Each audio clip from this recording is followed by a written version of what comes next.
Necks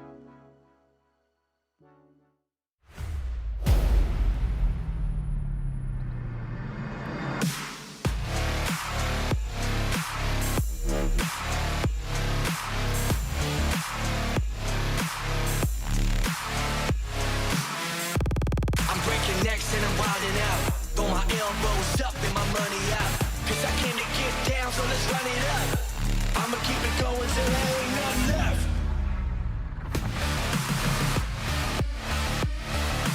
I'ma keep it going, I'ma keep it going, I'ma keep it going till there ain't nothing left.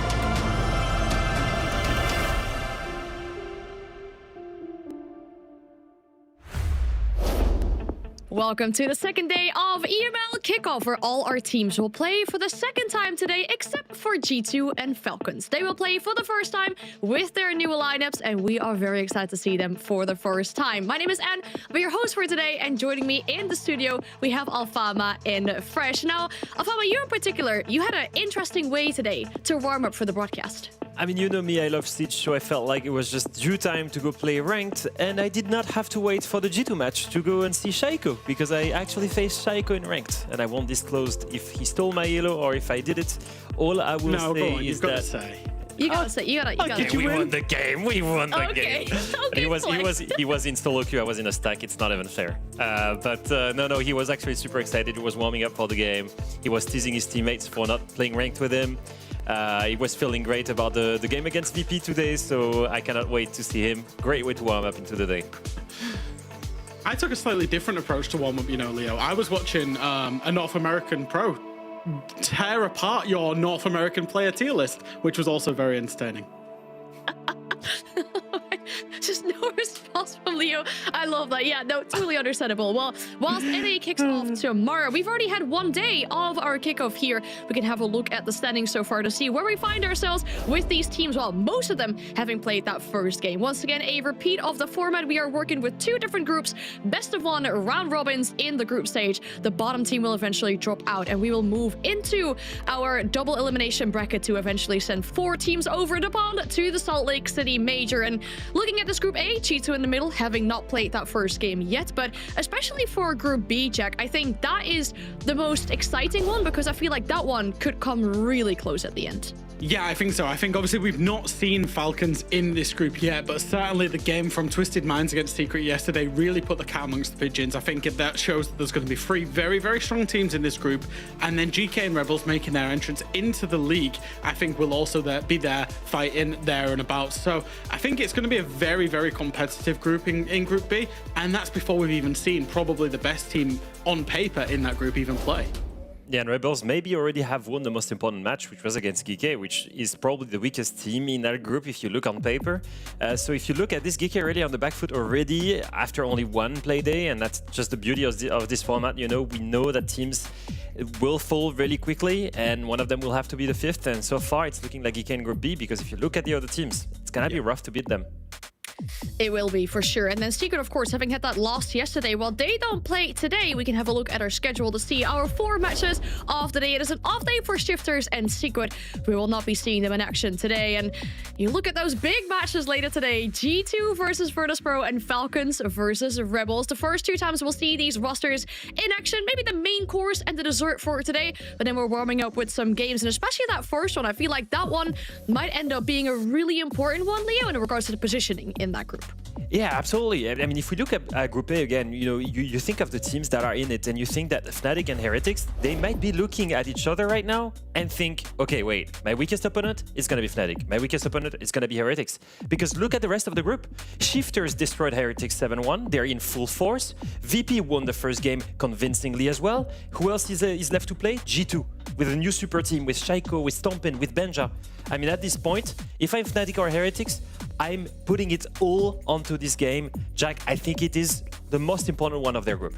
Yeah, I agree. I think when you're in this kind of condensed format and condensed schedule, every point matters so much more because you only have 4 fixtures in this format versus the 9 fixtures that you would normally get in an EML stage. It means results have to happen straight away, and this is the game that both of those teams will be focusing on. Now, we saw a lot yesterday in just that first day, right? We saw very dominant games, 7-1, 7-2s. We saw new organizations, but we also saw new players. 8 new players in total in the EML is quite a lot for a fresh year, 8 rookies in total. And I think it's very clear, Leo, that 2 of these rookies in particular stood out to us the most. Yeah, I think Rorik especially, and I look at Zera as well. If I look at these 2, they were the ones with the better stats. Linko was there as well. I chose to put Zera because it's impressive to me that he is able to put double digits when his team goes down 7-1. And I mean, if you look at the way he played, he was actually the only reason they won that only round. For Rorik, it might be early, but I'm starting to see a little bit of Adrian in him, in the way he plays. You know, he's a kind of a flex support, playing on the back foot as an anchor onto the bomb side, the DMRs on the attacks, and I felt like he was playing really passive, casually dropping double digits, not a single multi-kill, but so deadly. And yeah, if we look at the clips here, you're gonna see Zara, and this is what I meant by being so good at this, is that he gets the 2 first picks here with Castle, gets a 3rd one here. He's the only reason they even got close to winning that round. Jack, after that, he literally wins the round by himself.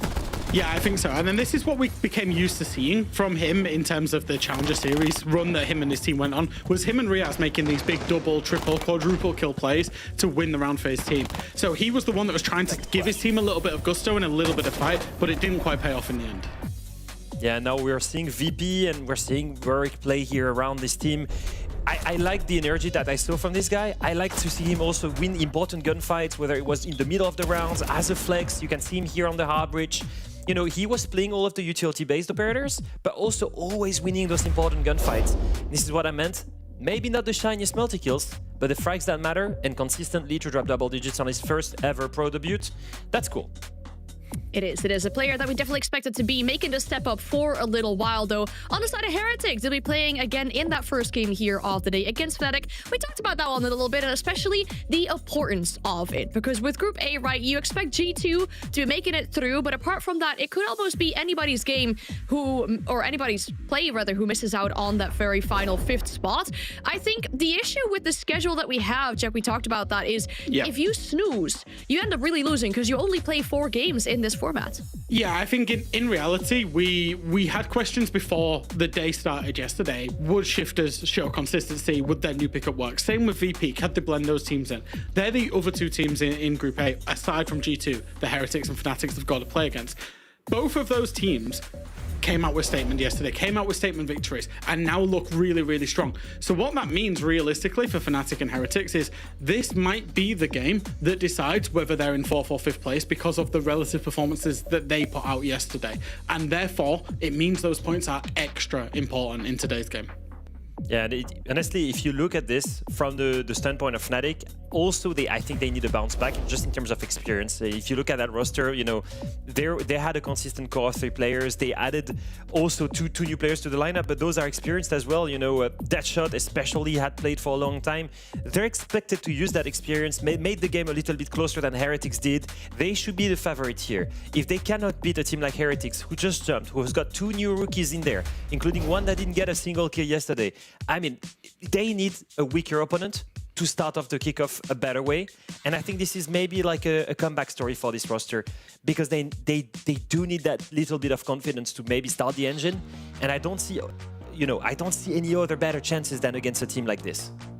I feel like the more things change, the more things stay the same with Fnatic in reality. In the, you know, we're still talking about a roster with rookies coming into it. We're still talking about a roster that seems to lose clutches all the time. They lost a 3 versus 1 clutch yesterday. But a roster that does show potential and does have, you know, good gunners on it. Croxton, Wizard, they played pretty well yesterday, especially Croxton on that entry, but they still came up short in terms of the results. So I agree with you there, Leo. This is a game that Fnatic, in theory, are favourites in, but they need to come out, they need to prove. And I guess the challenge to Fnatic is they actually need to dominate this game and get a big victory.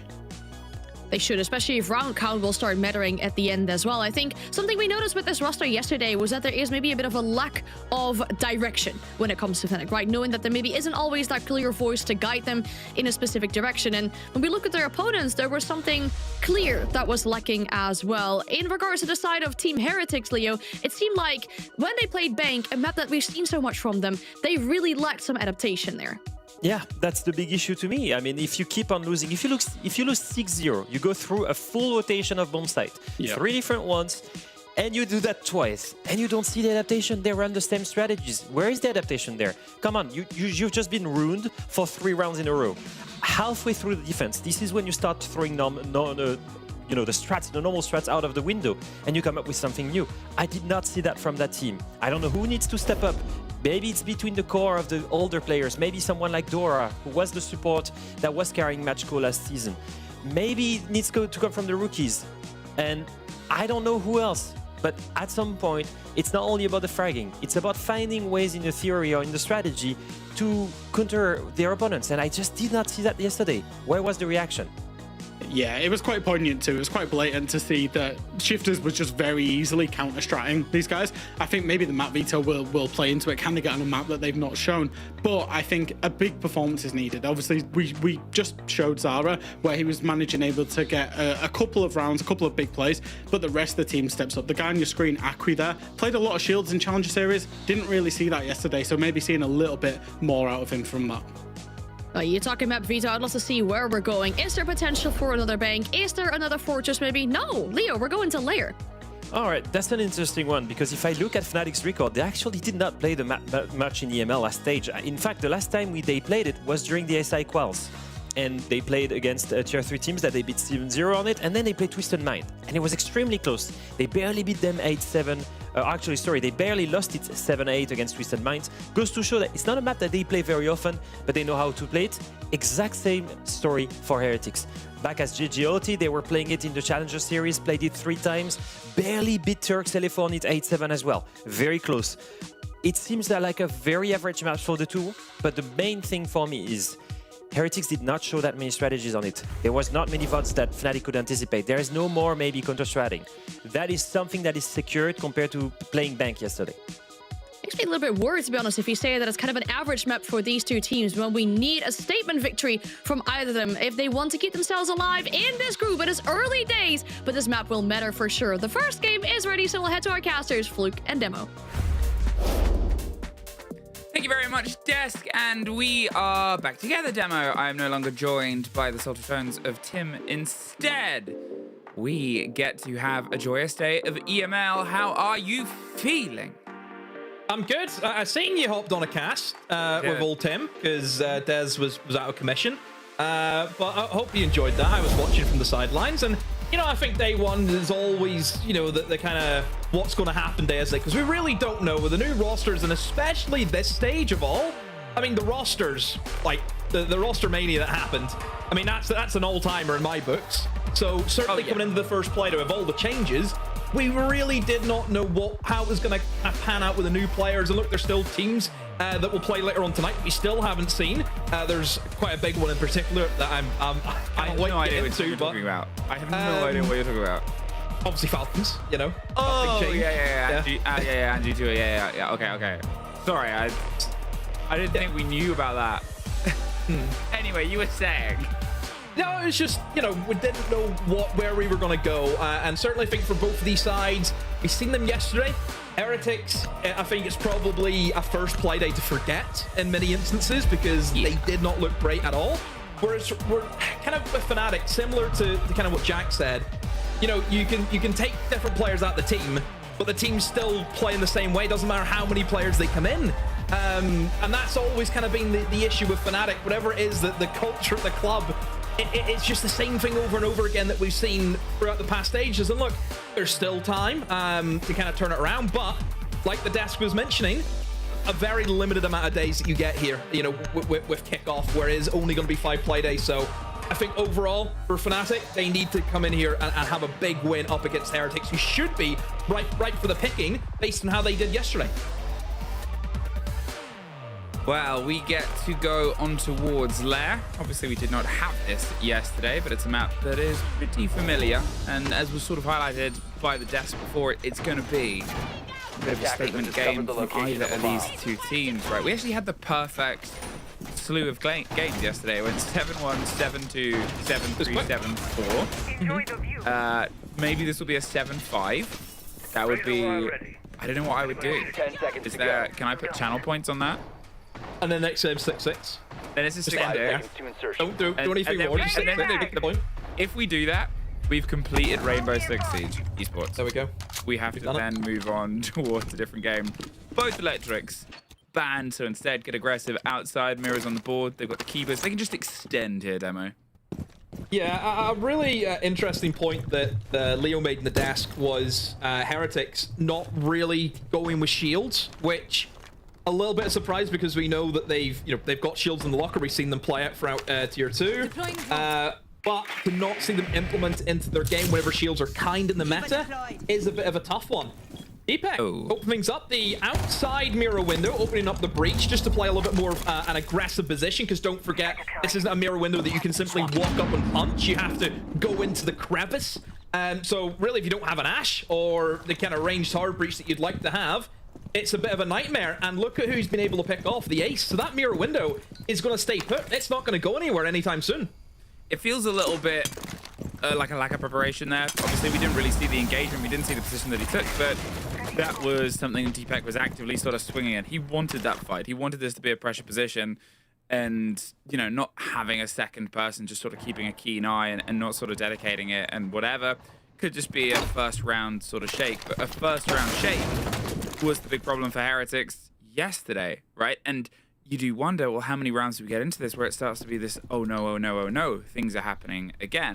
Minute 30, gone, and they've started to get themselves castle windows open, but no pressure on towards Rocket Stairs. In fact, it's entirely locked in, so it's a bit of an awkward approach here without any hard breach at all. They just kind of have to send it on towards Art Window, on towards potentially top green, and on towards a narrow firefight. Crocs takes the first bite, but, you know, pull back. You can see Dora's trying to make an extension below, but they've doubled up on that staircase, and they're kind of just a bit isolated here, Demo.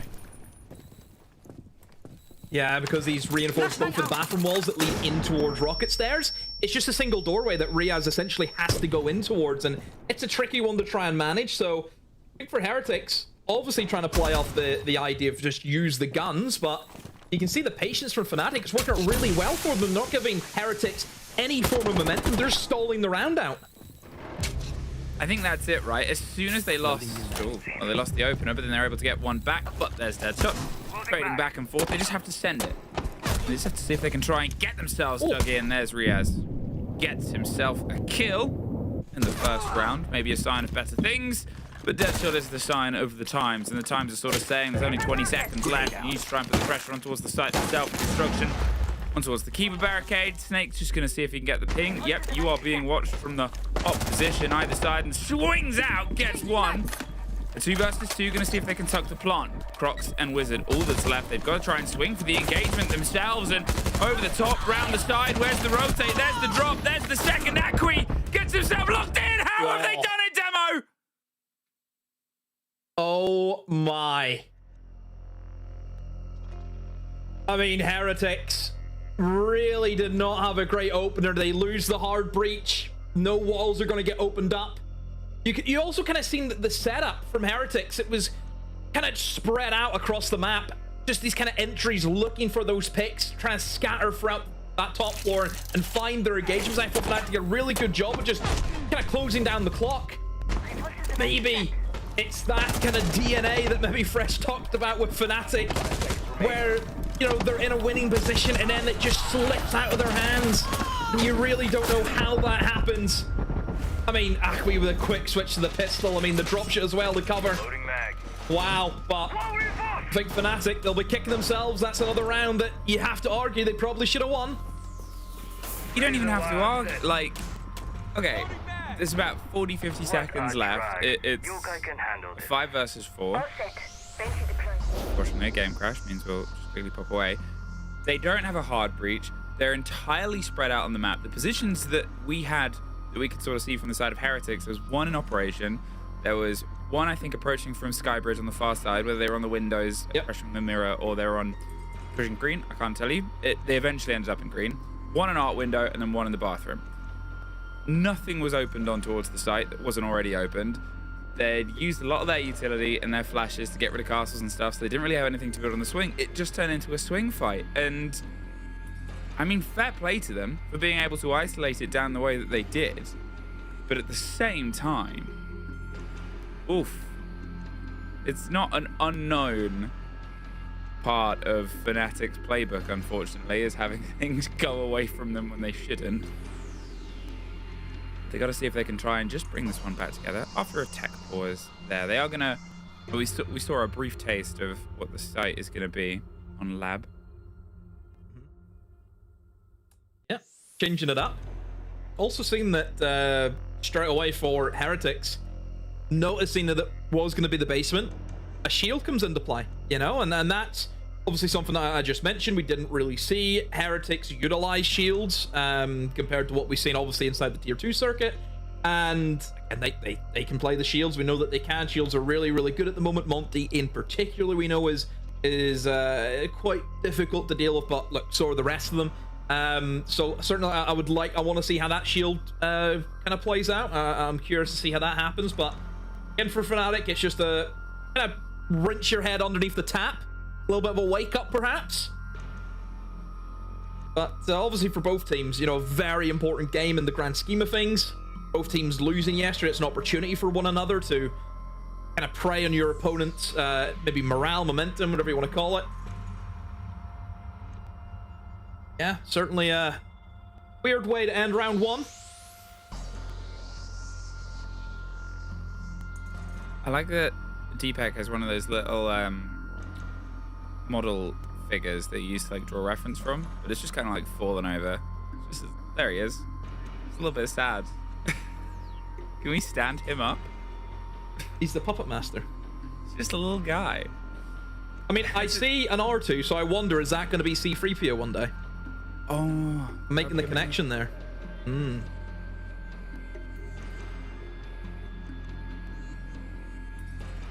Anyway, you know it's going to be one of those days when we've already started analysing the things behind the players. Both of these two teams as well will be playing tomorrow. Oh, not tomorrow, sorry. Next play day. No, not tomorrow. So they're still Monday. sort of in the run of things. Monday. I remember how the days of the week work. I think it's Monday, Tuesday, Wednesday, isn't it, next week? Yeah. That finishes it off. I don't know. I think so. Am I right with that? I think I'm right. I can't be bothered to fact check you by looking over at what it is. Our schedules, I'd only assume, you know, we jump between a lot of leagues. We're in a lot of different yeah. places at a lot of different times. I think this isn't actually because I did I helped and jumped in yesterday in lieu of sick Des, who fell unwell. I'm also, I think, casting with somebody else later on this week. Nice. But that was a trade. Who that is, we don't know. That was a trade day. You'll have to see. Mystery guest. There'll be a mystery guest in a mystery region. If you are just joining us, welcome, welcome. The day is still very young. We are one round deep in the first game. And it was, well, Fnatic got the opening kill and the start of it, but then it sort of fell apart from Heretics, full sending it in towards the site with what little they had left. But they made it work, built on the back of a triple kill from Akwi. We'll see if that's something that continues. Hey, we're back down here in towards the basement demo. We are, and Heretics sticking with the shield. So again, I think the Monty's going to give them a lot of value, and also I think for Heretics as well. You know, whenever we kind of analyze how they did yesterday, and it was more of the kind of adaptation, you know, one thing that really helps, I think, with teams if you are struggling is just bring a shield. Because shield, it kind of fixes gaps almost in a lot of the kind of play styles, you know, where it's going to give you that information, it's going to let you take Grand a lot easier, which are sometimes things that teams do struggle with, and if that is the case, which I think it was with Bank, take the shields, utilize that. So I think overall, it's certainly a good pick here for Heretics. Straight away, that's what I mean with the multi. Just walk in, take the ground. And how often is this contested, right? How often are people trying to hold on towards the warehouse, the storage, and they've driven themselves all the way up towards the site. They can sort of keep an eye on towards yellow stairs, make sure nobody pings their way down. He just keeps going. He's not being subtle about it. And this brilliant use of Snake, just sort of putting the drive forward there on this new operator, the gadgetry that it can sort of apply himself to. They're already knocking on the doors. There's verticality to pay attention to, fine, but with the shield, they're still opening the verticals. They're still opening their angles. They're just getting themselves in close and tucked and enough to maybe try and swing around the corner, but Deadshot takes the head off of Riaz. And I mean, what a way for them to buy themselves a little bit of safety, Demo. Yeah, but still these roamers upstairs. That's going to be the tricky thing that Heretics need to try and go up against. Again, you can try and use these impacts, and I mean, this is what it's all about, isn't it? You can use that verticality, just put pressure on them. They are in. Are they in a position to go for the plant? That's the issue, because they know these vertical angles are above. And here we go. Finally, the Monty's going to be able to try and go for a plant. 4 versus 5. 4 versus 4. Actually, as it comes together, Deadshot does get caught out a little bit earlier on, and now they get themselves pulled back. There's the gadgetry to lock it in. You've got the verticality, but you've got to fight them flat now. You've got to try and find a way to fight back in. You've only got 30 seconds, and you know you're up against the Monty regardless of the health. And what do you really have to deal with him? Well, nothing. You've used all your smoke canisters, used your impacts, and you've been a bit impactless. Croxton gets one. Suddenly, actually all floods away from them, and oh, they just could not find a safe place to set themselves up there. And, well, fool me once, Fnatic, lose the first round. Fool me twice, not quite.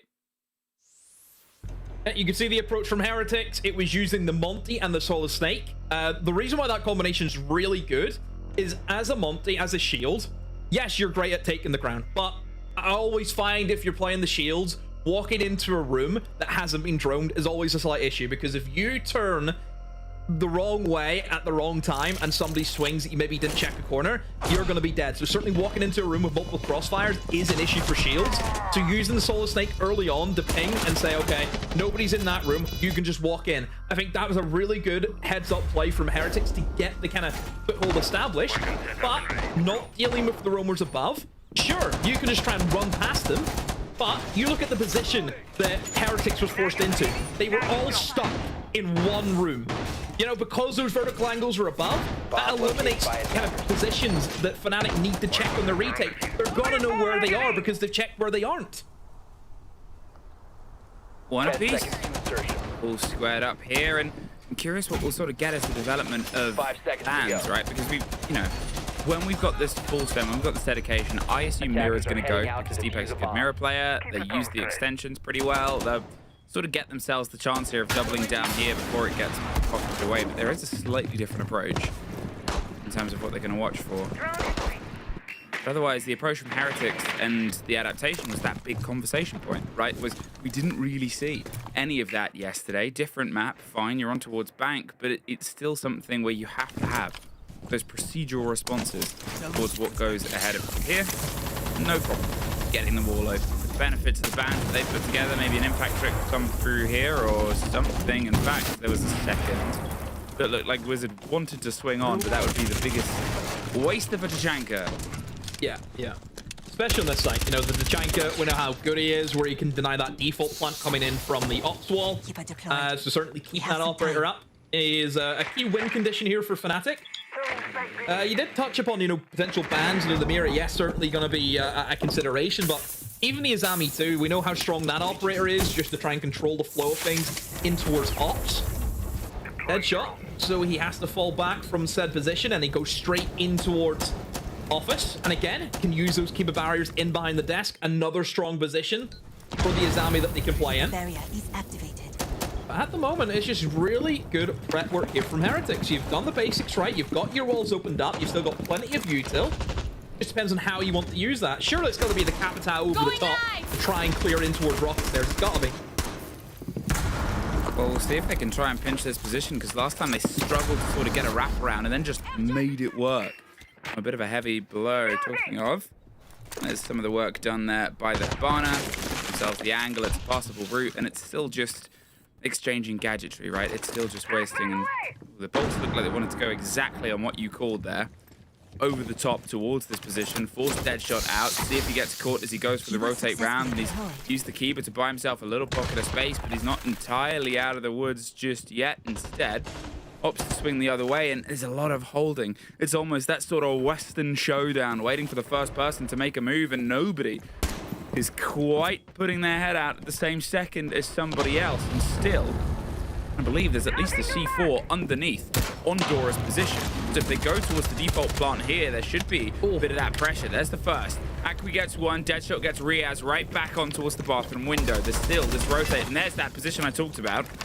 The destruction on towards Dora, but he's got to cross a bit of a divide here, and he's the one with the kit, and he's a little bit alone with only 20 seconds left. Lolo puts the pressure on, but Akwi goes down at the same second. It's a 3 versus 3 technically, but that gets leveled out by Deadshot, who keeps doubling down on this site and position, goes for the pickup before he goes for the plant because he's all that's left.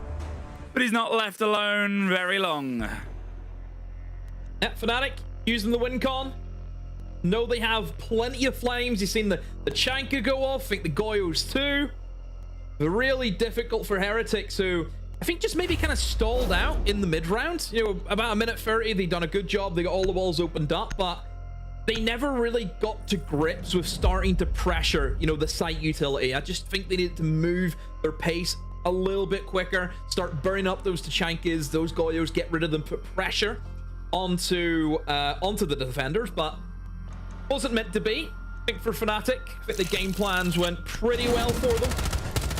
Just use the mirror windows, which again, bit of an issue. You know, see the hesitation maybe for Heretics. Was it the mirror window that's put them off? Getting in towards bathroom quicker, putting pressure onto those site players, perhaps. Still Deadshot. I mean, he was a big nuisance, I thought, for Heretics. They couldn't really move him. It's always been that role that he plays quite well, though, right? It is nuisance. There was the sort of when he first got picked up and joined the roster, you know, like Debu and Rise was maybe some of the roster. That was the old Wolves. The old Wolves. Yeah. Big brain players, and what they would do with Deadshot was be like, go be a nuisance, right? Find your way in, quite fearless as a player, has, I think it's fair to say, mixed successes, but when he is rolling in towards that fearlessness, that playstyle is something that catches a lot of people, and he can somehow just thrive quite isolated at points, and he does that amongst this roster, or he's trying to sort of develop that amongst this roster as well. And I think that's always been that sort of statement of him, and here, I think 2Ks potentially just on that site alone, in that isolated position of being like, oh, they're all around me, great. I'm going to swing every single angle and probably find somebody. Here, yeah. New bans. It's actually Dokkaebi and Azami that get removed. Ying and Azami. Ying, sorry, yeah. Yeah, and I think the Azami, again, a big nuisance. I think also kind of limits Deadshot a little bit because, again, we see how proficient he is in that operator. I don't think the Azami ban for this bomb site's going to be too much of a worry, though, for Fnatic, because naturally they're going to go deep in with the kind of holding upstairs, using operators like the Solus, having that bit of soft destruction upstairs. Heretics, gonna go for the full road clear upstairs. Look at all the info with the Deimos and the Solid Snake. Get a lot of value from it, and it's going to be scrappy, but Wizard has went on check towards Rocket Stairs and picked up a flank. Well, there's the grenade trying to force it back. Zara's able to get one more, but Wizard, he doesn't just want to leave because he's worried he'll get peeked from over the top. And instead, you've got Zara watching one way, but bit of a desperate fight here. The hold on towards this verticality, the sort of lockdown on this approach, and they are that body worse for wear. And also, gadgetry-wise, look at what the defenders have left. Right, the single C4 and the setup that they've got on the site itself, there's still flashes and grenades and more than enough to work with. Oh, and then their actual execute of that light wall. So at this point, very, very sort of comfortable approach. If they can bring this one into land pretty peacefully, they've got that vertical terrain, they've got that territory, they've just got to try and make sure that they don't sort of get caught out by that loose player. You can see they've got the stretch of Skybridge, trying to cause problems and trying to make sure that they're within touching distance of causing problems. But that is one more body off the board. The Deimos just got the read on where the Mozzie is, into the Mozzie, just got read their last rights. Getting Deepek all alone. There's the engagement. They're going for the plant, but that was pretty smooth sailing there for Heretics. Yeah, good job. You can see the power of having the information operators, having the Soul Snake, having the Deimos. Makes roaming upstairs a bit of a nightmare. And dealt with it very, very quickly. And then I believe Lolo just got 2 kills sitting outside green window. I'm pretty sure just holding a cutoff, stop them going for the retake perhaps up green, which we see a very common thing if attackers are able to take control of that top floor. Defenders will attempt those retakes, so yeah, pretty much that. Lolo just sat holding angles, doing his job well. I mean, for Deepak, always going to be a difficult one, a 1v4. But yeah, I think for Heretics, it looks like massive difference compared to yesterday, isn't it? It looks a lot better. Reload. Oh, definitely. And I guess it's one of these elements, right, of we can sort of talk about the lack of adaptation. We can talk about where things went wrong from them. But it was also their first sort of game, right, in this sort of echelon. And Shifters showed up with something to prove. And they proved it. And it didn't happen the same way for every single team that we expected that from yesterday, but their gameplay was super well coordinated. They made sure that they were sort of built, and the growth that they've had, even with roster change, is something that was very apparent. And it was tough. Whereas Fnatic, a lot more roster changes, they had a lot more to try and pick up. They obviously didn't have a great year last year. They're trying to rebuild on the side of that. This was that must-win game. This was that 6-point game that was sort of referenced before of it. It's not just about sort of beating your opponents. It's about making sure that your most likely opponent to not end up at the bottom of the board knows that you are that step ahead of them.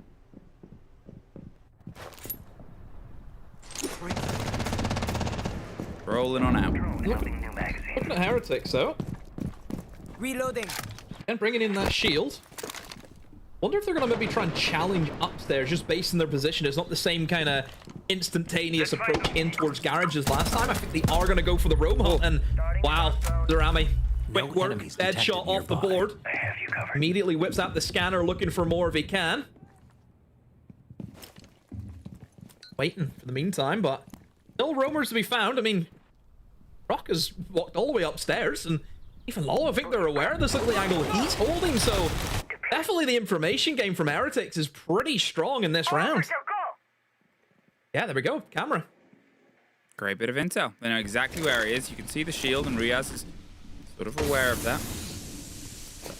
Lolo has the pinch on the back end. Crocs is sort of found himself slipped into a trap that he was not expecting, and a very easy, well-coordinated pickup. But they also didn't overextend, right? They made sure the Monty was drawing attention. Wizard does find Zara. In the meantime, there goes your Snake. There goes all that intel that was being sort of filtered through the rest of the team pretty expertly. And, well, they still have control here of at least both sets of stairs. They're not quite in a position, Heretics, where they can drive on unless they send the hatch. But then you're sort of sending yourself into the middle of the chaos. Yes, you have the man advantage. What you don't have is the full knowledge of intel. What they now don't have is smoke canisters. So they cannot really play the range here, Demo. Yeah, I was going to mention that Deepak. He's out of smoke, so that Monty just has to wait for that fire to go, and then he can simply go for the challenge. There's not much Deepak can really do against that. Just has to try and front up and find a kill if he can. Looks for the drone hole, and there was somebody there, but since then rotated off. But then for Heretics, they have to make a decision. They're aware about Wizards, holding an angle for him. And what? Dora loses it against Deepak? What's happened? The faith in the shotgun. The English shotgun is what sort of drives you to a success point. Deepak is full of faith. He's a believer. And now they got to believe that they can try and get this one locked in. Still holding on towards his post. The kid is there. They know he's got to make the transition. And, well, Deepak goes 3 for 3. Locks himself in. Can he get himself a fourth? He can just leave at this point. Demo, 6 seconds. Can't get the kitten back to site. Deepak does not have to contest this. So won't. Gotta be an echo cam. That's the only way that Monty's losing that. Gotta be the echo. Gotta be. Didn't see it, just seen the kill. But I'm assuming echo hits the Monty, pushes his shield to the side. Deepak gets the pick.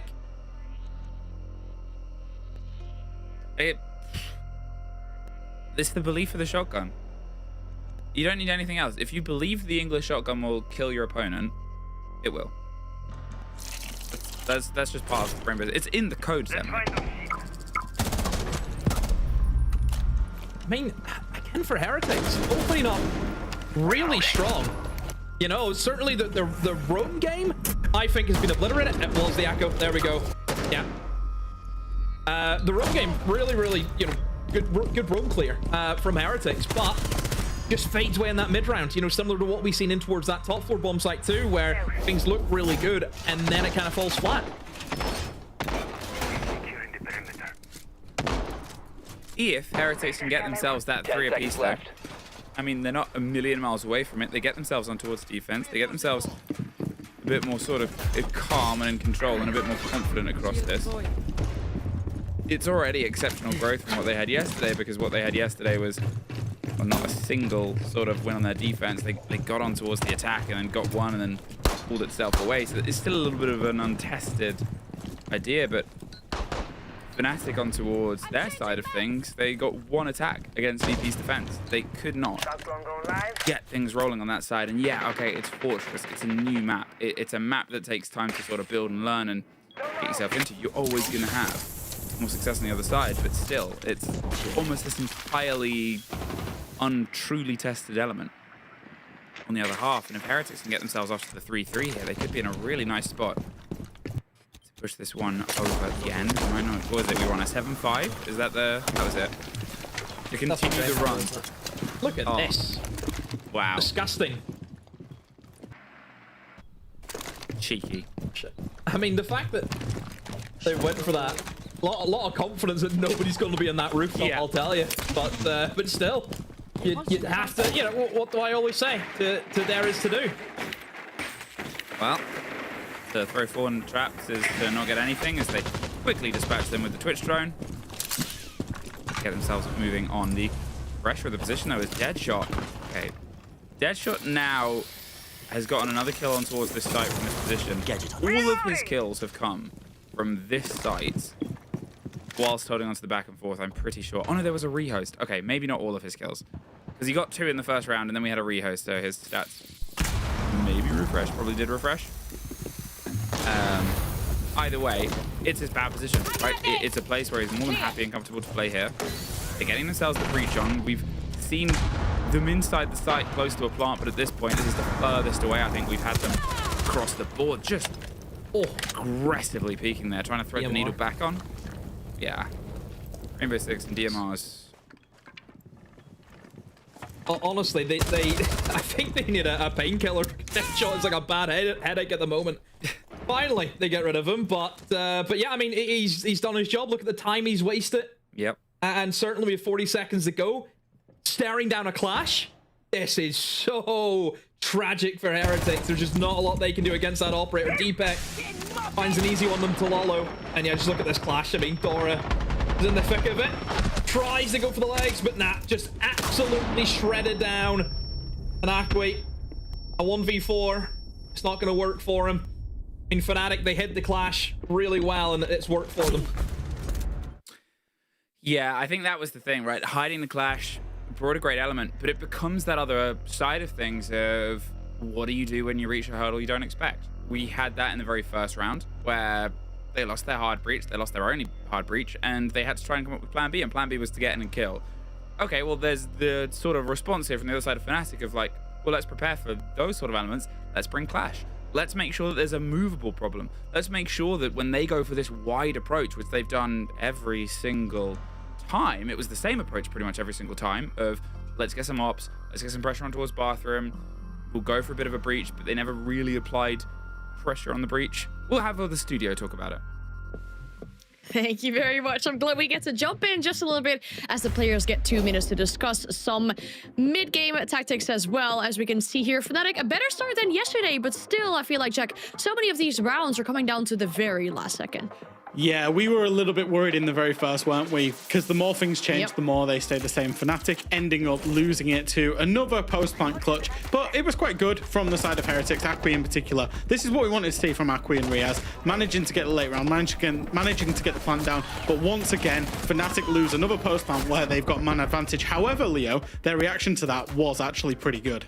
Yeah, and the leader of that was Deepek, by the way. See here with the intel game, Hova calls for the multi-pushing. Deepek goes aggressive on the blue stairs. He finds a gap here.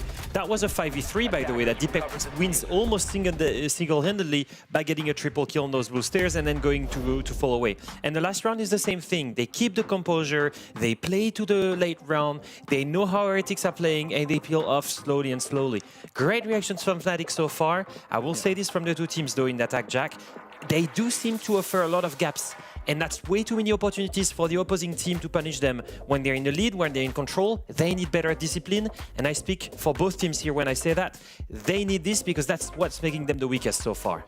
Yeah, I think that's very, very quickly. That's why we kind of see these two teams being kind of bottom of Group A in terms of the 4th and 5th battle, because they're both leaving quite a lot of gaps for the other to exploit.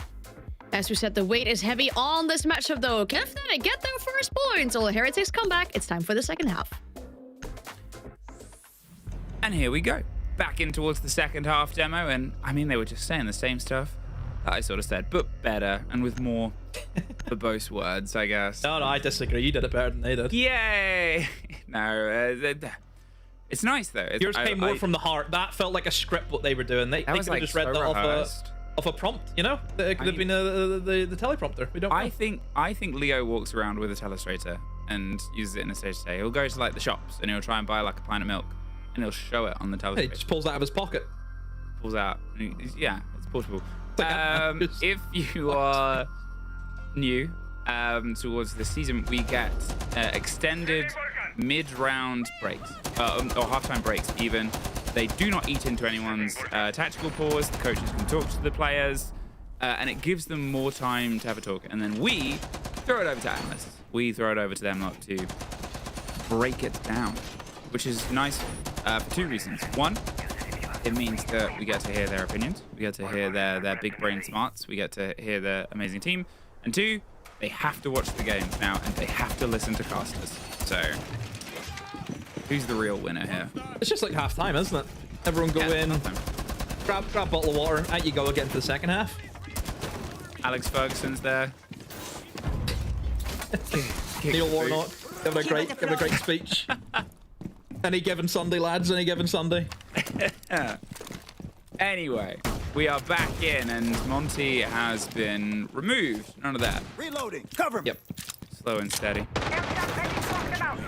We'll see if They'll we have can the get... BB though. Very quick on towards the breach here. I'm curious to see if we get anything more on the side of things in terms of pace, because that was what I would say was one of the problems of Heretics' approach. Wouldn't you agree? I think pace needs to be very important here for Fnatic, because you look at the lineup the Heretics are bringing. You have got essentially 4 denial operators. You have to go through, again, the traditional smoke and Tachanka. You then have the Goyos, and you also have that clash. So there is a massive amount of util that needs to get worked through for Fnatic, and it's all a matter of timing. You know, if you can pick off a Tachanka early, pick off a smoke early, that will help you massively. But there is so many win conditions here for Heretics, and like I said, timing is a key factor here for Fnatic. Well, there's a key bit of destruction. The Goyo canister is sort of forced out alongside fire bolts, and however much is being juggled in this power position, the main destruction was the shield and the approach. But a minute 30. And for the sort of conversations of where people like to go and where people like to try and rebuff them, the clash is that pickup. There's a slightly more driven effort and effect here. There's a lot of pressure on towards here. Operation Stairs. We never really saw this driven, right? The main stairs was never a big point of contention from Heretics pushing their way up. And ooh, Wizard gets caught out. The follow-through comes from the side of Deadshot. They're able to level things up a minute on. Trying to tuck either side of Art Window, but this is that impassable divide that has slowly been snuck round, but they're about to find a clash and gets forced slowly further and further back, pre-firing on towards a shield, but all you've done is moved them with a sort of keener eye away. The follow-through on Deepek here is the big emotion. There's the plant. Deepek has the cover. What's there to try and stop it? Nothing. As they slip their way in, the shield is on the back, and there's finally the Tachanka, but it's a split second too late post-plant. He was far too distracted by whatever else was going on, and now with the clash they got to try and build in, but they lose the fight on the back end. They lose a gun that they can try and have actively. 2 versus 4. Everything is open. There's a player underneath on the verticality as well. Probably as good as locked in here, Demo. Well, guess one, but he said it should be locked in just based on the positionings of the remaining 3 players. They have got the shield, but that's not going to help you if there's a player below. And yeah, an easy cleanup. Rocks him down there with a shotgun.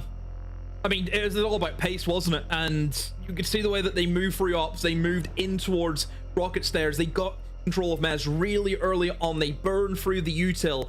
I think they also did a really good job at hindering that Tachanka. You know, putting pressure on the Tachanka. We've seen the Tachanka getting demos tracked. And immediately he's going to be thinking, I just can't sit here with my lineups. I'm going to have to move, or else I could get floor banged. So I think there was a good element where Fnatic were creating pressure onto the kind of key win condition operators that the Heretics brought in abundance. So overall for Fnatic, I mean, that is a fantastic attack, and you just catch Heretics there just a little bit slacking, missed one key bit of util. He didn't have the Tachankas out early enough, and that's what's going to happen. As soon as that diffuser gets planted, just Fnatic exit the bomb site. They can play the long angles, they can play from below. Just a really good solid attack considering what they're up against. That's not easy, I will tell you that now. That is not an easy attack to win based on the lineup that Heretics had, so really impressive for Fnatic. 10 seconds remaining. Well, 5-2. And that worry for Heretics, so that 7-5 is starting to feel further and further away. Technically, it is still growth from yesterday. They got 2 rounds, but they probably want a few more. And now's the time to get it locked in. As I said before, it was almost that test, right? You had shifters lead in powerfully on towards Bang. They opened with the flawless half. They just sort of kept on, kept the pressure going, and kept themselves sort of locking in. And here, I mean, there's the element of going sort of back to back. You cannot sort of only have 1, maybe 2 defensive round wins over like 2 games, right? There needs to be a bit more growth. I mean, there's a chance that they get none right now. If Fnatic can win these next 2 rounds, then I don't think Heretics got a single defensive round over today and yesterday. And that is probably the biggest worry of anything. Still time though. Drone is ready. Still early. See if the track comes together. There's a bit of an extension round. They've obviously got this power position that was the brutality. It ended with multiple bodies at the feet of Deepak and a shotgun. Seems like still pretty slow and steady here. The Clash is once again on the board, and oh no, the Clash is stuck, and they had to go outside a little bit. Very okay though. Still fine, because I don't think anyone's in a position to really capitalize on this. You can see Akwi, he is really worried because he knows he's caught between, well, the outside and the flames. I don't think that's how the saying goes, but we may as well go with it. But for Heretics, using this utility early just to try and keep alive, but Lolo has to try and go through the flames, and oh, gets picked apart by Deadshot, had him on the track, an easy takedown. Down goes the smoke. Fnatic, I mean, it's kind of a similar lineup, isn't it, that they're going up against? A lot of plant denial coming in from Heretics, and again, it's that pace that they're moving through, and Riaz, expose themselves to the verts, and that's an easy one for Wizard. A 3v5 now. Fnatic, I mean, they do have a habit of throwing away rounds that they should win, and they maybe turn the corner and make this one a success.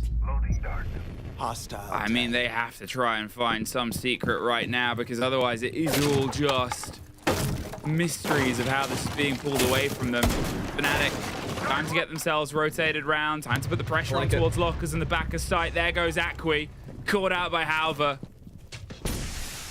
And here the 5 versus 2 is both top middle of your screen and what's left at the bottom of the board, but the first filters away, the second is pressure on. Oh dear. Swung either side of a still half-standing Clash Shield. It's Fnatic securing themselves map point, ready to try and push this one to bed.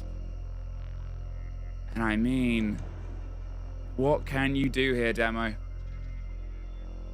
I mean, whenever you are swinging into storage and you see an attacker buying a Clash Shield, that kind of sums up how the round has went for you. Not great, but timer gets called. Yeah, time for them to chat. Obviously, unfortunately, we will not be able to have listens in the online. Don't think we'd understand it anyway. Yeah. No, I don't. Unless your Italian has improved over the over the past month. Unfortunately not. That's not on my Duolingo. That's but I mean they have to try and find something, because as I said, if this next round goes away from them, that's 2 days, opening 2 play days of EML, no defensive round wins. That's one of those records where you look at it and you go, has this happened before? And that's not something you want with that cadence of speech. You like the, has this happened before? Not the, has this happened? You don't want to be a 1 in a million anomaly, do you? No. And Reload! I mean, for Fnatic, their attacks though, I think they're hitting the nail right in the head. I mean, they look at the lineup, they can see that it's a boatload of util, and they automatically go, right, because they're playing this certain way, because they want to try and lean into all denial, they're not going to be roaming. So we just pick up the pace, we get really good free-placed drones, and we're inside the building, ready to open up flooring, ready to burn utility within a minute. And that's what they're doing every time. They see that Heretics are just giving up all the map. And Fnatic are like, we'll take that, thank you very much. And then they just win the round out. They just go through the motions. They go through standard siege, burn util, pinch players out, use your own util. They're doing that really, really well. So don't want us to overlook Fnatic, because I think they've came out really well. A really good response from yesterday, and that's what we wanted to see from them today. How do we play it? oh yeah, I mean, they had to step it back up, right? As was sort of said a couple of times, over teams that are unknown factors this early on in the competitive year, when you're looking at every bit of siege ahead of you, right? It's the start. Sequential You breaching have to be able to start making these big swings early. You have to be able to sort of try and find your meter. You have to find your bar, and you have to find where you can go in. The impact crit will at least make that an impossible divide, but it's still something that can have some pressure put onto it, and it opens up phantom pressure when you're not even there, so it's something you expect. But last time it was a pretty solid handle on towards operation, pretty solid bit of pressure here on this side, led on by the Capital, led on towards this position. There isn't the same sort of shield-driven extension by the looks of it. Instead, no, it's entirely locked down. So they'll get this breach open. They'll just take a bit more utility out in a different manner of sorts. They're not going to play against that shield there. All the ADSs in the world to try and hold on this position. You could get them from underneath, theoretically. But that is a lot of dedicated utility.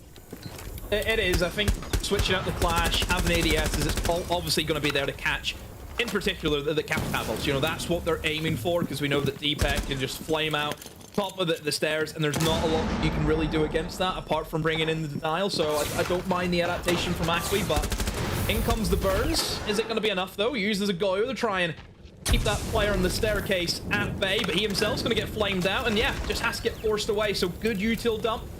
But still have to try and take the position, though, because as soon as those flames get extinguished, what stopped Akwi going straight back in? Don't forget ADSs, they regenerate. Ooh, they've been able to slip their way in, but the Blackbeard is holding on. All the pressure and Deadshot has the cover, and there goes the Tachanka. They still have the smoke canisters to try and deny the plant if it's the same method, and instead they're going for the retake. Riaz able to get one. Pressure on the Blackbeard doing their best, but Akwi, massive kill there on towards Wizard. A shotgun is holding out hope. Proxon cannot quite make the connection. Anybody above him with 45 seconds left. Deimos is going to have to try and drift his way in. In the meantime, Zara, hyper-aggressive on towards the breach, and just took a bit of shrapnel and isn't going to see what follows the rest of that. Instead, just these sort of pre-swings and pre-fires putting damage on Idol. Way a bit of a misjudged sprint in there. 20 seconds. They've got nobody they can immediately catch. It's great dip and dive there from Akwi. There's finally a shotgun to put an end to it. Can't quite get the catch on towards the last player, Riaz. Walks in with the dig, and they will get a defensive round win with the first 2 Playdays demo. Now the question becomes, can they get more? Really good fight back, I think, from Riaz and Akwi. Not wanting to kind of give away bathroom or towards the staircase. They fought for that. I mean, even using the Tachanka just to flame out the players inside a bathroom, I thought was, yes, maybe you lost the Tachanka, but still not a bad play, because you very easily could have just cooked a Blackbeard alive, but it was all about that fight back. You know, Heretics not sitting back, trying to fight against the util. You know, and I think for Fnatic, maybe they had a bit of an easy time in the previous rounds where, again, Heretics just kind of fell back into the bomb site and tried to play against that util. This is an occasion where Heretics, they're not sitting back. They're going to try and take the initiative. They're going to try and take the front foot. And yeah, I like it. I like that double up in towards bathroom. Fnatic, as soon as they kind of the initial util dump didn't work out for them, they just didn't have anything left in the tank. Well, that's one site. And that's the one site that most teams do win. So where do we go next? Well, I'll go immediately down to the basement. Because, I mean, theoretically, we'll have to win that anyway. Let's not give them the comfort. Let's try and dabble in the unknown a little bit. Deimos, the clash removal, is sort of talked about. You've got the limitation now of that adaptive defense. They can't quite have the reliance on a shield that, to be fair, hasn't always been the most successful. Then it might force them to guns up a bit, and from the position of Dora, you probably want that sooner rather than later. Still, at this point, the balance seems to be a little bit more in towards the killing favor of Fnatic, as it would make sense. 6-3 up. Headshot, though. There's always been that sort of drive. He's either the first to go, or he'll take a couple of people down with him. Look at the bomb site choice as well. Not interested in going in towards that basement. A bad decision from Heretics. Didn't work well for them last time, so instead they will attempt the mid floor. Gonna be a clear though from Fnatic, looking to fight against those rubbers upstairs. Getting players now based on the different pressure points over towards that green window can cut off the flank in towards green stairs, which again, very common thing that we see from defenders these days. But again, for Fnatic, I don't think the timing is going to be that much of an issue this time, though. You look at the lineup from Heretics, much more focused on holding upstairs. They brought in traps as well this time to try and stop any kind of solo pushes, which Fnatic, I think, also have done a really good job at. Whenever they have that man advantage, they would send somebody to the other side of the map just to be a bit more of a nuisance. So I think having those traps is going to help them out quite a bit if they do get themselves in a position where they're maybe down a man inside the first 2 minutes or so. But just the kind of work in progress here, and Horn Trap will hit Wizard for a decent bit there, but still pretty healthy. Is limping though, and that's the added effect off those Razor Blooms, and there's the first blood in favor of Fnatic. There goes the man that can sort of watch through a lot of the coverage on the plant as well, and only really sort of operated here with the Capital bolts, the smokes they can try and deploy. Otherwise, it's going to be a bit of a ferocious firefight here over on towards the top. They're trying to surround them at the same second, but instead, oh, a missed gift. And now look at the movement that's coming around. Dora has to do something, but Croxon does it much better. There's the motion from Dora, a little bit too late, but at the same time, all that's left now in a 1 versus 2. The only hope of keeping Heretics fighting. They've got guns and shots either side, one above, just watching and waiting, but neither has the kit. 40 seconds. You can see the ping, the recollection of where they're going from it. Dora is just drifting in. He's hoping he can get an engagement. We saw the pings on the loose player on the back end. Wants to try and just get one, and almost does. Dead shot, though. Recollects the diffuser, and this is that problem, right? Where can they approach from? Where's the lockdown? Either side of a narrow divide. He's doing some damage, and he's able to dart his way out there as well. He keeps getting some success, and the timer keeps on ticking. Neither of them have taken the drop. Oh. Poor timing on smashing that mirror window. Missed the man go round. Might be able to get the comms and the clarity. Can't quite get the first spray. He's going to have to go directly underneath. And no! Fnatic do enough. And maybe if we hadn't punched the mirror window. We don't operate in that demo. We operate in a Fnatic win. And their points going all to them. Oh, it's the worst time to punch a mirror window. It's weird that we said that, but that really is. It's not a smart idea to go for it, but it is what it is. Look, I thought Fnatic did a great job throughout the entire game. I think they had the game plan down to a T. For Heretics, look, a little bit better than yesterday, but still, a loss is a loss. Well, we'll take our quick break and head to a quicker break before we're back with Not a Break the Desk. See you in a second.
Fnatic pick up that first victory here in EML Kickoff. Some welcome points for this roster as well. The second half looking much better. It means that we get to speak to them as well, to ask them a few questions about this game, about the journey in Kickoff so far. We're joined by Wizard. Congratulations on the victory.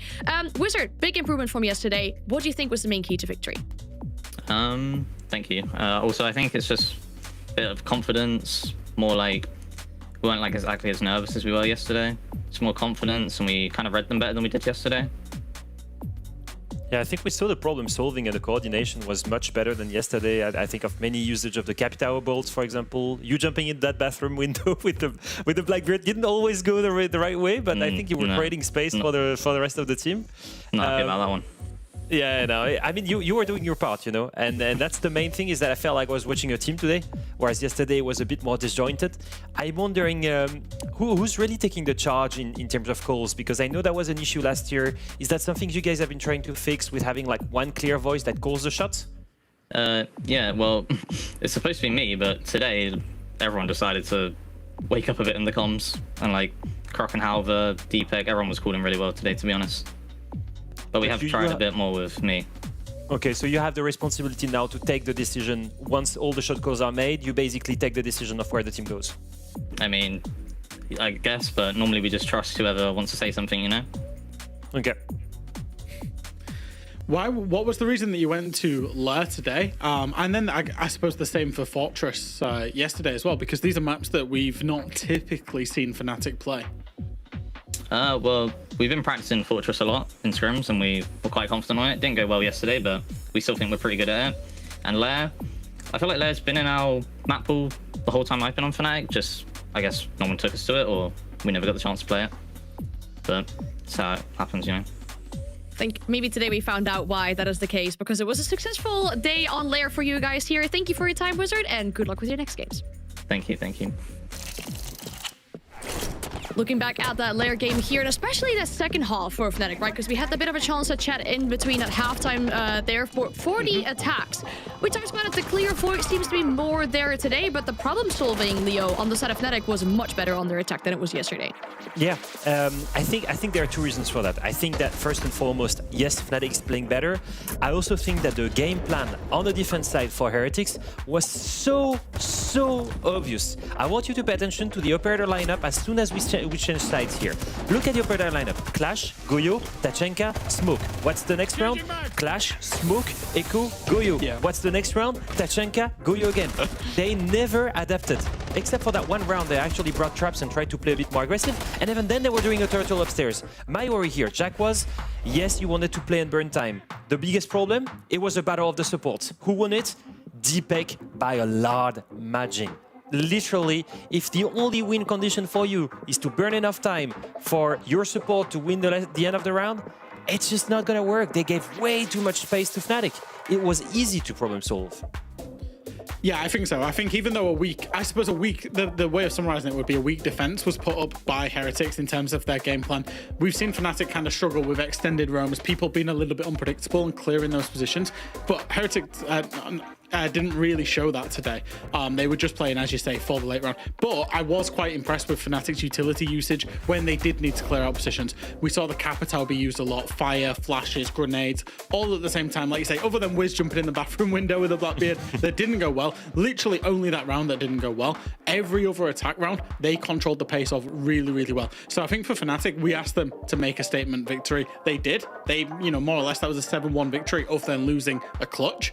So they did do that, and they controlled a lot of rounds well. I think that's a really good platform for them to kick on. We said it was it's not a relegation 6-pointer, that's what we would have called it last year. It was a 6-pointer for getting into the bracket, and I think, for Fnatic winning that, they'll be more than thrilled with that.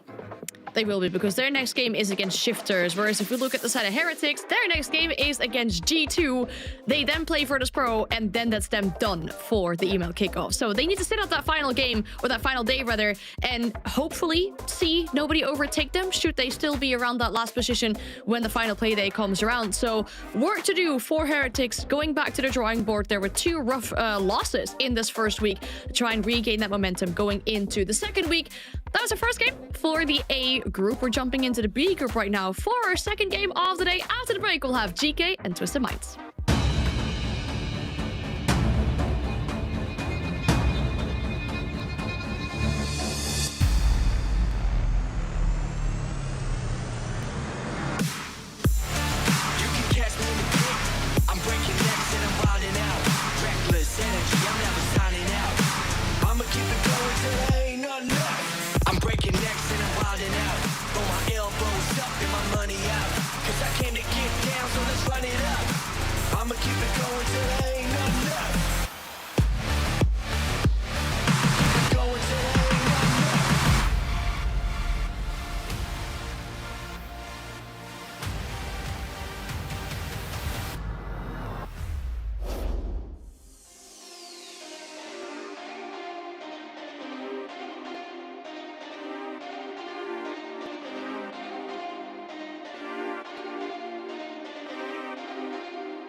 Our second matchup of the day has the most meta representation in it. We have a meta Or going up against a full meta team. And in fact, it was a rematch of the Saudi E-League finals as well. Back then, it was won by Twisted Minds. And if we're looking at that, I mean, the rosters may have moved a little bit, Leo, but still, it's a good showing that the meta region is feeding us very competent players.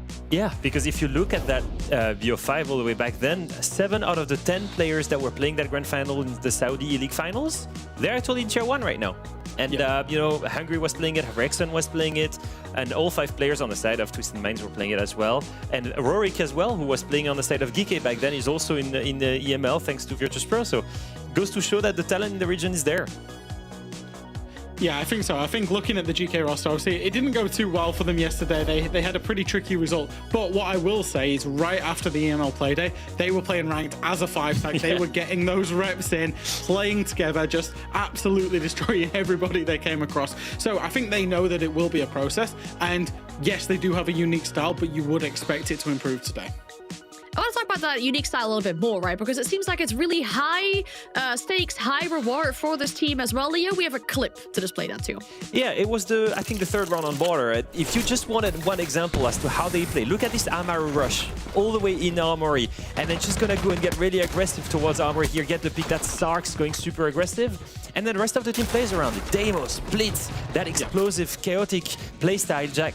That's just the marker of Geekay. My only problem with it was, if you don't get the opening with a tricky one-trick pony thing like this, one-trick strategy, then the fundamentals of the game, they were not there.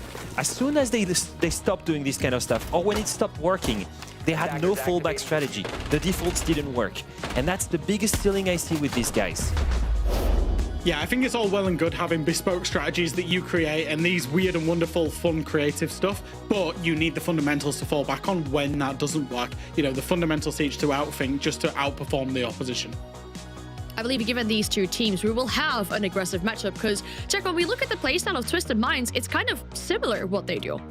Yeah, I think for Twisted Minds, they have an identity. Their identity is just gunplay. It is aggression and it is coordination. And that's what you will see. You get lured into a false sense of security with these guys where, you know, you think you're hunting them down. You think you're the predator and they're the prey. And then suddenly they will just explode out with 3-4 players and just absolutely demolish you. And that's one of the things that we saw yesterday in their game against Secret. They ran into a lead because Secret could not hang with that. And even though they know it's coming, it's so hard to deal with. And that's exactly what Twisted Minds are about.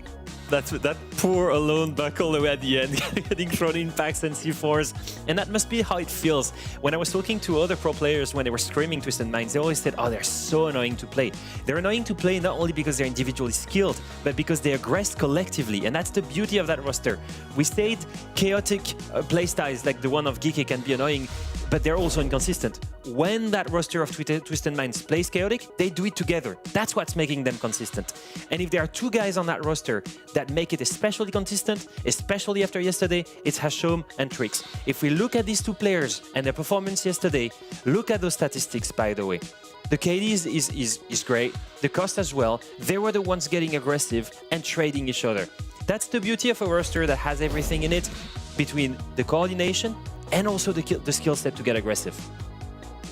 Incredible clutch from Hashom that we saw yesterday, and Trick sometimes playing more of these support operators, really stepping up yesterday as well. I feel like this is the trademark for Twisted Minds, something we've seen in these past 2 years. They are so fluid on the map. They will keep moving, they will aggress, like you two are saying, in your face all the time. These two players being that big instrument for that kind of playstyle that we're seeing from Twisted Minds. It makes me wonder though, what kind of map are we going to see? Are we going to see a map that maybe really fits that playstyle, that aggression from these two teams? I mean, for example, we saw Water yesterday, right? That really shows for that potential aggression. This time we're going to Consulate. Jack, do you feel like it's kind of, or Leo, sorry, do you feel like this kind of similar playstyle we can expect? It's execute heavy though. Well, the first thing I don't like is that for Geekay, they're gonna start attack, which means that Twisted Minds start defense, which is their stronger side, because that's where they can really exploit all the aggression that they love, right? The second thing that I don't like for Geekay is that actually, this is, in my opinion, the best map of Twisted Minds map pool. They're on a 5-win streak on it. They played it during SI Quals against some of the best teams in Europe. And at the same time, they also played against Geekay in those Saudi League finals, and they won it. And on the side of Geekay, it's been very so-so, very 50-50. So it is heavily interesting for me that on one side you've got the favorite map, and on the other, Geekay is ready to take them back on it. Clearly, it screams Counter-Strat to me because they know them well. But still, a show of confidence for Twisted Minds to go on their favorite map. Right, well, a favorite map seems very promising here for the side of Twisted Minds. Can they make it work? Once again, we'll send it to our casters. Thank you very much, Anne, and we are so excited to get in towards our second showdown. That first one got a little bit slow demo, but do you think this one's going to be a bit more of a back and forth? I just think this one's going to be utter chaos based on both of these two teams. And I'll be honest, this is the game I was looking forward to the most this week. Honestly, I just think with the history of the players that we have on each of the sides, you've got Geekay, who obviously are coming in with that core who pretty much the grand slam of tier 2, let's be honest. They were really, really good inside that tier 2 circuit this year. And you're bringing back, you know, Hungry and Packball. You know, that's the duo. That's the combination that we love to see. And their style of stage is just ballistic. You know, it is so hyper. You looked at how they played on Border, the operator pool that they have, the plays that they go for. And then you look at Twisted Minds, and you've got players there like Hashom. You know, he's got a peak invented after himself. The Hashom peak. That proves how aggressive this team is. And they just want to be in your face. They get to start defense as well in Consulate, which is, I mean, Geekay, you better have something special, because I can only imagine trying to get into this building against Twisted Minds is going to be a nightmare. Well, nightmares and dream starts, actually. We sort of had it yesterday. Twisted Minds obviously got themselves off to the 7-4, dispatching Secret of all the teams to get themselves paced in. They're sitting a little bit behind Rebels currently. Rebels obviously still yet to play today, but if they can get themselves locked in, well, say Falcons beat Rebels, suddenly Twisted Minds are going to be a little bit clear of the top of this group, and on the other sad side of that, Geekay could find themselves drifting further and further. They need to make sure that they can keep this one level, because, well, let's say that they get the 3 points, and let's say Falcons beat Rebels, that means every single team apart from Secret in this group will be on 3 points, and really nothing can be sort of silted away from the hand of all of it. It starts here, though, and with pretty predictable bans, I think you could say there, Demo. 10 seconds. Yeah, no surprise. Consulate. I mean, Grim and Ying, we know in terms of what Geekay can have up their sleeve, those are two key operators. So, yeah, I think Twisted Minds done their homework really well, which, I mean, I don't think was a difficult assignment, though. I will say a lot of people will know what Geekay are really good at. So, yeah, pretty much a no-brainer. Obviously, for Geekay, I think the Fenrir, it allows players, you know, like Sarks, who we know can just go on a wander and can find free players out of nothing. So I think removing a trap for him is going to be great. Goyo, obviously, whenever they... I think Geekay, they will always try and play for a plant. As much as what their siege is chaotic, it's always with the intention of get that diffuser down. So removing an operator like the Goyo is going to help them big time in that department. So, yeah, I think the bans pretty much suit the storyline of what both these teams are. Straight away, you see a Thatcher on a top floor. Immediately you're thinking, okay, we're going to be shooting some C4s out. This is going to be clay pigeon shooting. I think this is sort of the play, right? And I mean, it's great. It's one of my favorite little adaptations. We obviously got to see it quite early on last time round, and in the sort of changes of Thatcher, and you know that they're going to be just hucking everything at this corner. You know there's going to be the play of destruction, and then you sort of look at what there is, and it's like, oh no, it's the smoke canisters, right? That they can catch. Then they've got to try and play against the Shimika launcher. That should alone be enough to deny it, and the Thatcher's not really going to be able to do anything. So you have to come up with the alternate approaches, and Hungry jumping in on a shield near the site. That is something that we've seen for a long time. He's a Swiss Army knife of a player. More than happy to pick up any real operator and bring them in. One of those players that's also, even before shields got better, pretty solid. Glad he's in. Trying to find something, but nothing can quite connect here. They pull back. They're going for the plant. Backpool goes down. Rex goes down. Yeah, that is a big oh dear. Was Packball caught from underneath? In garage, Hasham killed him, he impacted, and then they had pre-placed holes above. Brilliant. I mean, oh, look at that lineup. Yeah. Brilliantly played there by Hasham, and well, that really took them a bit by surprise. Hungry does get one. At the same time, Jalad finds ours, and well, they know exactly where they are. They keep them out of the close swing. And they know where the kit is too.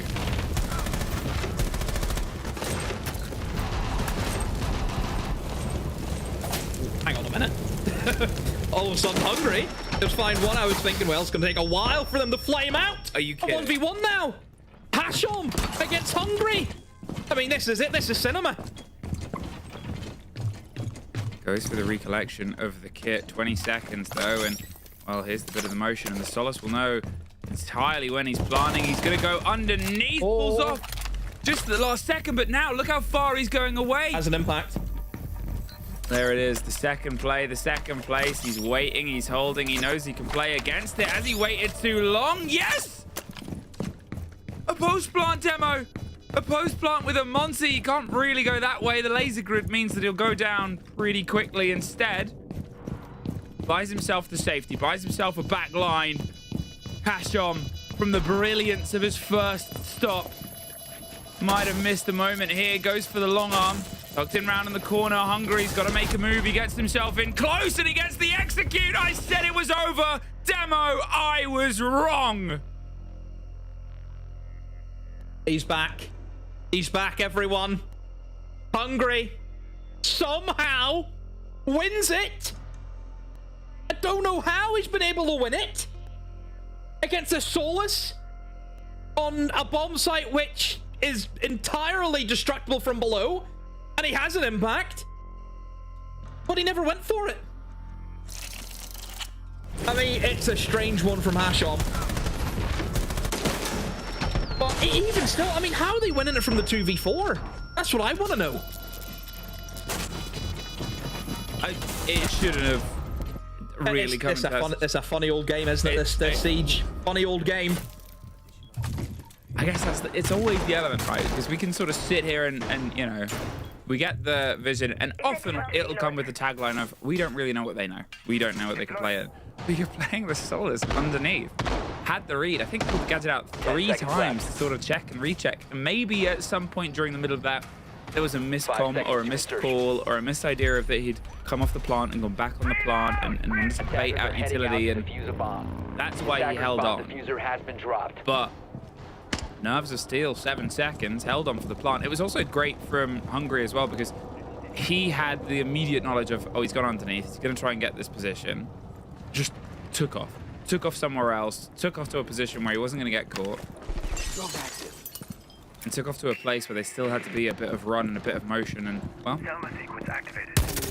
the first start is theirs, and here, still with the shield, gonna bring a blitz instead, and still with the Solus on the top floor. Hasham, they're gonna just get the read, make sure that they know the approach is coming via Visa, and hope that they don't get caught out and found here. They can be a sneaky secret strike later on.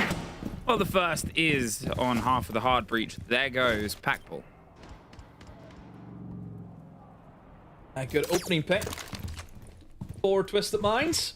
But I suppose this is kind of what we expected, though, on constant defense. For the players that this team has, where they just want to get into the thick of it and go for those fights. No surprise to see them pull off the first kill. Ashon, the lone man upstairs, has been spotted out by Snake and Sarks. Give that information over and just retreat back towards Spiral. I suppose probably the thought process from Geekay is, do we have the time and resources to go after this guy? You know, or do we just let him sit there? And, well, maybe you should have, because he's been a bit of a nuisance there towards Ash, as he was attempting to open up one of the Visa hatches, but Hashon able to destroy those pellets, and oh no, Hashon, he switched for the jump out and got a kill. I mean, he's trying to rebuild the sort of energy he lost from before. But to be fair, he started the first round brilliant as well, and mistakes are made. There's Starks getting Gillette, getting some of the pressure back in towards their favor. The external run out. It's this brawl once again. Who will be the one that pulls it off this time round? Another impact. Hungry. He's baited them all out. Hungry goes for it and gets the kill. Hashom. I mean, No enemies Oh, he's I love this sending game. I love this game. A beautiful game. Oh, fantastic. I mean, it's a 3v3, 40 seconds. Bomb site's below, by the way. Bomb site is below. We've seen no action towards the basement. It's all been in towards the top floor, mid floor. He's still got a blitz that they can utilize, who maybe try and just force their way in for a backside take, and that's what they're going to go for. Hungry doesn't have smokes, though, so that is a little bit of a mistake. Maybe he should have thought about bringing in the smokes, because he could have done with some of them. Now they can't really have a good opportunity to block off lines of sight. He's going to full send it now. Trying to isolate these 1v1s. Hungry needs to try and find a pick, and oh, flashes one. Does he get it? Yes, he does. Will isolate into 1v2, but he doesn't have enough time to get the rest. Close, but no cigar for Hungry this time on the blitz. Twisted Minds get it over the line, but oh, what can you say about that round? What fun. I mean, how is that round 2? Like, how This is the game. What did I say? This was the game I wanted to see. How are we at this already? There's a history between these two teams. There's history between these two sets of players and these players in general. And those always produce often the best results, right? I mean, Hang that in the Louvre, please. it's like, you know, there's like old spinning things where it's like you look through the gaps and it's like the circle and it has all the different pictures and it turns it into an animation. We need that. No, the oldest form of animation, I think, isn't it? Yeah. I can't remember what it's called. Yeah. Okay. Fine. We've had those 2 rounds. But what about a third crazy round? We'll find out, I suppose. We head What's back. next? In fact, we don't head back. We're on towards piano. So we get ourselves locked in towards the mid ground. It's obviously the round before we get the bans through. Yeah. I think Solace might get banned. I don't know. What do you want to see? What do you want to see out of this round? What's next? This feels like a taster menu from Essen Blumenthal. You know, what's it going to be next? What's he came up with? I want to see a classic pack ball clutch that almost goes horribly wrong and sometimes does go horribly wrong. Like, Get me the Amara shotgun. That's what I want. Amari shotgun. Yeah. We had a little bit of that yesterday. Yeah. Yeah. Checked it. Oh, well. We did. Like, Yeah. you don't make this up. You can't make this up. He places a claymore on the window and he gets shot through the window. Yeah. Okay. Well, there's the previous sort of star player last standing of the first 2 rounds gone. Swapping mags. But also the loss of the Capital is pretty heavy in terms of their like forward aggressive gadgetry, right? They don't have any Grim, obviously. They don't have any Candelas, obviously. They sort of had that, and then that was kind of it. You could try and lob the track stingers and draw some attention away and try and hit them with an air jab, but otherwise, you're just sending flashes on the back of those grenades and hoping you can try and get a kill on towards the back and upside down repel with the super shorty. 4v4. GK, they have got a foothold in the building. And Packbull's got himself in towards Admin right now. And what is that? What is that? From P9? Just floor bangs him? What? Is there Valkyrie cameras or any info? What was that? There had to be. Gotta be.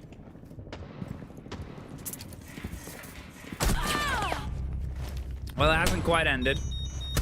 Packball's able to get one more. What did I say I wanted at the start of this? Packball clutch. A Packball insane clutch. And he has a minute to try and make that come together.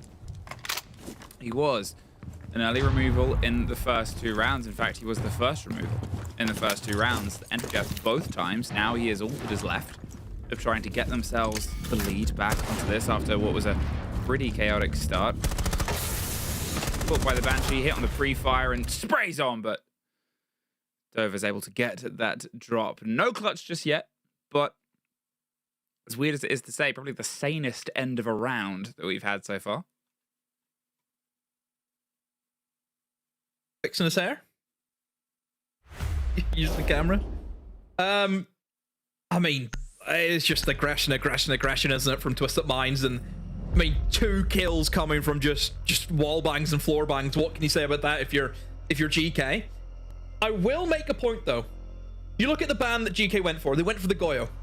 Other than the first round, they have not went fast to try and take ground and go for plants, which is the kind of style of siege that we're used to seeing. You know, quick, aggressive. That's what GK will apply.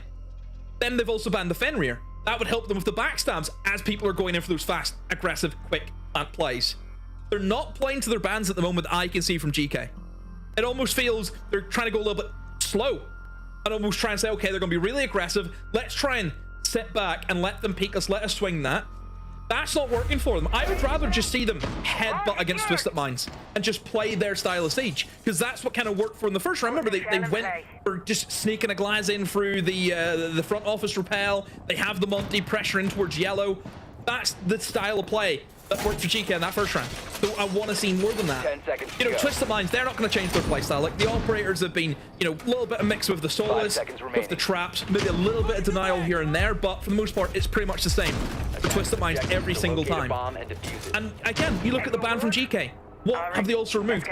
With the Chanka, another form of denial. I just want to see them hit these bomb sites fast and aggressive and aim for those plants, because Consulate, it's already going to be a difficult map to attack. No matter what team you're playing, that's just the way the map is. And the best success that we have seen teams have on their attacks is by hitting these bomb sites hard and fast. At this point, they have themselves at least a pretty even spread of kills for how these rounds have played out. There hasn't really been anybody from the side of Twisted Minds that's been continually the one stepping in. On the other side of it, you sort of look at the problems of GK, and you've got Sarks and Hungary fine popping in, but outside of that, 3 players, 1 kill between them. I think that was one of the problems that we actually sort of had from them yesterday. There really wasn't a spread of action coming across them. They just could not get themselves sort of in towards the game and in towards the killing side of it. And yeah, you're looking at this approach, you're looking at you are on the attack, you're trying to drive that energy, but you can't just have the rest of the team being able to lock it all out. We have this juggling game potentially about to come together, but remember how it went last time. If they don't have the security of these positions and they don't have the awareness, well, what do? Do you try and run a bit deeper? In that case, you have to try and get this control of this position. The Capital bolts start. Hasham is almost entirely out there. Solid, pretty much cooked. Yeah. I'm surprised he's alive, but they have removed the player in that corner, and now they can go for the plant. They have the Thatcher, they can deny any form of C4s as long as they have somebody below, which they do with Sarks. No! Backball! Misses the C4! They've tried to swing in the windows. A replant's gonna go down, but now the fire's gone. The hair jab goes off. Is he gonna stick this? He's gonna try, but no, the shotgun swing. And look at the position now that Trix is into. Tucked in towards that same corner that Hasham was in. A 2v4 now for Sarks and Packbull they have to go up against. Oh dear, Packbull must be kicking himself that he missed that opportunity, because that should have been a plant. It's the element where it just doesn't feel like things are properly connecting together, and as gets himself as 4th. really lock in this final kill here on towards Backball. I said there isn't really a single player that's entirely leading the charge, and we might be about to get an ace. There goes Dove. Backball's able to get himself in. Oh, he gets himself a second. A 2 versus 1. They're just going to peel themselves back. Low health on both P9 and Tricked. And I don't know about the player that's close around. They've built up a pretty decent crossfire here. As soon as he hits one on contact, the other will swing, but oh! Just activates in time there. Good play to stop that one filtering away from them, but again, it's getting close. Good crossfire. I think they knew they were going to win that just based on where each other's were. Yes, quite a gap between them, but it's Packball sandwiched in the middle of them. Yeah, just that one C4. Packball misses EMP blast. And really at that point, can't get much going. Quick swing coming in. User has been dropped. Yeah, just a shame, isn't it? I think if you're Geekay, got everything right, you cleared the player out of the corner, you had that presence downstairs. Just that one missed bit of util not being caught by the Thatcher, and that is what killed the round. Dead. But it happens. It does happen. Reloading. At this point here, with how they've been able to sort of get themselves a bit of ground, how they've been able to, you know, keep locking things down, we're getting further and further away from that one round win. But let's be real, it should have probably been Twisted Minds. It was, I think, a 4 versus 2. Yeah. And then massive clutch back in from Hungary. This could be a 4-0 right now. This could be. What's the kill spread? Okay. Yeah, exactly. But then it's also very similar to how it was yesterday, as I said. I mean, Hungary went 1-7 yesterday, so he's been able to step back in. Ask went 2-8. Backball 3-7. There's always this divide, whereas Sark's positive, 10-8. But then the rounds that they got, 2 rounds, it was the first and it was the third. And then other than that, they just got shut out by Rebels. And as I said before, if they lose this, they'll find themselves still in sort of equal company at the bottom of the board on 0 points against Secret. But radar's picked up a equal threat with nearby. Secret, and they're probably going to try and turn things back on. They're not playing today. Darks has the read. Snake is just going to see if he can slip his way around. Does get great take on towards Sonari, and can get caught out by the C4 as well. There's a quick bit of motion. Hungry's able to find Ashom, and here is that pace demo that you sort of called for. Yeah, that's better. Hit them hard, use the shields against Sarks. I mean, in terms of pickups for GK, I think Sarks is a really good one to get. You know, as much as what we talked about that Fnatic team last year, Sarks, I think, was a big kind of shining light for that side, and we've seen him play really, really well, despite the results of the team in general. So I think GK getting Sarks, yeah, great pickup for them. You know, we know what he does. He just kills. That is his job, and he's very self-sufficient. You know, he just goes and does his own thing. Doesn't need to be, you know, somebody look after him. He just goes off and he gets results. And right now, I mean, Dova is pinched in not a great position. The rotate open to his left, spiral to his right. Only a matter of time, though, exactly where he is too. At least they should have. And Sark's not call that out to his teammate. Rexon goes down. But a 1v3 now that Trix has to clutch up. And he cannot. There is the most stable round we've seen from this team. I would say probably, maybe even over the past 2 days, actually, but definitely today. They get themselves locked in. They made sure they had some pace in their approach. They made sure they were able to sort of collapse and close down what they needed to. Yep. From there, sort of a bit more par for the course. And they also didn't really give opportunity for it to be brought back into by Twisted Minds, but they kept them at a bit of arm's length. They made sure that they operated together. They had a trade game for it. This is the opener. Said starts, great pickup, but then Hungary comes around almost immediately. The pressure was coming behind the Denari at the same second. There again, this trade game. They're just making sure that they're on each other's shoulders, and that's sort of that netted result. I mean, 2 attacks, I think, in this half is good for GK. Don't forget the map. Yeah. So overall, even if they lose this one a 4-2, I'd still be happy with that if you're GK. Getting the 2 attacks, very important consulate. Have the opportunity to maybe get the third, who knows? for Geekay, that's more like it, isn't it? Attacking Twisted Minds, going up against them, not playing as timid. Take the initiative, take the aggression against them. You've got a very capable shield player in the form of Hungry. Use him. You know, Blitz can be so devastating, especially, you know, with an operator like your Solid Snake, where you can get that just instant information. It's a great combination to have. Can they get themselves one more? Can they just try and push this one over the divide? Obviously, we're on towards this side. They've kept themselves rotating. They're onto Piano. I mean, fair enough, really, with the pressures that we've seen down on that basement. Changing sort of filtered away. When we were on round 2, there was a lot of moments where we were like, this is a bit of slippy siege.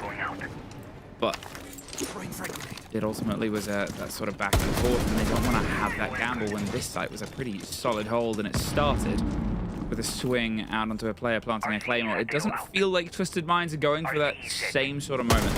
They're happy to have something go their way and then move on towards an adaptation. And here it is, you know, still with a bit of that intel, still with a bit of that drive, but not trying to stretch the fight outside the building as much as they did last time. We feel a long way from Hashom running outside.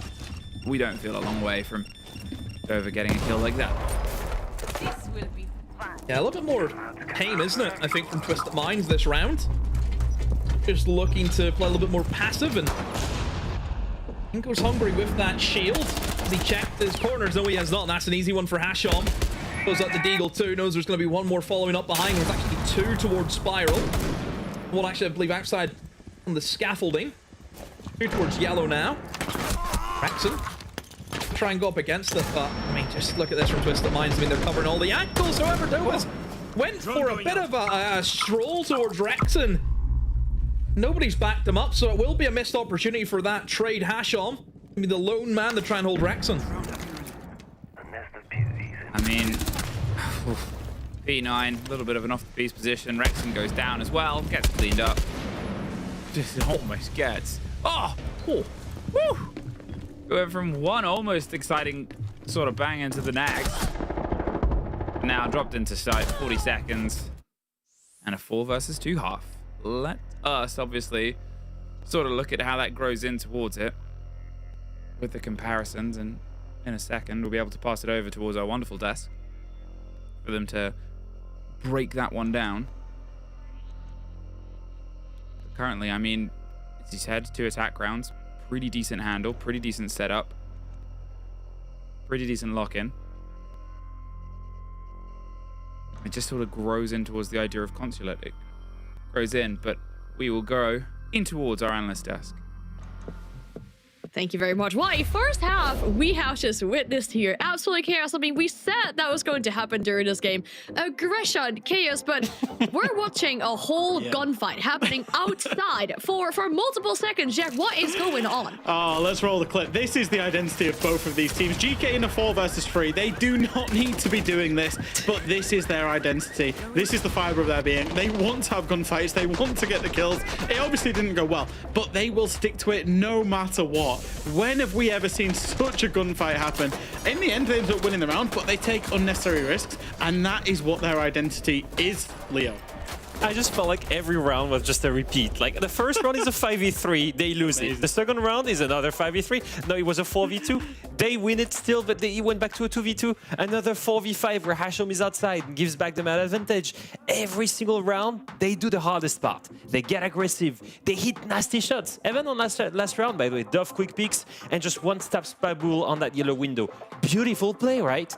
And then what do you see Dove do? He just runs at the guy in front of top stairs, and even though it's a 5v3 and he could just be holding an angle, he just sprints to them. It's just, they will be relentless. They will aggress all the time. That's just the fun part about Twisted Mind.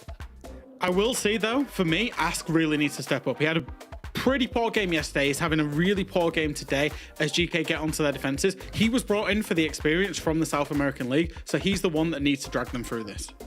Well, the thing is with this game, though, are you not entertained? In my opinion, S tier EML gameplay with so much chaos, and I hope we get to see more of that in the second half. Thank you very much, and we will find ourselves back in towards the second half. Now, you said 2 rounds should be enough. Are we about to get that full through read here, Demo? I think the first round's very important, isn't it? Because there we kind of have an idea. Okay, GK in a good stead now. They've pulled it back 1 round between them, or Twisted Minds come in. They get that first round, and then it's a 5-2, and there's a 3-round gap. So very, very important to see how this kind of second half will play out. And it's all down to GK. You know, they need to make sure they can tighten up this defense and have a really strong half, because like I said, the 2 attacks, that's good stead, I think, for GK. But we'll see what Twisted Minds have in store for us. Wonder how aggressive GK is going to be in the defense, because, I mean, as the desk just showed us what GK do, I wonder if that's going to kind of carry over. Is it going to be the same kind of aggression that Twisted Minds did against them? You know, there was moments there where GK, they were going aggressive. You know, we know they can play that play style. So I just wouldn't need to see it. I just need to know. Okay. It's the fun bit about new teams, isn't it? This is It's always the best bit, is getting a taste of mystery, right? There's the elements of... We're like chefs. We're not chefs. They're like chefs. We're the lovely restaurant. We're the critics. We're the critics. Well, no, actually, okay. We're not allowed to be the critics. Reddit is the critics. Twitch has the critics. We're the people that eat the food and go, no, this is delicious. I thought I washed the dishes, to be honest. I thought I'd clean up this mess. I get the drinks. That's what I do. How was it today? You get to see these elements come together, and they will cook in private, and then they will reveal these things to you. And it's different on maps, it's different on energies, but it's also different against who you go against, because you back a house team, you back a house sort of staff. Your counter prep and prep, which we talked about before, is a big important part. And there's the first that goes. A big important part is Hashom. Removed early on, no lion charges, and when the sort of limitations here, if you're looking at the bans of the Deimos and the Dockerby, now those roamers are going to feel a little bit fun and freewheeling potentially here, Demo. I like that from GK. Braxton going aggressive, swinging a window, kills them outside of the Visa window. That's what you want to see if you're GK. Start things off strong, assert that dominance against Twisted Minds. Let them know that they're going in for a tough time in this half. Minute 40. They'll play with, and Twisted Minds, they have got themselves a good kind of foothold in towards admin right now. We can start going through the traditional way of how we've seen teams go for this admin side. We want to try and clear in towards vending next, get yourself prepped to try and take in towards front office, and then eventually work your way into meeting for that plant. I've got the glass here that have a few smokes, and also don't forget the Capitao has smokes to assist. So we would expect to see some pretty big value from P9 here. Minute gone. Everyone just prepping, and Sark's a great swing on the Spiral.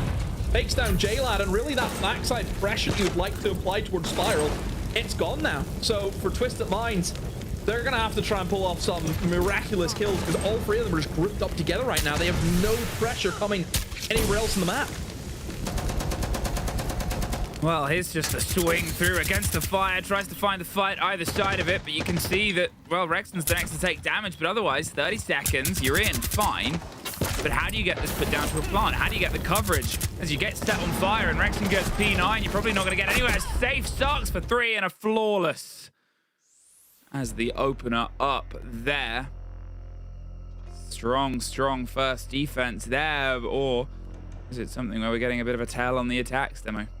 Yeah, really important, I think, for GK to get that round. It shows that they're here to play now. And I think in terms of first defense, things went perfect. You get a really early kill onto the kind of star boy off Twisted Minds. You kill Hashom right from the get-go.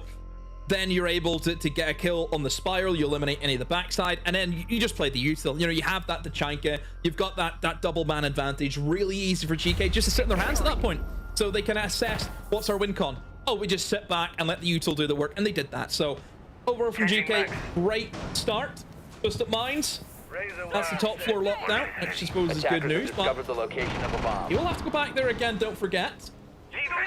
Not opting for the basement here, GK. Instead, going for the mid floor. I mean, you'll probably have to play that anyway. You know, we know what Constant's like. You're going to go for those full rotations. I mean, split bomb site as well. I mean, I'm quite a fan of split bomb site. I think we've seen some pretty good kind of assessments of that during Invite with a split bomb site. And certainly always an option you have to be kind of careful for. Heading out to defuse a bomb. Didn't see it though on the Twisted Mind side.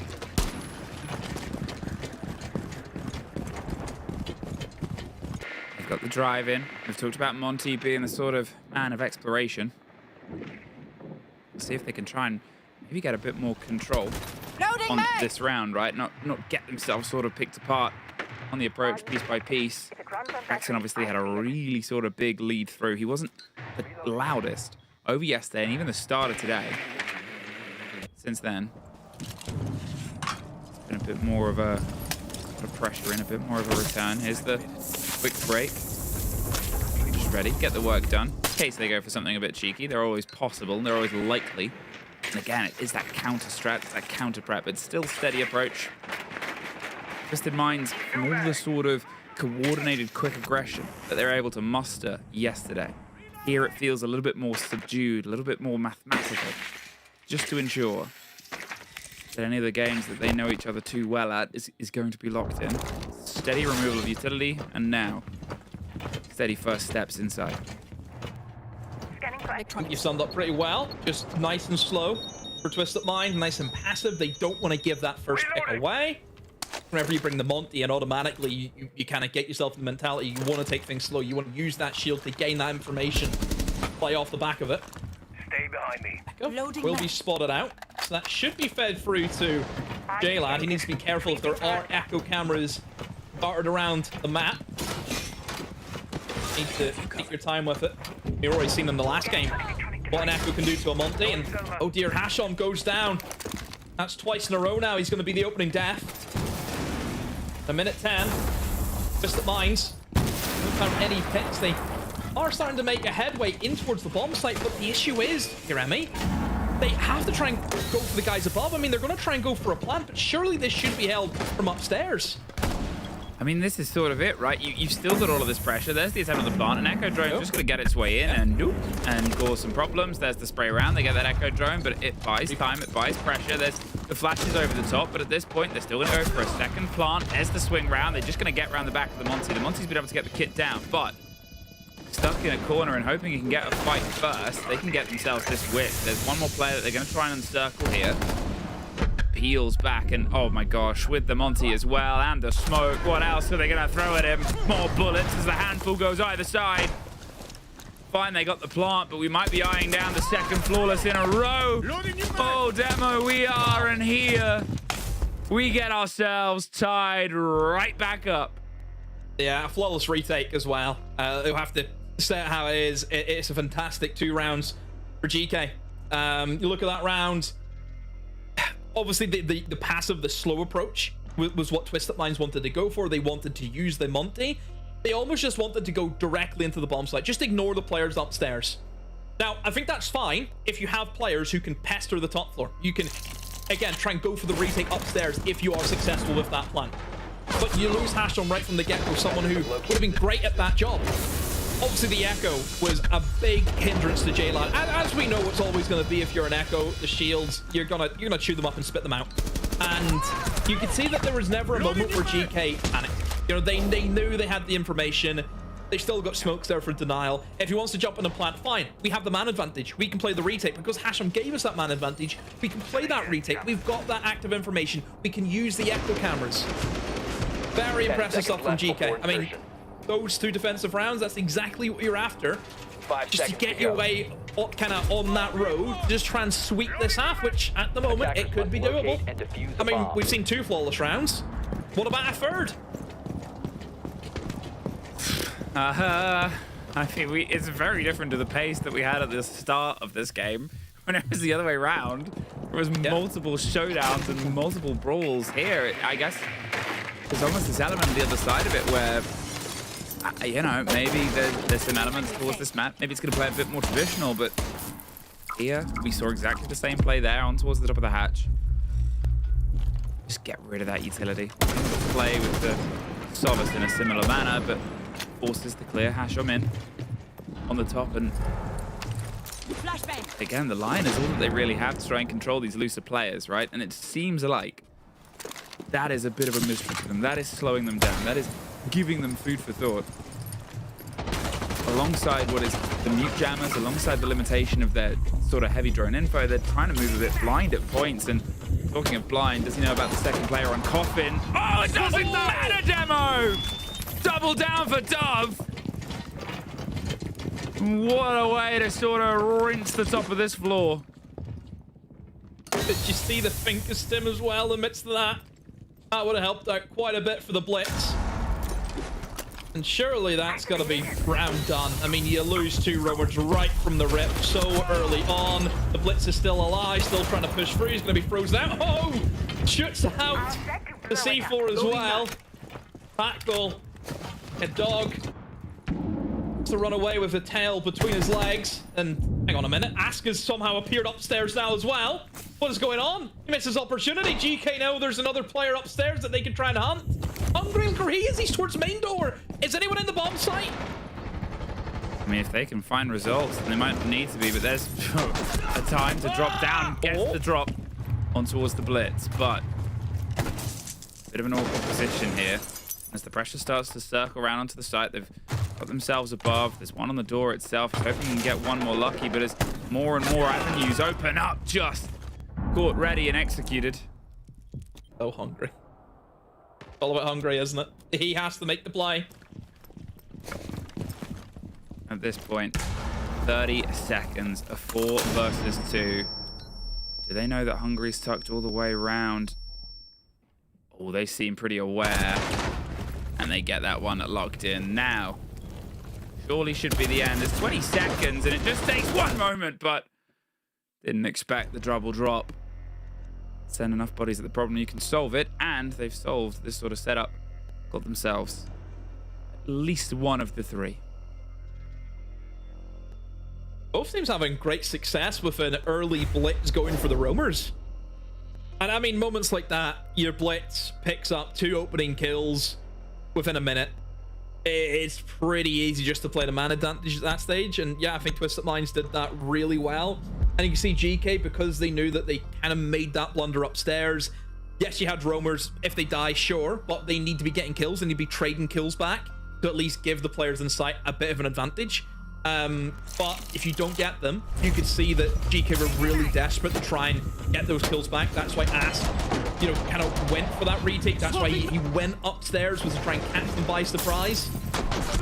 But in the end, whenever you're going for that retake, you look at where Ask is, you look where Hungary is. They're not in a position to trade each other back.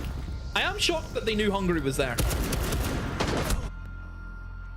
I mean, I guess it's one of the things of like, maybe that was a discovered problem earlier on, if that makes sense. Maybe they sort of had looked in towards it and had that awareness and compartmentalized the problems that they were trying to solve.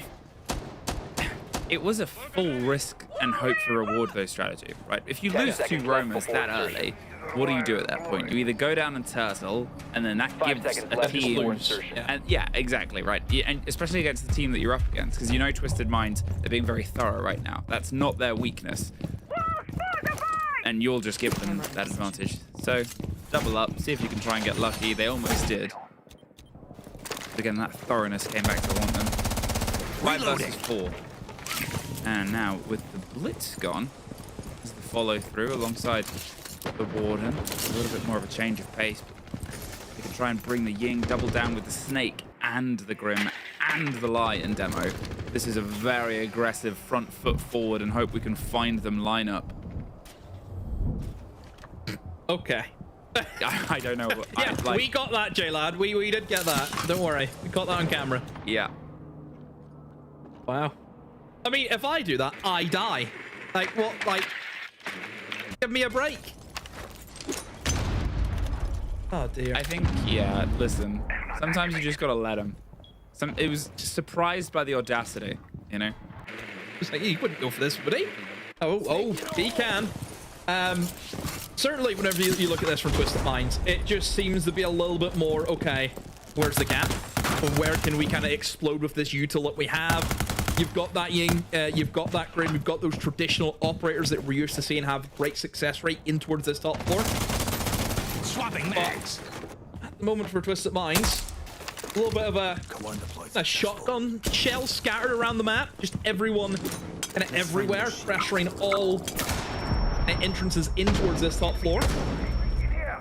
That clash though, what have they got for that? Not a whole lot. I think Hungry could be kind of the kicker in this hand. Tarks, first pick for him. Next time J-Lad. Oh, there's Rex and getting the swing on towards Hasham and just buys himself a second of space. Rex almost caught out as well. C4 will actually get Dove instead. That leaves a 5 versus 2. Still with a clash on the board and a mistimed swing in. No. Oh, no, no, no. We saw that too. Hungry gets the last. That was a failure to launch. Was that another flawless? Another flawless. Wow. So the rounds they've won on defense have been flawlesses 100% so far. That's not bad. I did ask for a third, and there we go. A fourth? Timeout first. Yeah, I think they needed this because they've kind of lost momentum that they had in the first half, haven't they? Oh, 100%. It's slower than they were yesterday. It's less confident. The energy that they sort of had in the game against Secret here, whether it's because of the work that went in before, whether it's because of the expectations of who they're up against, it does bring a bit of a tweaked energy, and you see that they're trying to struggle to rally and find those first feet in. And it's sort of with the power that they had yesterday, with the sort of explosive attitude. It's not the approach that they would want here. Just sort of lying down, little moments like that again. Those weren't the mistakes we were getting from them yesterday. Yeah. I also think for Twisted Minds, 3 out of the 4 rounds, it's been flawless for Geekay. Yeah. And at that point, with that third flawless coming in, I think everyone's just kind of sat there thinking, what do we do now? That's 3 attacks that we've had, and we've been slammed on 3 of them. And it's almost a bit of self-doubt where you're like, we have to find something. Has anyone got an idea? You're almost just kind of looking at each other thinking, does someone want to do something? That's not mine going up. Well, we'll see if that was the team talk, I suppose. Was something done? I mean, you've still got big sort of changes in their lineup here, right? They've made sure that every single time there's some consistencies that have been built in. Lion has been a pretty integral part of their approaches, and that hasn't really changed because it has been their attempt on a catch. But Monty's gone, Monty's back. They played around with the blitz before it was banned, and it was their only successful approach. They peeled off Capitao, and sort of the gridlock that they sort of tried to do to control the roam game hasn't worked, and it feels like they're struggling to piece together how the hold of Geekay wants to build into this, how Britta's on the other side. Now the clash just keeps getting locked in. They didn't play it for the open 3. They sort of said, nope, we'll make sure that they ban something else. Ha ha ha ha ha. Now Hungry can play a clash and do Hungry things. Yeah, and they don't really have anything to go against the clash as well. I mean, there's been no Nomad, which has kind of been the go-to counter, isn't it, for the clash? Yeah. No interest at all from Twisted Minds, so I think Hungry's just going to get so much value, especially look at the lineup. Against the Monty, against the Ying, the operators who want to get in and take ground, you can just stop that entirely. So I think that clash is just a great pickup through and through, just like last round. Careful here, and Packful with a shotgun. I thought he was going to get picked apart by that DMR. He eventually gets killed, but he still got his one. That's all that matters. That's it, right? Gets his one, gets himself locked in. Here comes the support structure we talked about, and there's a clash. Causing problems, as he said. Nothing to deal with it. What's Dove gonna do? Not much he can do. He doesn't even have impact DMPs. He has the hard breach gadgets. And now Twisted Minds just gonna try and change an approach here, but they're gonna have. This is the thing. The clash has legs. It will. If you don't want to go to her, she'll come to you. It's no problem for Hungry. I just don't know what options that Twisted Minds really have, and I think for Geekay, it's that win con. Remember the win con that we talked about top floor? You just sit back and let the utility do the work. They can do the exact same thing again. Well, there's another quick pick up here for Rex, and as I said before, didn't have the quickest build in towards this map, but he's found himself a secret to success on the second half. Seemingly, Trix is about to swing into a pre-aim, and does get the drop on towards Sarks, who, to be fair, has been ever brilliant. Sort of unknown and unnoticed in some ways towards the calls, but you just have the consistency of player you expect him. We said it before in the first half. What a great sort of adaptation. What a great sort of player. Get in now. What do you do here? The bees will get you the reveal and swings in with the secondary, and you're against the smoke canister and ours. But there was also the shoulder cover player here, and now it's just a Monty. Scored out on a cam. Trying to get close and toe to toe, but the shotgun says no, no. Fnatic. They push themselves on to a potential map point here. Oh, not Fnatic even. Sorry, that was last time. Geekay. Yep. I'm still. I'm an hour there. I know. Sorry, I know. I forgot. My Socks bad. used to play for Fnatic. Yeah, you get a percentage point, I guess, for that. It's my bad. I was an hour ago because I forgot the clocks went forward. So. What else are we gonna say? This is also. Is this wild? You know, we've got Packbull and Hungry there. Is that, you know? How far back do we go? Team Liquid. Ask is in the mix. Super team. 6-5. Geekay are on 6-5. And at this point, though, this is that sort of moment because although it wasn't a flawless, so they're able to get a couple of the bodies down, they were still never really putting pressure on towards the site, right? It was still going for the clear on vertical, still going for the clear on the most of the map, and sure, they took this site pretty cleanly, but it was a good close down on 2 roamers. That is in some ways an easy adaptation, and I say that, Demo. Look at the lineup that we now have in the bottom left. Yeah. 10 seconds left. It's just playing into the strengths, isn't it? And I think for GK, it's always keeping Twisted Minds guessing. And to be fair, if you look at the way Twisted Minds have played a lot of these attacks, I don't think they've brought the correct operators to deal with a lot of the util. I mean, you look now at the Maestro. Other than nades, what have you got? I mean, typically, if there's like a Maestro, you see Brava be the instant pick, and we know how strong Brava is against the Maestro. You've still got the Echo. You know, you don't see an IQ being brought in.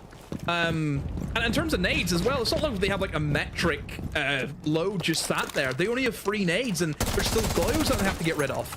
I just think it's a complete mismatch. You know, the Twisted Minds lineup feels very, we're going to try and walk in and find picks. But then you've got traps, you've got the Fenrir there who's going to stop that from happening. You know, where are the execute operators too? I just think Twisted Minds have kind of went all in on, we're just going to try and see if we can find picks out of nothing.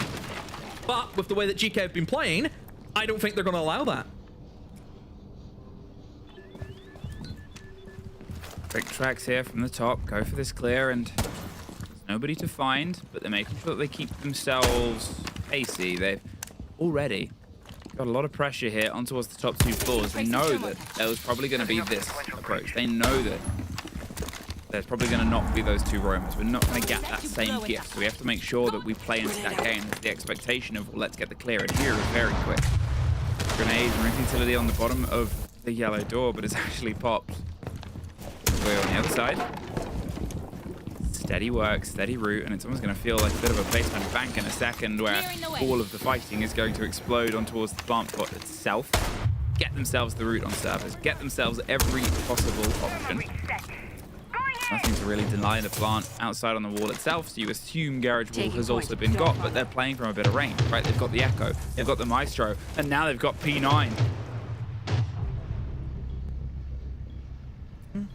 Still 4v4 though, but I mean the WinCon, it's just going to be the cameras, isn't it? You're going to have the Maestro, you're going to have the Echo, and that's what Twisted Minds are up against. It's almost like, you know, traditionally you talk about, oh, you're up against the timer, you look at Smokes, Tachanka, Goyo. In this element, it's the cameras that you're up against. You know, the Maestro, if he can just zap you constantly with 2 of them, it's going to be a freebie. And look at that DMR angle being held from Rexon. Picks up Hashom, and with 40 seconds to go, where is the WinCon? Where is the win going to come from for Twisted Minds?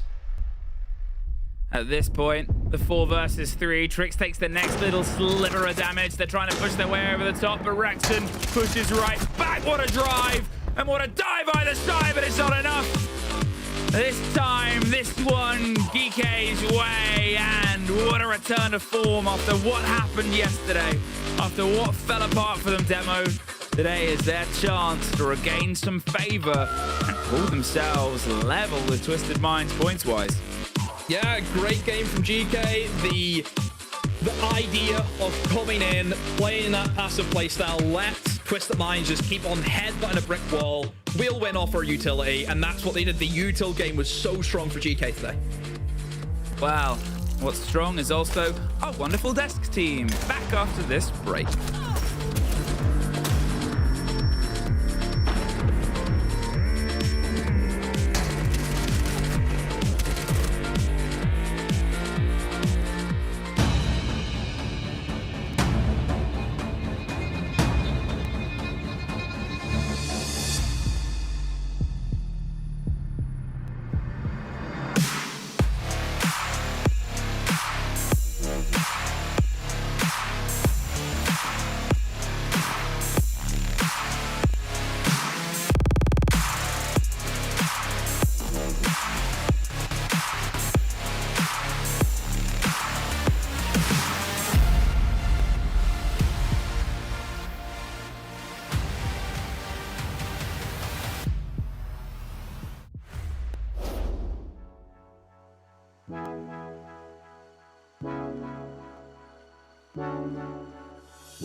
Amazing recovery from Geekay. They get their first victory on the board here in a close game, and we get to speak to them. We have Pekbul on the line to ask him a few questions about this game and the whole of EML so far. Congratulations on your first victory here. Pekbul, I'd like to know, what's the big difference with yesterday that led you to win the game today?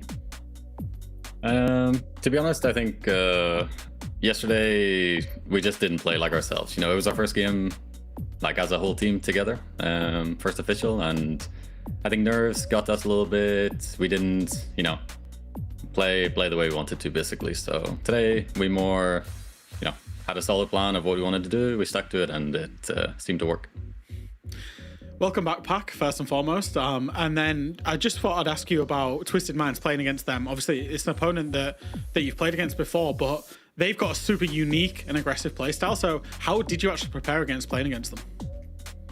To be honest, I think you don't need to like change too much against them. It's just you need to all be like individually switched on and make sure you have, you know, some traps so you don't get backstabbed. But honestly, it didn't really feel like they were playing their normal style, like especially on attack.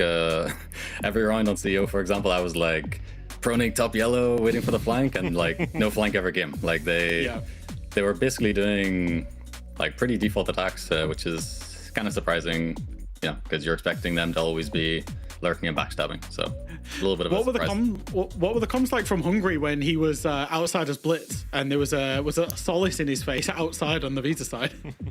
Yeah, to be honest, I saw the guy jump out, and I got off cam and I started spectating, and I was actually just laughing. I was literally calling like, guys, they're outside on Hungary. Like, it was such a funny scene to look at. Pekbul, first thing first, congratulations on the victory. Congratulations on stealing my elo in ranked earlier this week as well. You actually destroyed me on Chalet. That was easy, yeah, I know. I just want to ask you, looking at this roster, you guys built something special, right? Shepard as the head coach, you went and take Ask from Brazil, you take Sarks from Fnatic. I mean, I don't think anyone expected Geekay to look like you look like coming into EML. Can you maybe let us know about the insights of the creation of the roster? How this is all come about, basically? How did you guys get together?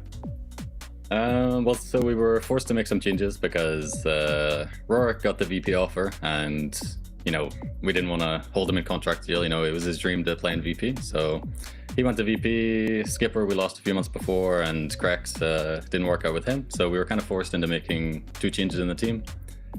And yeah, I mean, we trialed a lot of players. We were trialing for like 6 weeks, but yeah, I mean, we decided to go with this lineup. We think it has a really nice balance of everything. Like, you know, if we want to do some slow stuff, we have the GOAT Shepard to tell us how to do it. If we want to go like idiots, Hungary's the king of the idiots, and then everyone else is kind of like a little bit balanced in between. So yeah, I mean, I think it's just a really nice balance, and we have a nice plan for the future. All right, I think we say this in one of the most positive ways. So this is a very creative roster that we're seeing in EML, and we're liking what we're seeing so far with that first victory. Thank you very much for your time, Pekbul, and good luck with your next game. Thank you, guys. See you. A good mixture of players led them to this first victory here today. When we look at this game as a whole, and especially more, I guess, on these defenses that Geekay was doing later on, it's looking solid from them. I mean, I like the additions. Chaos, maybe a little bit less on the defense, with Geekay being in that driver's seat, Leo. Yeah, I think the main thing is how do you close the defense side, right? Because in attack, I mean, they're lucky they get 2 rounds, I'm gonna be honest. Because if you just look at the way that Twisted Man was playing, they were dominating, and realistically it should have been a 5-1. And if they didn't throw bodies at them, Geekay would have had less impact, and we would have stolen away a few rounds there. But the main thing is, to me, the way that was insane from top, by the way. Crazy. Those shots are just crazy. But the main thing to me is that the way that Twisted Mind was attacking, like exactly like Pekbul said, suddenly they pick the shields, and the other ones that are slow, the other ones that become predictable. Where were the flanks? Where was that aggression that we know Twisted Minds love? It was not there. They were boxed in a frame on Consulate, attacking super slowly, step by step, and all Geekay had to do is just sit and wait and play the time, and it worked really well. I think both teams actually will struggle more on their attacks than their defenses, and I think that's why we saw that. They were obviously on a defender-sided map in Construct, and both had very dominant defenses in their own way. GK, like you say, when they get a little bit creative and a little bit crazy with the King of the Idiots on Hungary, for example, as Pat Bull said, not me, it can work against them as well at the same time. And the same with the aggression that Twisted Minds can show. That can work against them when you've not got the fundamentals to fall back on. And it was just GK managing to get it done on their defenses, being that little bit more dominant. It makes that 2v4 clutch in the very first round seem so much more important now. We did a bit of a rookie watch at the beginning of today to take a look at all of our 8 rookies that we have in this EML here. One of them instrumental to the victory today for GK, going up against Starks in our headset, because these are the 2 players, Jack, that absolutely popped off today. Yeah, absolutely, both of them. I think this is the big thing for us, Leo, is when you've got a team with kind of backline players, you know, with Pat Bull, with Ask, with Hungary, you're putting a lot of pressure on a relatively inexperienced frontline in Sarks and Rexon. Rexon, of course, in his rookie stage, and Sarks still quite new into the league, of course, a rookie last year, but both played super well today, Leo. Yeah, and I mean, Starks, we know of his consistent fragging ability. We've seen that at the end of Stage 2 last year. We see that again. I'm not surprised. Rexon is the one that I'm really happy about. He is the one that I was looking forward. I knew he had the T1 potential. He showed it today. I mean, dropping double digits against a team like Twisted Minds with the skills that they have. You know, this is something special. Really happy about Rexon performing like this. We will need these guys to be continuing carrying with the roles on Geekay, but today at least was a success for sure. It was. We're at the halfway point of our second day here. And for everybody who's asking, where's Stompin? Where's Shaiko? Where is G2? The wait is over. G2 is playing against Virtus Pro. After this, don't go anywhere.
For the first time, we get to see this new iteration of the G2 super team play a game against Virtus.pro.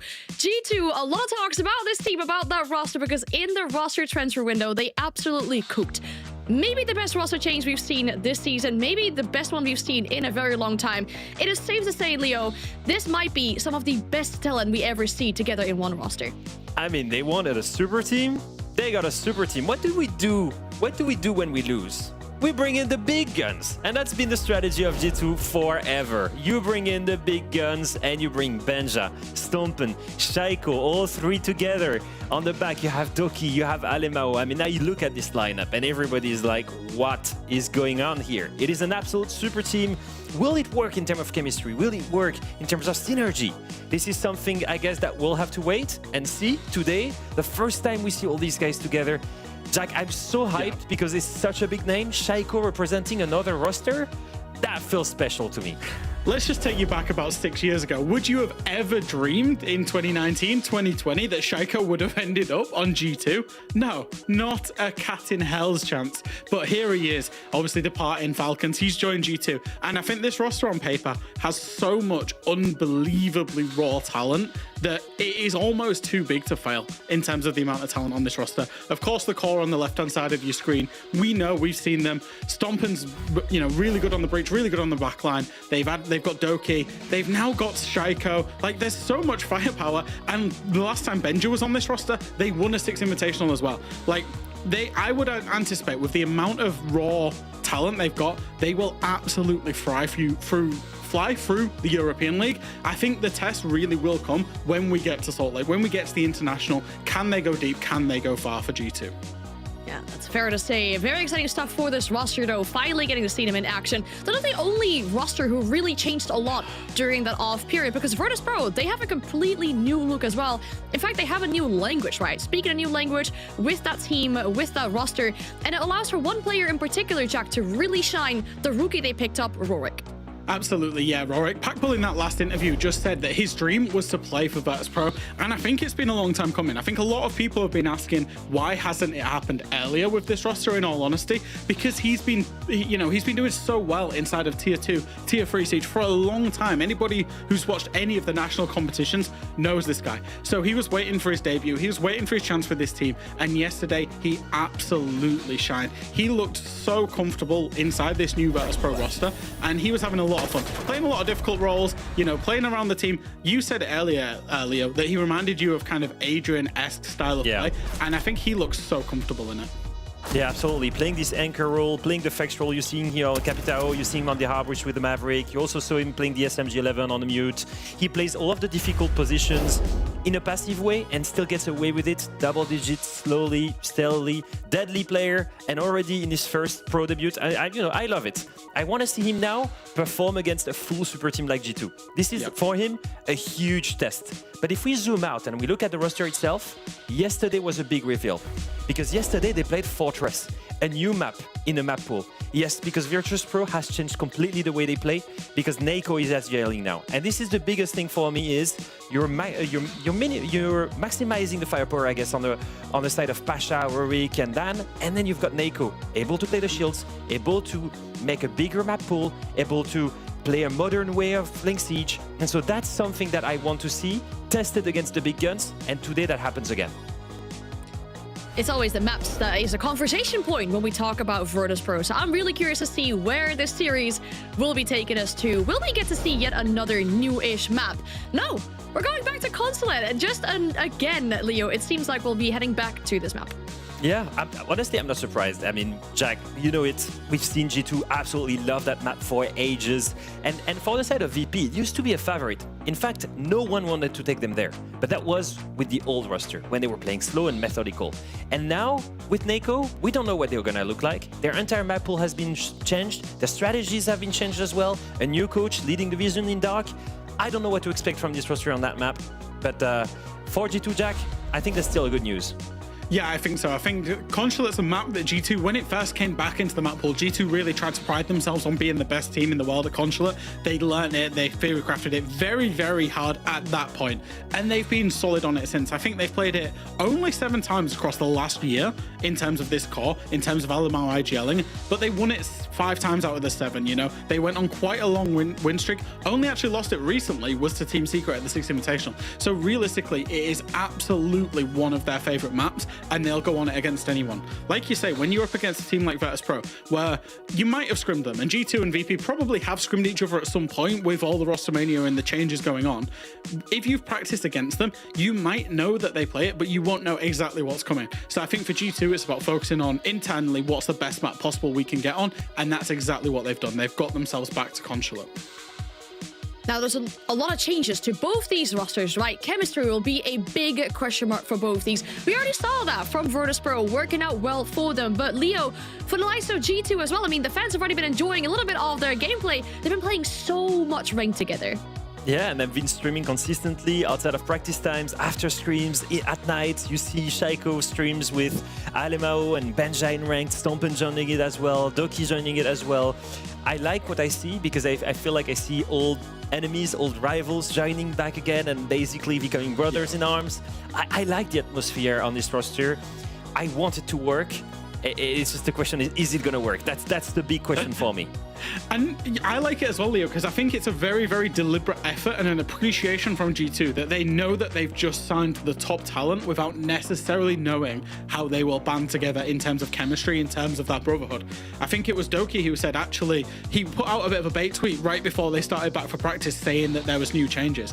So they'd signed Benja and Shaiko before they'd even scrimmed with them. You know, we talked, Packbull said that Geekay trialed for 6 weeks. That's not the G2 way. G2 signed the players and then worried about trialing with them afterwards. So I think when you've got that process, you've got the talent. There's just no question about that. You absolutely have the talent. What you need to build is the chemistry and the trust that wins the championships.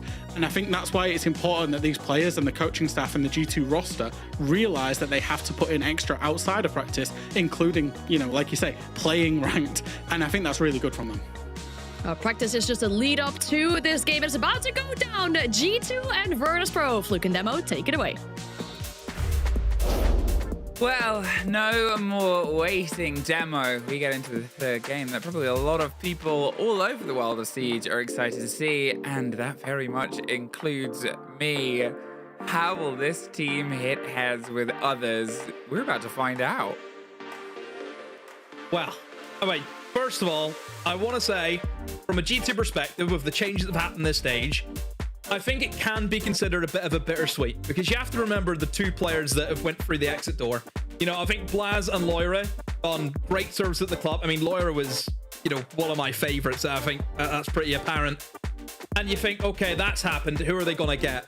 And straight away, you get Benja. I'm already hooked. You know, I'm the fish. I deliberately went to the hook and put it on my map myself. Right? I'm hooked already. And then he had Shaiko, and it's just reel me in. Just take me away. Take me away.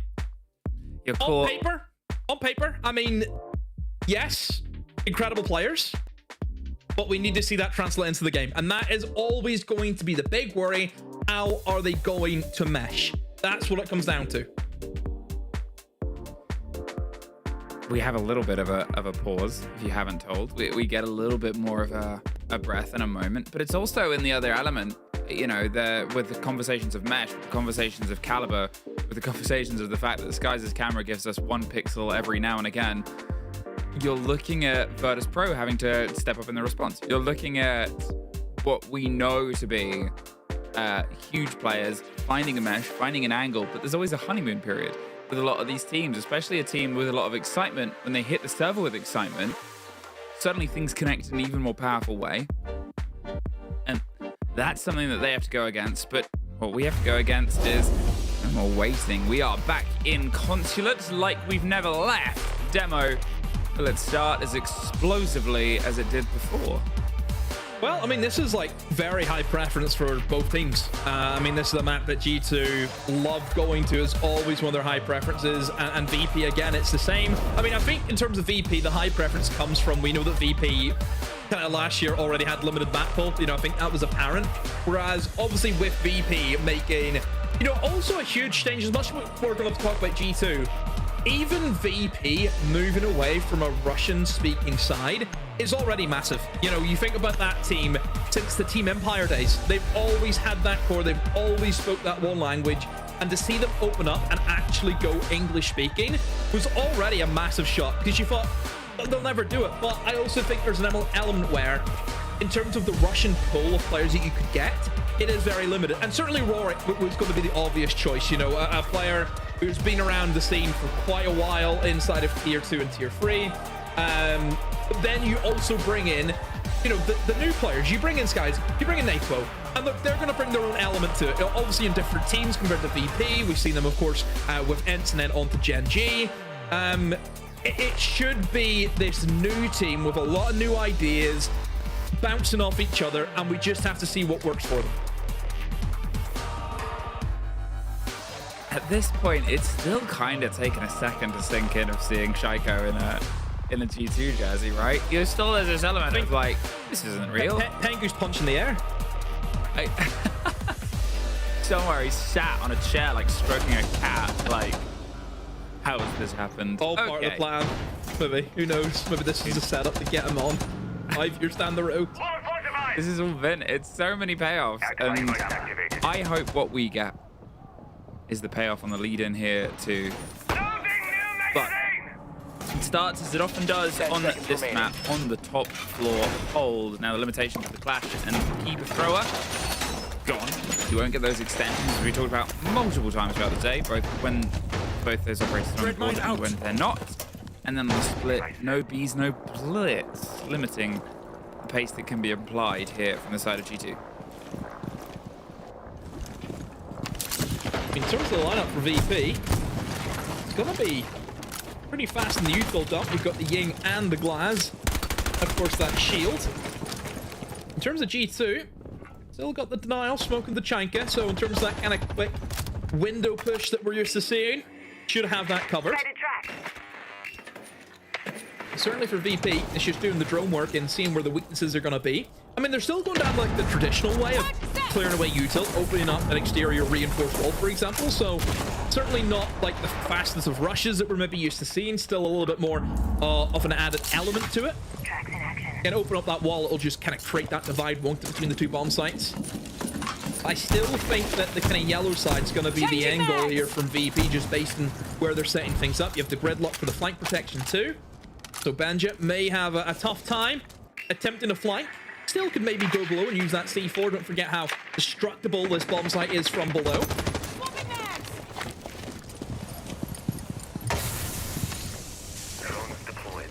Here comes just that steady encircling of the pressure. If we talk about the sort of problems that some of the teams face when they come to a map like this, they were the ones that we saw just on the map before. They weren't quite able to get their sort of eyes and ideals in against each other. Doki takes the first scrap of damage, is in the aggressive position. They're just going to bounce and maybe pre-loose to buy themselves some space to go for the rotate. That was the usage of that, but you can see it's a double stack here on towards Yellow and Benja. He's maybe that loose threat if he can push his way up behind these players at the right possible time. I mean, you can see the outline there on the right-hand side of your screen. Skies has those tracks thing as fine. Benja does have a C4, he can try and loop around. Here comes the go, here's the pressure, here's the blind, and here's the swing out. The shotgun hits a wall of steel, but they're fighting over side, and it's actually a back and forth. Skies gets Doki, Shaiko gets Rorik. You need the activation, there's still more blinds, and there it is, but he doesn't quite time it well. Skies had the intel, had the catch, and now as the shield drives through the side of 4 versus 1, stomping all that is left alive, but not for long. A brilliant execute. Yeah, really well played from VP. They took their time with it. You know, they knew what the angle was going to be. Shove that Monty in towards connector. That's going to be the win con. We open up the bomb site and then we just play off it. You think about what they did in the early game. You know, they had the angles, opened up that reinforced wall. It stopped anyone maybe trying to reinforce that side of the map. It stopped players trying to go and support Doki, for example, inside a connector. You had the flank protection. You had the gridlock track stingers to stop the flanks happening. It was just very controlled from VP. They never really let a kind of variable out of their spreadsheet. They had it all controlled from the word go. And G2, they try and battle back, but against the shields with the crossfires that they had, using the Yings, creating that little bit of chaos, it worked really well for them. Attackers have So a located a bomb. fantastic start for VP. And don't forget, we're on Consulate. This is where the attacks really matter. Camera ready to activate. Well, there was that start, and there was that attempt on shaky ground. They're going to keep themselves side rotating.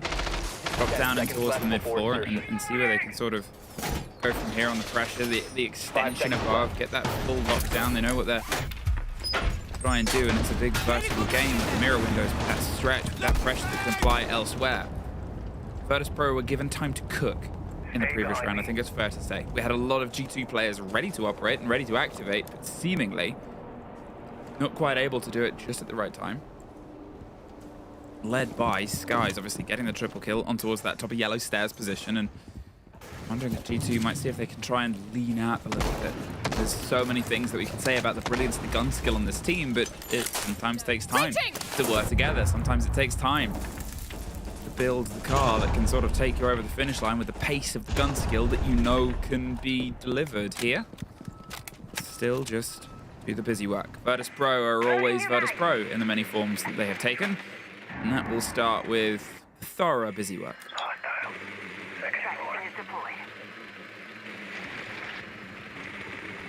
Going steady. Once more for VP. I mean, the drone work is really strong just for picking out the bits of util. You know, saying there's a mirror window here. They have a guy in this position. It's just all this information they can formulate. Okay, what do we want to do? What's the idea going to be to stop their setup? Again, still having that Monty as its focal point. And just off it again, just back on the drones, making sure every stone is going to be turned over, leaving nothing to chance. But right now for G2, a whole lot of pressures came in towards them. They're sitting some pretty upstairs. Fenrir too. Just worry about time ever so slightly here, Amy, just from VP, because a minute 20, and I wouldn't say they have a lot to show for it at the moment. Well, this is it, right? We're almost in a mirror of the positions they held last time, but the site is in a different place. They still need to get this verticality, and they've got probably about 30 seconds less to do it in. Dan, ready to go for a quick break. Hope to get lucky, but unfortunately the position was just held with enough bait. You can see Rorix entering above those Hadoki. I just hope that he could keep firing into it. Benja does get Dan, retakes that position for the Dokkaebi, but there's Skies once again getting a threat either side, and wow, how continual he is being as they just continually pop their heads into these problematic positions. And now, fine, they have verticalities, 40 seconds. Skies does go down. Gets rocked by Benja. I guess they just weren't fully aware of him, but oh my word, do they know they got the down on that player? And do they know there's about to be encircling? They do now. Shaiko. Oh, misses the take onto the Monty. Now they know exactly where he is. It's the 3 versus nobody.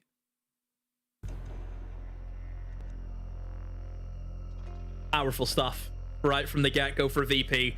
I mean, already you just know the Monty's not making it past the banning phase. I mean, that's going to be set in stone, because that shield is such an annoyance for G2, especially towards connector. That's twice now the shield just walks in, and there ain't a lot you can do about it. Like that's obviously we have to talk about that. It is a shield, it is a Monty. Unless you have a correct operator to deal with it, he is just an absolute nightmare. You have to leave that position. You know, for VP, they are really just taking things slow. They want to try and control the game as much as they can. I mean, there's moments there in the game where you think, okay, interesting from G2. I mean, Doki almost chasing the kill down towards Visa. You know, did he need to go for that? That's the question I would be asking, given that man advantage over the VP like that. But overall for VP, the game plan is there. And I mean, it's apparent what they're going to keep doing. And surely G2, the penny's going to have to drop at some point. They're going to play really slow, play more into that denial. At this point, though, you start to sort of look towards it of, okay, how much of this is teething problems and how much this is that level of preparation, right?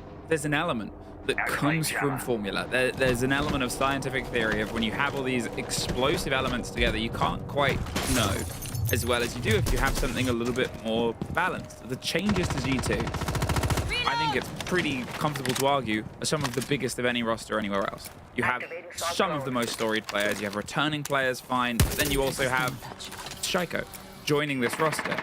a change that nobody probably could have predicted 6 months ago. And here, actually hitting the boards together is going to take a little bit more time to get into that flow. Whereas on the other side, the changes that we sort of had from the side of Virtus Pro, good backlines coming in, good reinforcement to existing structures. It's like taking away the wooden beams and putting some steel in amongst it. It's something that is going to allow these changes to go in a bit quicker. Finds his way around. He's being surrounded and encircled. Doki, can he find a way out? He's struggled with the opening game so far. He was the first death in the previous round, and he almost gets the Blackbeard, but as the grenade forces a bit more movement, it's a double down. They were ready for the attempt from Spiral. They were ready for Shaiko as well. And are G2 really ready for this game? Does not seem to be the case. Benja gonna try and pick up one and falls back to the safety of the bomb site, but I mean, for VP, surely it's just a matter of time before they get this over the line with half the round still to go. You've still got a shield, you've got a Dokkaebi call you can use, you've got drones, you've got flash, you've got skimming, you've got everything right now that you need. A missed drone and a whiff, a massive whiff from Benja. That should have been a dead Blackbeard, and now the jig is up. They know exactly where he is, stuck in towards Blue Hallway. Gonna have to try and fight back against the Blackbeard. He's just gonna keep him at bay. Will win out that engagement. You can see that VP, they've flooded into the bomb site. Start going for that diffuser, know exactly where he is, and an easy pre-fire for Pasha. VP, a 3-0 attack start on Consulate. My word. I mean, I don't know if anybody expected it to start like this. A little bit of a head and hands moment here. The bans will come through. G2 struggling to find the gel that the super team is a bit shaken as the timeout comes, understandably, this early on. Because, what I mean, how have they been falling apart? It's tough to gauge. They just haven't been able to have any prediction of the Virtus Pro approaches. If you would have had all of these names sort of put together, if you would have had this entire lobby and you would have gone, who is the player that is going to be lighting up the kill board like this early? Probably only the French would have said Skies. Actually, they might have also said Shaiko. Who knows?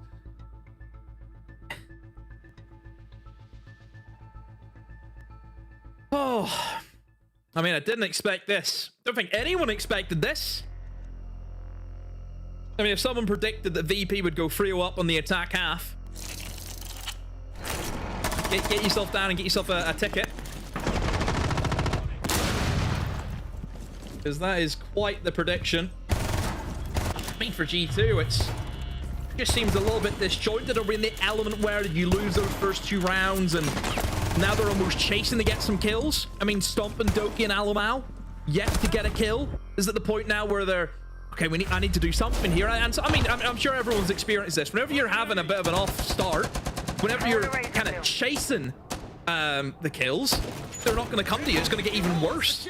So I think that might be an element where G2 are now, where they're desperate to get those kills, and you start going off and doing your own thing. The team play kind of slacks in that department. You know, it's like the phrase that you don't chase your losses, do you? No. I know that all too well. Just one more game. You can't end on a loss, mate. Now, obviously, Virtus Pro had the same chance of a communication.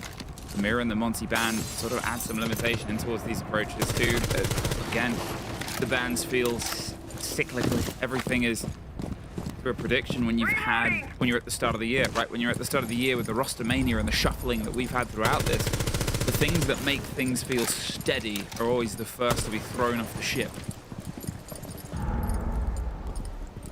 And now, just seeing if they can try and lead themselves in. It is the first round that they haven't brought a shield. Obviously, they did play a little bit of Blackbeard in the previous year instead. Curious whether Ram is sort of going to get deployed. Pasha does find Benja though, and there won't be any deployment from Benja. And look at the rest of the team here, Demo. Look how many kills the other 4 G2 players have. Yeah, just to pick up your point in the ram's really good for the top floor in creating sound to mask the plant. We'll see this a lot where you'll just throw the ram in, it'll go off, you swing at the same time, they don't hear you repel, you get the fuse down. Very clever thing to do. And it also opens up vertical that you can use from below if you do get that plant down. Fire's on. Nako is suffering in the fire. Sky suffers a bit as well. He's finally caught out in a double down. Stompin gets one. Shaiko finds second for the map, and it puts us in the 4 versus 3. Now Rorik is underneath, trying to get a bit lucky onto the kill on the player above the hatch itself, but they can still play with this Tachanka on the far side, and they want to try and shut him out. But look at the position Shaiko's taken. Aggressively wants to swing in, wants to get in this power position, and the Ram has opened up all this route, and it's actually played out elsewhere, but he can't quite find the kill. He's hunting and hoping. The player's still down, and is actually going to open up a different angle in a second. He has time to reload. He can't hear the pickup being played out, but you can see now the track is going to come through. If he can operate this in time, he's looking the wrong way. He's too late somehow. Survives and gets out of there, and Rorik, a big missed moment, but Sky does it on his own, and Rorik can try and hold in underneath Doki. Big fight is about to happen here on the window. Shaiko's doubling up, but it's lost out. Alamo goes under though, and Virtus Pro. Oh my word. I mean, I saw Alamo's motion. Who got him? Was it through the floor? Yeah. Okay. A lot to take in there. And for G2, it has not worked out well. In the 4v3, the initial plant was obviously being stopped from the Tachanka. I mean, Stompin just played his util, as you expect, in that position inside a meeting. I must say for Rorik, what he's been able to do downstairs is incredible. The fact he's been able, you'll see the kill. It's the kill on the Shaco. That kill right there is so important just to create that little bit of chaos. And then from this pretty much the same angle, he's able to get the same kill onto Doki. And then Rorik kills Alamo as he drops below as he's trying to stop the plant going down. Rorik had about 20 million things to do, and he'd done them all. Honestly, such a difficult position from Rorik. And if Rorik had died at any point, round's done. G2 win that. So all credit to Rorik, the new pickup for this VP side. Wow, very impressive stuff that he's done, but G2, I mean, this has gotten out of hand really quickly. 4-0 down 5 seconds to go. on the defensive half of Consulate. Who do we call? Heading out to defuse a bomb. What do we do? What do they do? They've had their call. They've talked with their coach. Obviously, there is now the halftime call that we get, so they'll at least get that as a guaranteed conversation. But what's the score going to be, though? That's the question. If we get that, it'd easily be a 6-0 the way it's going.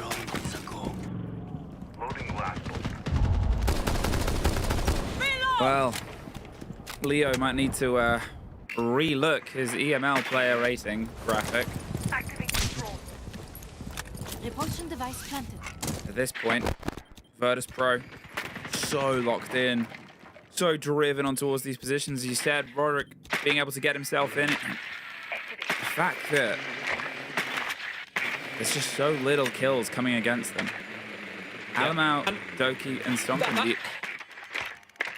It's the weird thing, because whenever the pickups happened, what did Fresh say? He's not worried about the firepower of the team. He's worried about the team play. Right now, we're not seeing the firepower. Is the team play there? I don't think so. Oh, they've gone quick. They've gone quick. They're going for the plant. They're hitting the shield. It's all covered. There's Shaiko, and Doki gets the knife. Oh. But that was almost a bit of a blow. Oh, Doki. Beautiful take there. Almost gets third as you well double dipped. Punished for the greed. But at that point, he's kind of well earned it. Alamau finds a kill. Pasha alone. Well, Virtus Pro tried something quick and sneaky. Unfortunately, it wasn't quite as stealthy as they would have liked.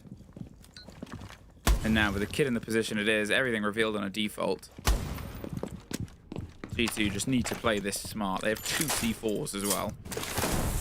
Yeah. Just sit and wait. I mean, look at his HP. I mean, already Pasha's going to be a little bit timid going into these engagements. He knows he doesn't have the HP to back it up. He has to land these engagements cleanly. Just one clean kill. Benja goes for free fire but misses, and now it's a 1v2. Look where the diffuser is, though, Emmy. Right in the middle of the bomb site. Not favorable for him. We'll try try and open up a portion off the wall.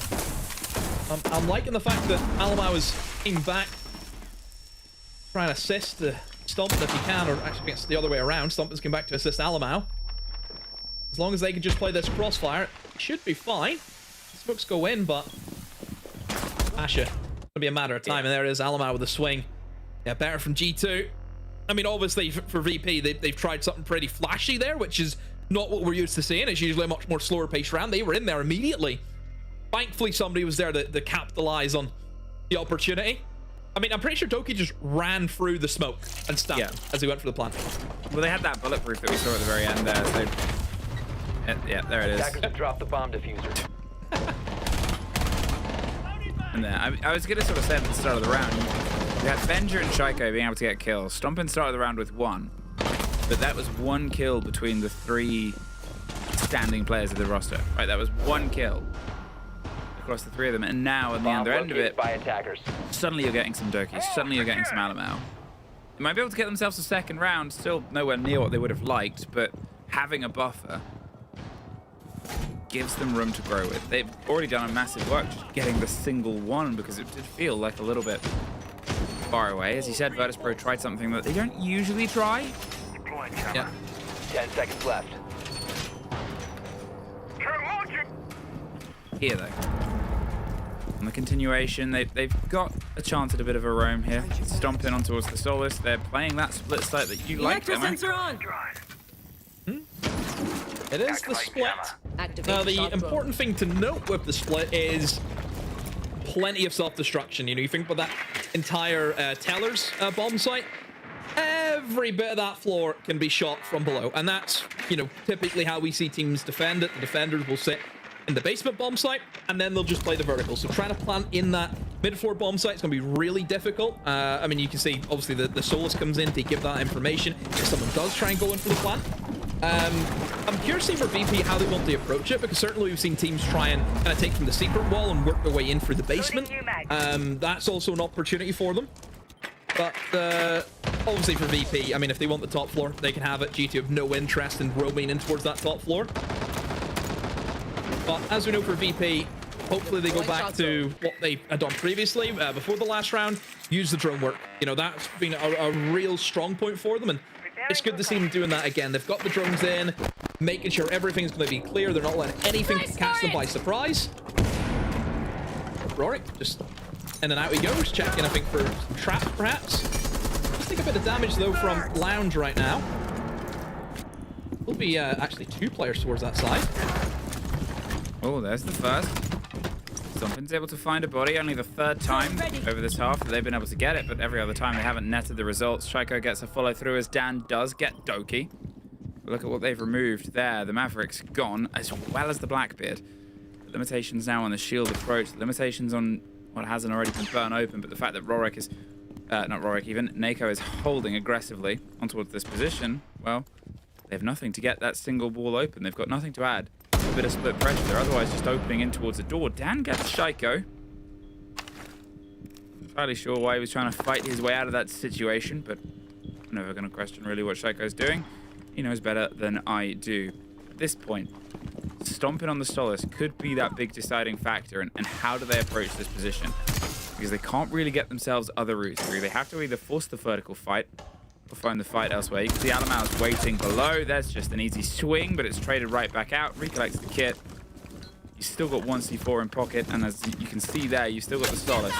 Not a million miles away, and that is going to be that problem factor. Do they try and double down for the fight? Do they try and hope that they're not going to get C forward, or do they try and go for the fight itself? Get themselves tucked in on towards the corner, just tucked round. There's the drop, there's the Solus getting the read, there's the positions. They've pulled off the kit itself. They're not going to bait it, but we're under 10 seconds now in towards the red time. It's going for the plant this time. They got to stick it. The C4, easy to lay and blow. And an easy round to sweep up. That's it. That's how you play the split. Use the Solus, keep that alive as long as you can, and you can see just how easy it is and how difficult it is for the attackers. Well, difficult for us, but not for our wonderful desk. Please take it away. Thank you very much. As the teams now get 2 minutes to talk during the halftime swap, we get to talk about this game a little bit as well because we're quite surprised with what we're seeing. An amazing start for Virtus Pro, and especially on the attacks, Jack. It seems like Skies is absolute key for this team.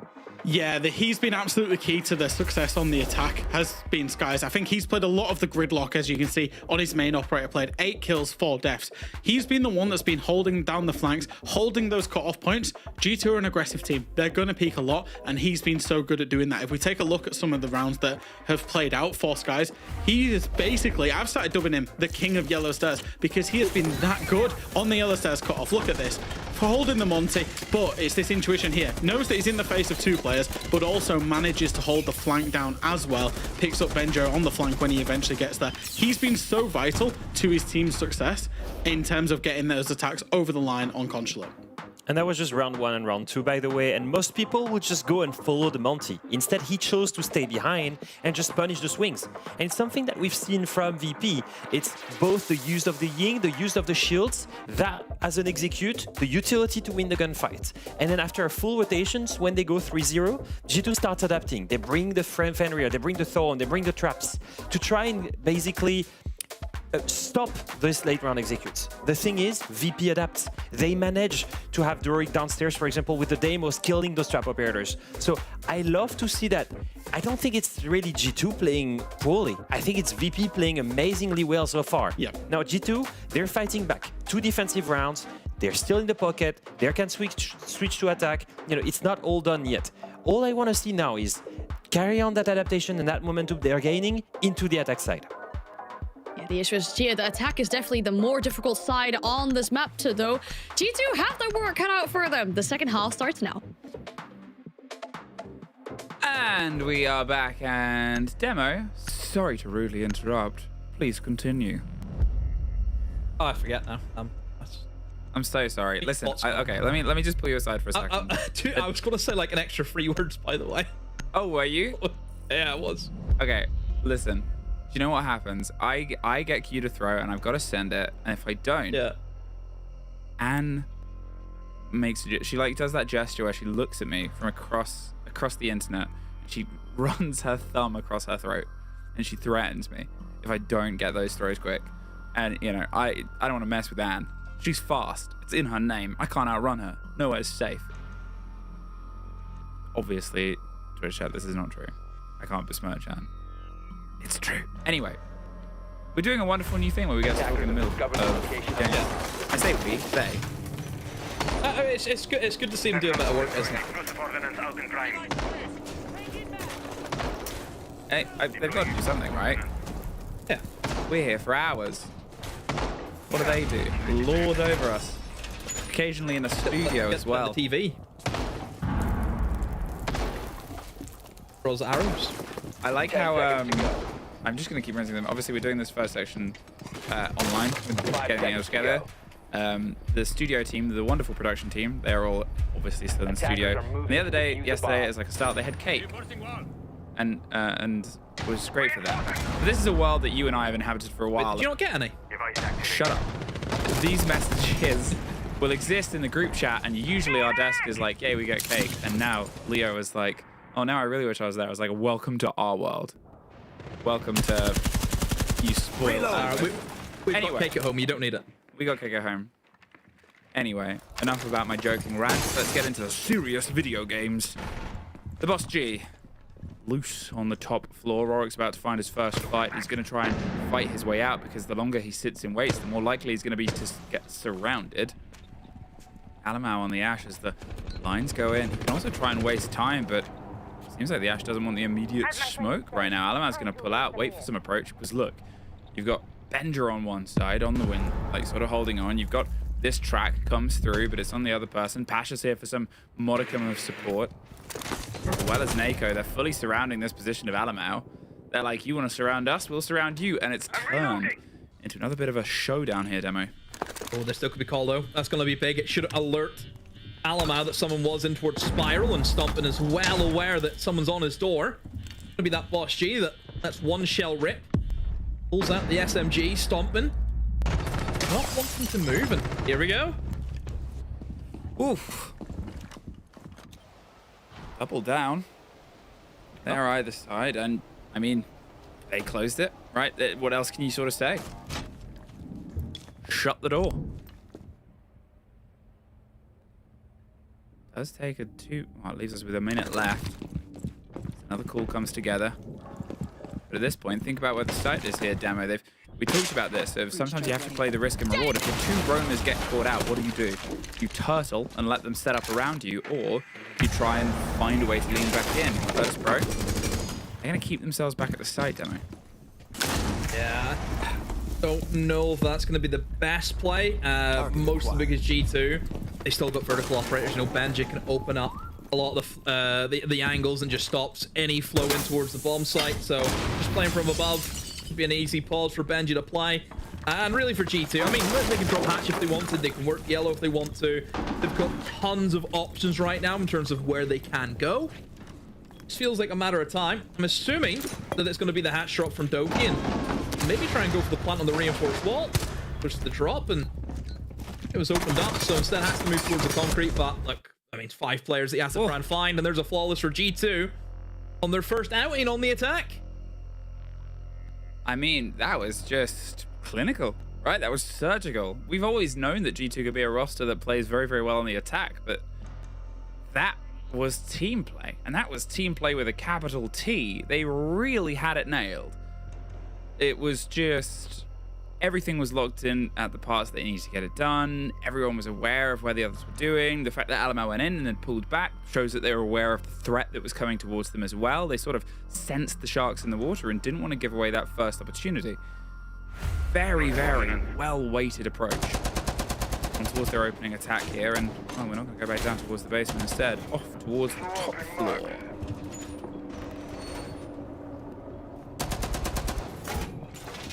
Now, this makes things interesting for G2. Just getting that round back. Same with that I kind of talked about Geekay versus Twisted Minds in our last consulate. You know, closing that gap, making it 4-3 rather than 5-2. It's going to do a lot for the morale and momentum. Start things off well on this half, and for G2, after that defensive half that did not go their way, you have to do it all on the attacks. Looking at the lineup, Fast and Furious coming in with the Blitz, combo that too with the Solid Snake, and I mean, we know that combination, being able to give correct calls to the Blitz. Blitz can then just rush the player down. Great combo. Let's see if they can make it work in this round. Well, Flash is not going to make it work this round. Neither is Guys. Look, they're in and they're off and they're all over the shop here. The 4 versus 2, as soon as it starts, does get a little bit leveled and balanced by Rorik, but now he is all that is left. Doing his best to fight his way out here from the corners he's built himself into, but tracked, targeted, post-planted, and potentially put to bed. There it is. Shaiko has the over the top, and G2 fired up. Wow, G2. 3, 2, 1, 5 players into the bomb site within 30 seconds. I mean, just a rush and a half, and look, they pick up the kills. Shaiko and the Deimos. Doesn't matter what the tag is that he has attached to his name. Shaiko and Deimos. It's always going to give results, isn't it? It's, you know, there needs to be the same way we got like the Pulse Macy J skin. Where's my Shaiko Deimos skin? Where's just a skin of Shaiko? Like they import him as a model. They could just emote it on cam. Razor wire up. I like how he says that as if that's an unknown quantity. Attackers have located a bomb. Full forward, though. Frack, get in there. Don't let him steal your thunder. That's Frack. Frack's the emote guy. So G2, if they get this one logged in with the same pace, I mean, we were like previously 4 rounds in a row on the attack. Oh, that never happens. This is crazy. And now here we are. 2 very solid rounds in a row for G2, but 4 over the board. It's a different style massively, isn't it? You look how slow those first rounds were for VP. I mean, they kind of sapped the energy out of G2, didn't they? Whereas G2 it is how quickly can we win or lose the round. They are just going, just pedal to the metal, not looking behind them at all, just going forward the entire time.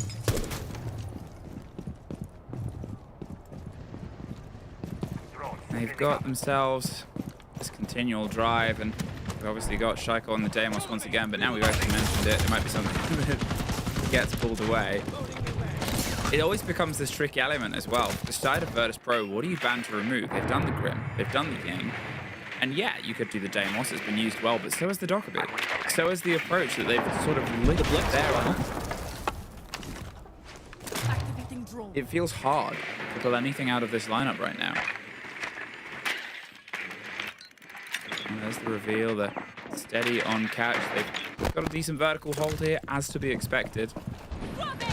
There was that round that Virtus Pro did, but they tried to just smash and grab their way in towards the side, and it didn't quite work. I don't think G2 is entirely going to go for the same instead.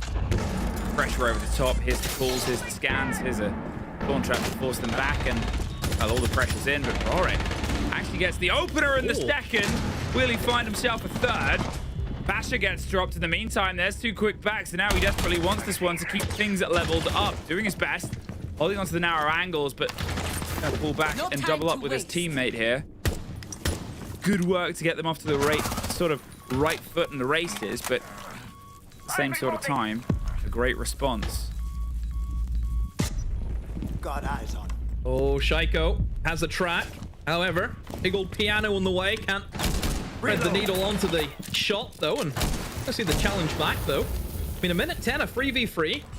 The position that Shaiko's in, it's not a bad spot, I think, for G2 to be in.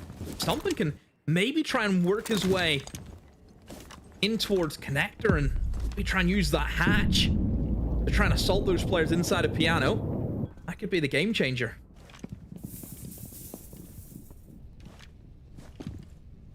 Bit of a pause. Bit of a break in the action as they want to run the numbers. The reveal of the position from that Razor Bloom means that that slow and steady sneak approach isn't going to work, but it buys them another 10 seconds, and that 10 seconds right now is gold. Doki, though, he's finding diamonds. He's got Dan dropped. Oh, he almost leans into the next engagement, but he's doing enough to draw focus, but the plant is the thing. Shaiko's got the kit back. Gonna just drop on towards the hatch and get themselves locked in, but oh no, the hatch is being watched back from above. They're stomping, getting one, a 2 versus 1.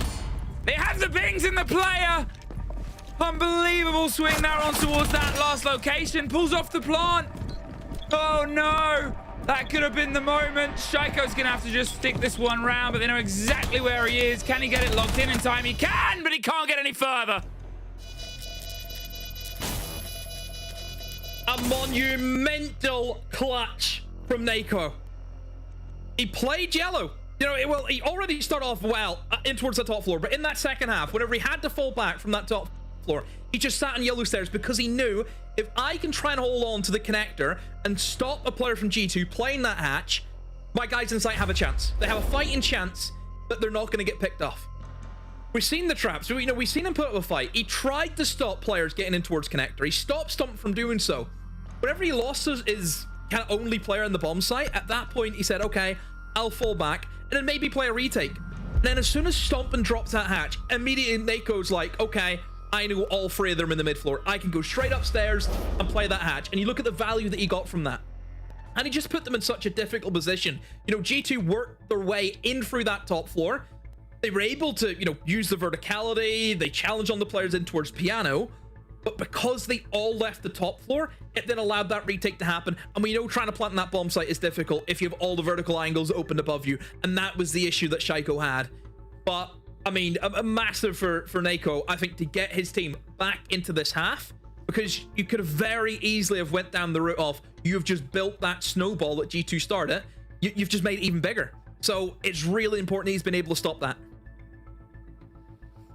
And it's also important they probably follow up with a conversation, because G2 weren't a million miles away. We were all there. We all saw it. Things showing up how they have. I mean, just big chunks of rounds, right? People aren't just taking little nibbles of this game. They're putting in the fork, pulling out a big slice, seeing if they can get as much as they can. There, that take, beautiful. And here, Shaiko, I mean, he was able to get the plant down on this position. I guess just he didn't trust that he could cement it. Maybe the bulletproof was that reveal. It's frustration. Great play there from Nako. now, Virtus Pro. They get themselves once again in the lead. And now they've had their conversation. Can they just push this one towards the end? No more chances for chaps. Only 10 seconds chaps to left. play Great Siege. 5 seconds left before insertion.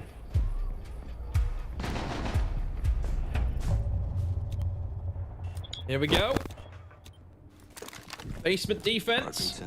Back at it for VP. And for G2, a really good roam clear, and then from there it was really simple for him just to finish things off. See what VP want to do differently.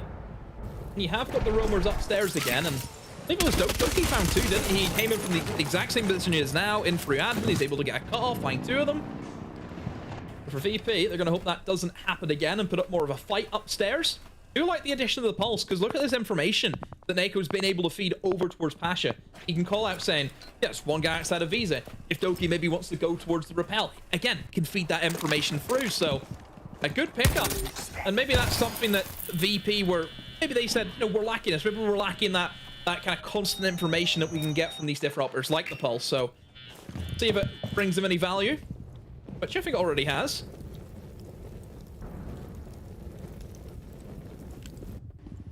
Going to be hyper aware of any chance of portions of the map being retaken. That's the third time we've seen that today from 3 different teams. And Pasha's just going to move on. He's going to make them have to redo their homework, right? He's going to keep this G2 team guessing on their first point of ingress, their first avenue in towards the building itself. Still with that decent information grab. As I said before, you know, they could remove the Deimos, but now we get solid Shaiko. As the tracks come together, as the steady removal of utility elsewhere, here comes a final bit of boots inside the floor just above the site. They've done the top floor itself and everyone is back together, but 2 minutes gone here, Demo. All they've done so far is shepherd the players down to the basement. And that's it. Minute left. You still have to do all the destruction with the ram, which Ben's just going to attempt to do.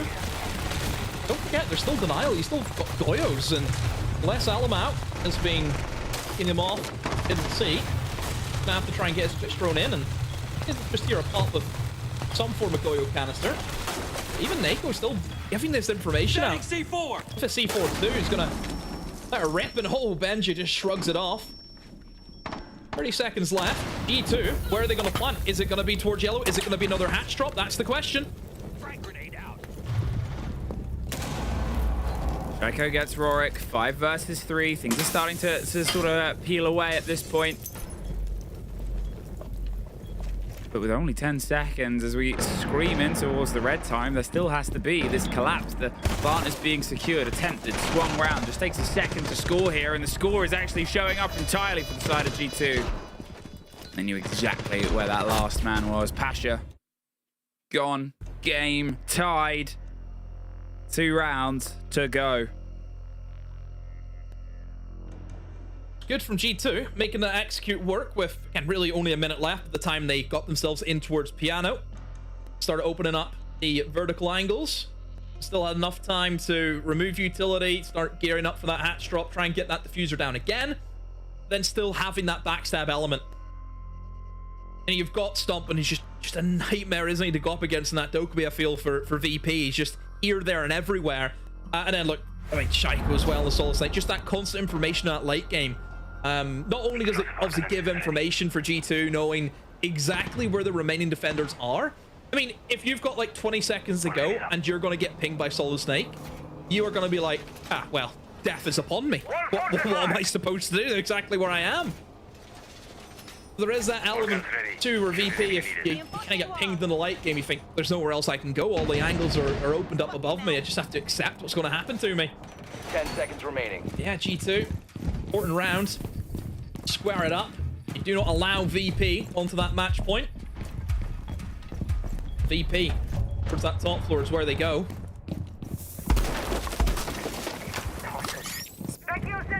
How much of the conversation was that site before? How much of it was a game plan, and how much of it was a round by round basis? See now as Alamau gets on the black bin. Just to try and drive their way in. Clash obviously sort of brought in, try and slow things down, try and offer just a little bit more counter towards it, but they have enough to deal with it if they want. Fair few pockets full of frag grenades, the Flores as well. An operator that, again, yeah, I guess that's one of the things about Shaiko is you can always be like, this is a Shaiko operator, but to be honest, a lot of them are. Here though, Reloading, cover me! game exceptionally balanced. I think it's one of the fairest comments to make about how this approach. Remember what we were talking about with G2 in the first half. Nobody was really getting into the gun game at first. Then it was Shaiko and Benja. Now you look at the team, almost all of them level, yes, and Shaiko just continually going.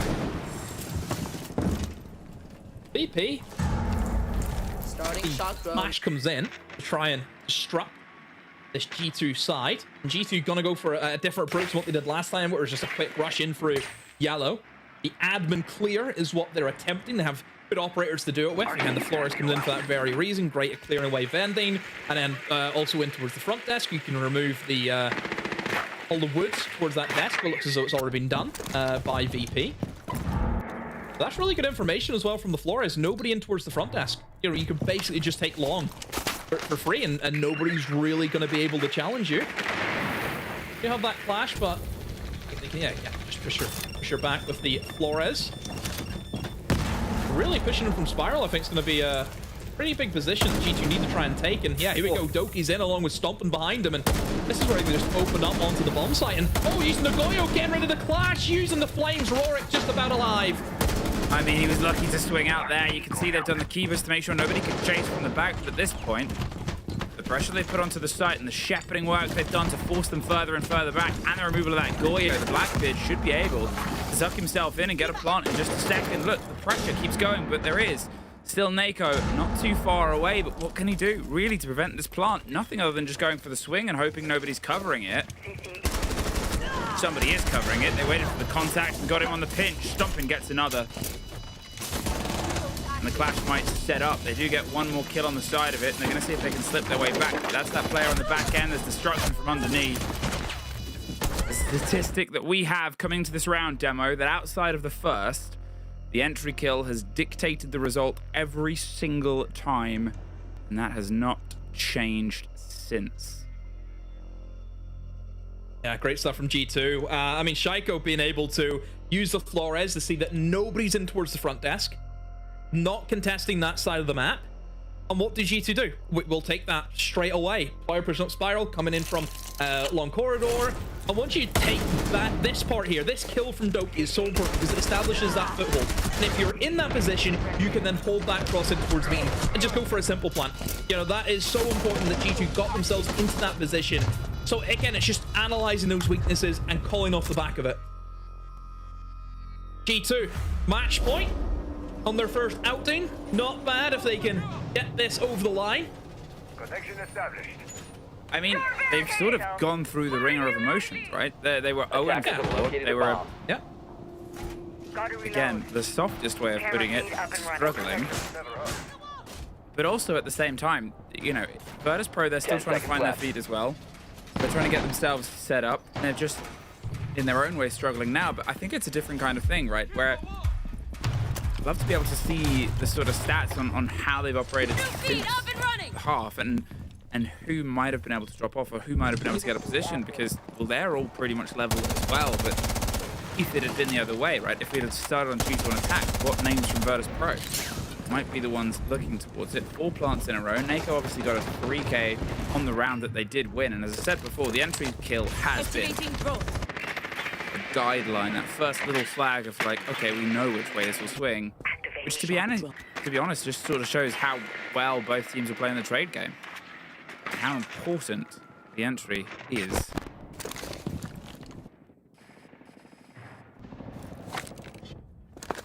I mean, what are they up to? I mean, Alamau's thinking about going for something quick. Whenever he's on that blitz, he's always going to be looking for the gap that he spots. Every time, it feels like. One thing about Alamau, if he sees an opportunity, he's not going to miss it. Always goes for it if he can. Here we go. Perhaps jumping in towards bench might be the idea. Does he know it's clear? He's going to go for it anyway. A goo mine will stop his approach. Does he have time to take it out? He does. And surely if you're Pasha, you're kind of screaming, guys, I think they're going to come for me here. I think they're going to come straight in towards Piano, and Shaiko able to pick up Dan. Now they have lounge control for G2. Here's the approach, here's the pressure, and here's that chance for players to sort of mark their name. There's one for Rorik. Gets himself round, but this is that sort of play. Right now, the pressure's back on. Pasha gets one, ducks in on towards the blitz, who puts the fight in, but Pasha has the cover, and Doki has it from deep. A 2 versus 2. Near my location. Skies and Pasha, Doki and Stompin. Oh no, not at all. Instead, it's overtime. Wow. Oh, VP pulling out a well, not even a retake, but they had to get into the bomb site, didn't they, and stop that plant going down. G2, they were a 5v3, wasn't it? I think it was a 5v3 that they were in. And then the kills just dwindled away. My word, what has happened there? VP somehow stay alive. I thought they were done. But no. Bit of a rally. It was Pasha, wasn't it, inside of Expo being able to pick up, was it 2 or 3 kills, was it? I don't know. He picked up a lot. Pasha, yeah, big double kill. Being able to kill that blitz. Wow.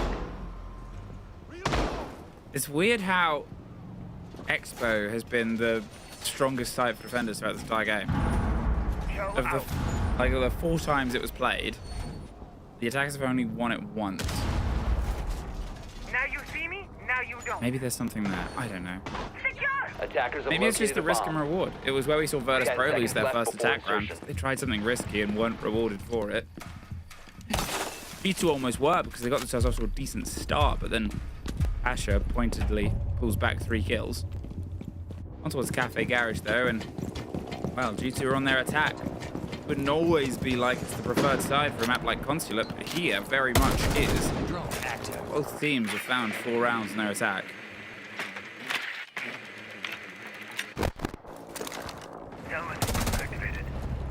Okay.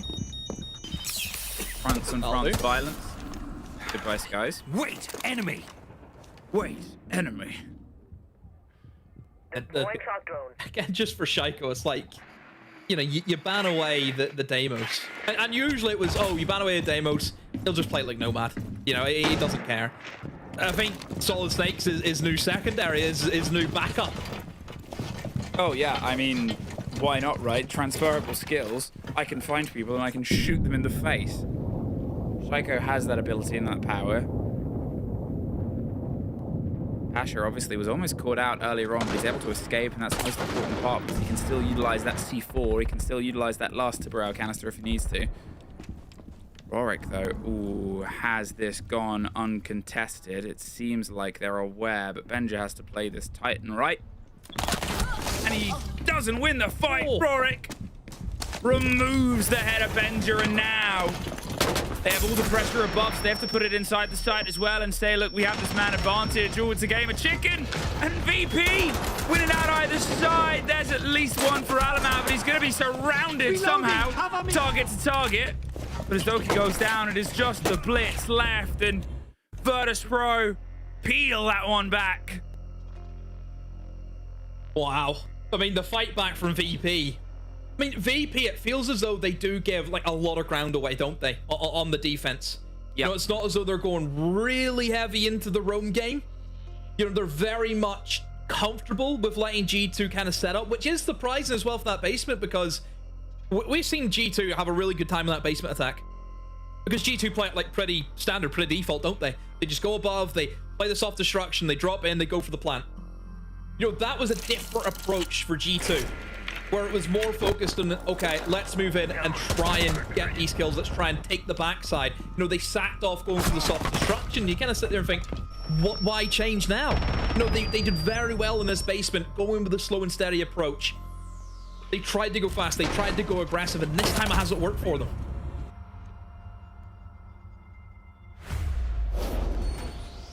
will we get all the way? Will we get ourselves all the way in? The fact that it's now swapped over. There's been multiple points in this game where just one team has sort of wrested control, right? The fact that we're in a no-match point, and the fact that so much of the round trading has happened here is sort of big, but there's only one moment throughout this entire series where a team has gotten a single round that's then got their opponents either side of it. It's just been blocks of control and blocks of confidence in a way, but there's the other side of this. Well, you are seeing these two teams get more and more and more confident as the game goes on. They're taking bigger risks, looking for that sort of home run that they can send towards the end, and it's everything that you kind of want from these two teams, right? It's everything that you kind of expect. Not quite able. Yeah, that last player canister does get some of the work done here. They have a bit of a worry right now. So you look at this sort of setup, right, and you're thinking, okay, they kind of probably want to approach on towards the little tuck plant spot, get themselves through Coffin, get rid of Doki's position. Loaded mag! Then you've got the smoke, you've got the Tachanka. So you're going to be playing a bit of a back and forth game of attrition here. And it starts on towards Doki. Now, can Doki get himself out of here, or can he waste a bit more time and drone utility? He's entirely surrounded on windows. He doesn't know which way to loose the C4, but as the first player enters on, it's going to be the shield over the top, and the C4 doesn't quite get the player. Double down and does escape, though. Yeah. The fact that he's been able to get himself out of that position is incredible. I think VP probably thinking we should have had that guy dead to rights just based on where we were, but I mean, they used util to get him out of there. Certainly for VP, I mean, this is a matchup where I don't think VP haven't beaten G2, I think, in the past 4 times that they played each other. So even for VP to be in this position now where they could kind of break that streak and beat G2 is massive for the development of this kind of new VP side that we're seeing. You know, almost had to like kind of rub my eyes and think, is this VP? Is this the same team we've been seeing over the past number of years? And oh, Dan finds 2 from the skylight. Hello there. G2 have just said, take us away, put us in cuts. I'm not even entirely sure what that was, but I don't think G2 are either.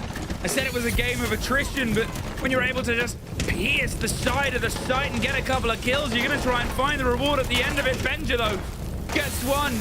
Maybe they went a little bit too deep here, Nako. He's the man with the kit, and he needs some shoulder of support, but as the fire and the flames fall out all around him, he's holding on and hoping for the best. And the best is a 45-second timer separating them from the win. The precious extra point here now. Re-entered, reapplying the pressure. Blackbeard can creep his way around and get himself in a slightly better perspective. He's baiting, but look at Dan underneath.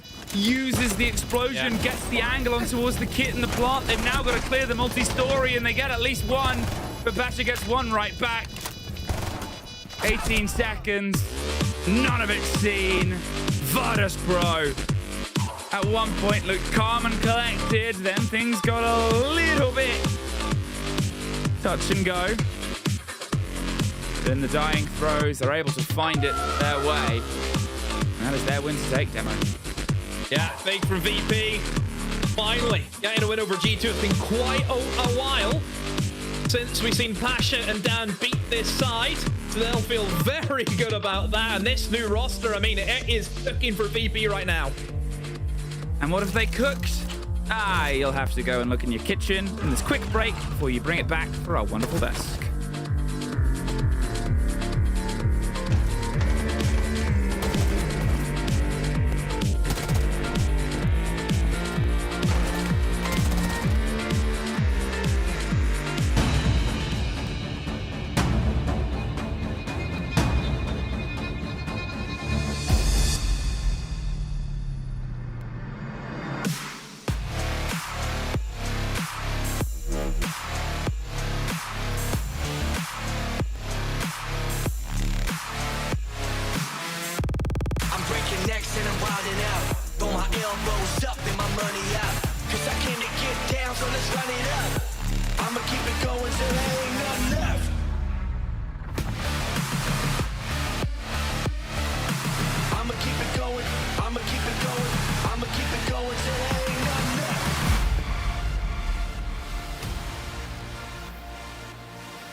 A big victory for Virtus.pro. They do it again. Yet another win, and this time over G2. I'm pretty sure not a lot of people had that coming on their bingo cards. That means we get to speak to Virtus.pro and we get to pick their brains a little bit as we speak to the coach behind this team. Dark, congratulations on the victory. You take down one of the highest anticipated teams. How are you feeling?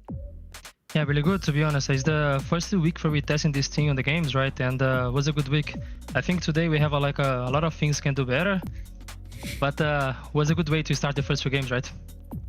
Yeah, absolutely. I mean, Dark, I see Neko behind you, and I mean, I need to ask you because some of these attacks were actually super cool, well coordinated. I just want to look back at round 1, for example, where you have this execute on yellow, you have the Ying from the bathroom window. I hope you can see the screen here.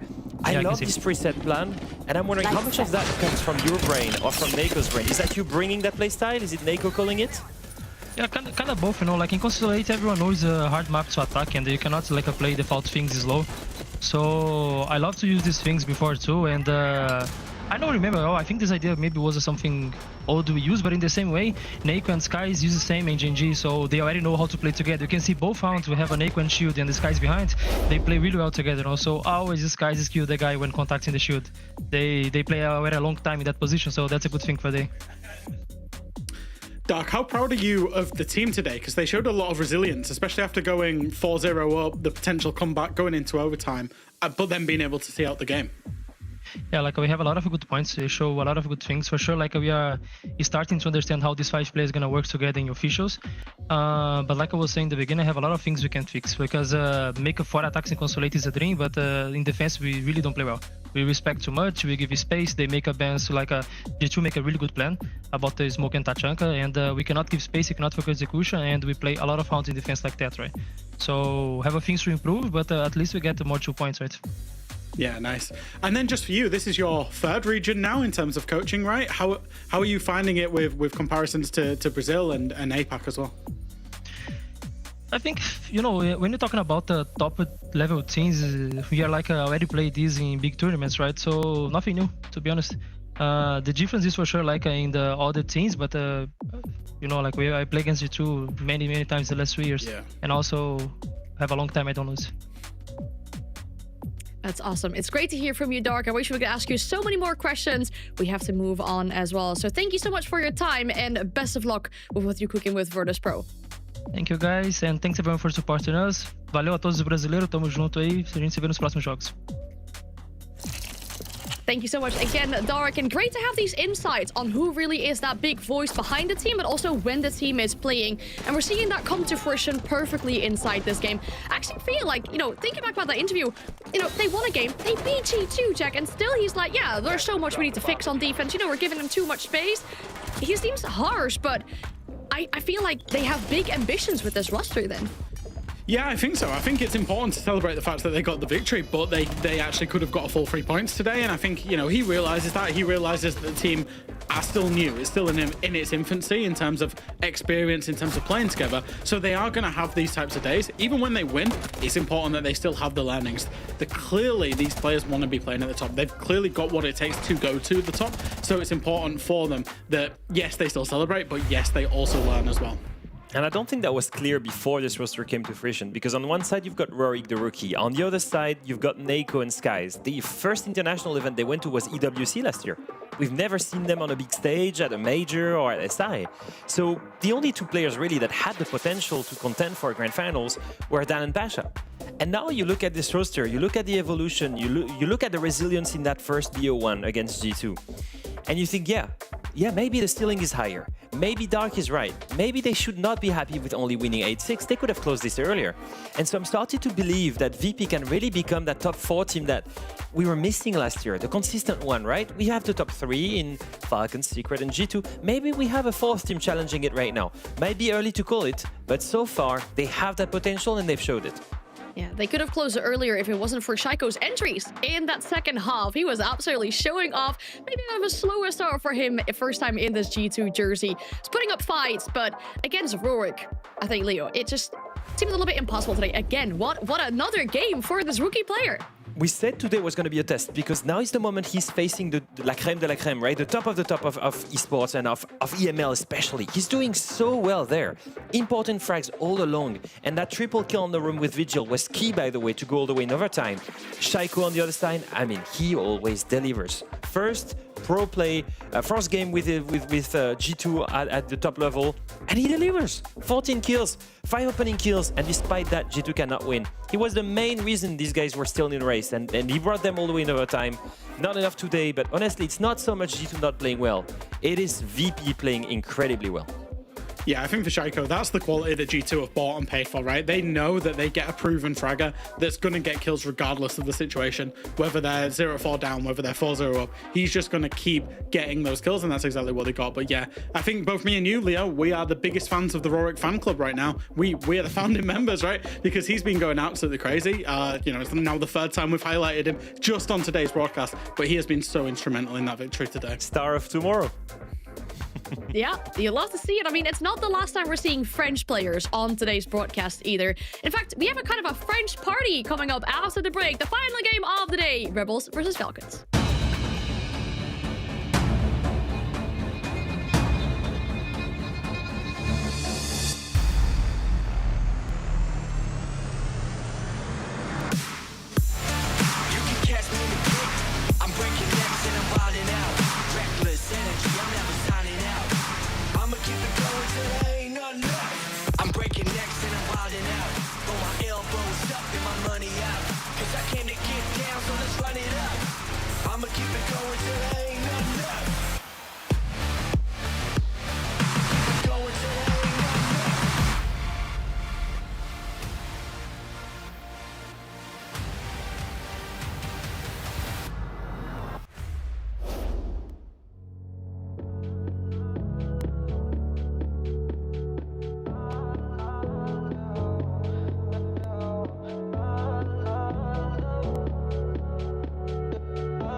Already time for our final game of the day. Not just any game. We get to see the new iteration of Falcons with that pickup of Joom going up against the French roster of Rebels.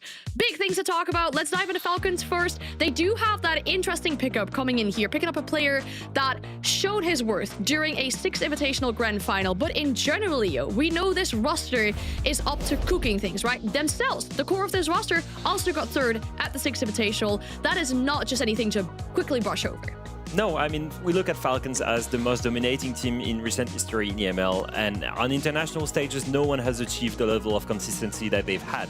The problem is exactly the result or the consequence of that consistency. Consistently reaching grand finals is great. Not winning a single title, that hurts. And for players like Kickoff, for example, that are so passionate about the game, they want to lift hammers, they want to lift major trophies. When you reach a certain point where it just feels like it's never going to happen, that you have this glass ceiling, I advise anyone to go on the YouTube channel of Falcons and go watch the video about their journey at SI and how they felt if they didn't win the hammer there, it was the end of that roster. Jack, they made the choice to remove Shaiko and pick up Joom, and that was such a bold move. Yeah, it absolutely broke the transfer window for me. I think Shaiko versus Joom, the 2 players, obviously they removed Shaiko. They had to make a change to their roster, didn't they? They had to, you know, break something, and it ended up being Shaiko that ended up leaving and Joom coming in. Now on paper, it kind of looks a little bit like a side grade. This is the 2025-2026 season stats for both players across the whole entire competitive year. Both of them top 10 player rated in the world with 109 EPS. Very, very similar stats.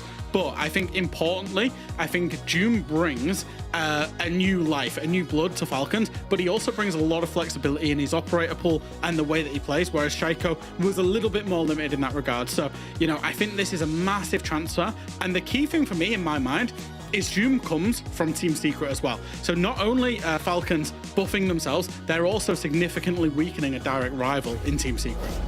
100%. And I mean, it's big shoes to fill, right? But I like to think about what their coach tweeted, what Stuflex tweeted after they made this roster change, right? Replacing a legend like Shaiko is never easy. You're not here to replace him. They see Joom as a very valuable asset to this team. And obviously, he's shown his worth, right? He kept Secret alive during that 3rd map at the 6 Invitational Grand Final. So big promises, very exciting stuff for this roster in general. They have to take it up against a bunch of French players, and especially Elems going up against that core of the players that he's won a major with, right? Elems is known to play with players like Bride, with Kickoff as well, so pressure on the shoulders to show off against his former teammates. And we saw pressure creates diamonds, especially for Rebels yesterday with that first game. Jack, those player cams, the reactions from this team, they were hyped. Yeah, how big a victory was that yesterday? You know, these guys, they grinded. They went all the way through Tier 3, Tier 2 together in terms of getting into this league. Everything built up to that first game, and then they go out and they put in a performance like they did. 7-2 against Geekay, a win to start it off. It's absolutely perfect for them. No wonder they were so hyped. No, and really, I think the one line that struck with me with LMs was, we grinded our way to be here, and that's what made the difference. They had the hardships. They went through Tier 2 for an entire year of scrims and went all the way, and it paid off. And I think to go and win that convincingly in your first pro game, I think it meant a lot for these players. And I think playing against Falcons today feels special for certain players. If I look, especially at the younger ones, if I look at Linko, for example, you know, only a couple months ago, he was so happy to have played in a French LAN with Kickoff in a mix and win with him. In fact, he even tweeted about it. And he said here, and I will translate for you, "Thank you for everything. It was a crazy experience. It was so cool. You're the best in-game leader in the world." That's what Linko had to say about Kickoff. He's now about to play this guy all the way in EML at the highest level of his region. So there is a shift for me. These guys, they've been looking towards Falcons for a long time. They're French, they were up and coming, they've seen these guys on the highest stages. Now they get the chance to go and challenge them. This is Feno saying, Kickoff, Shaiko, you guys are too strong, too crazy. This was him looking at Falcons play in the Munich major. Now they get a chance to challenge them. I don't want them to feel admirative. I want them to feel like they can beat them. And this is the beautiful story. They get to challenge their idols today. It's a very nice way to put it. I was gonna say, this feels very wholesome, and then we're gonna have to see them go up against each other inside the server. Question remains, where or exactly what map we'll be heading to for this final best of one of the day. We're going to water. Ooh, a frag-heavy map, Jack. How are we feeling about this? Yeah, that's kind of just what you want. It was a long time Bama ban actually for the Falcons and their roster, but they brought it, they worked into the pool, they brought it in, and it clearly suits their playstyle. Any team that's going to be the best in the world is going to be good on border because naturally they're going to have the best fraggers. So I think that's going to be good for them. For Rebels, they go back on it. This was the scene where they got the victory yesterday and they looked oh so comfortable. How much can they change realistically coming up as a tier 2, tier 3 team? We often see they don't have depth of strategy pool. So I think there might be some adaptations they might need, because if not, Falcons, we know they've got 8 million support staff. They will have studied that game and they will be ready for it. Well, previous results don't guarantee future success. Can Rebels replicate that result on the border? The map is ready, so one more time, please take it away, Fluke and Demo.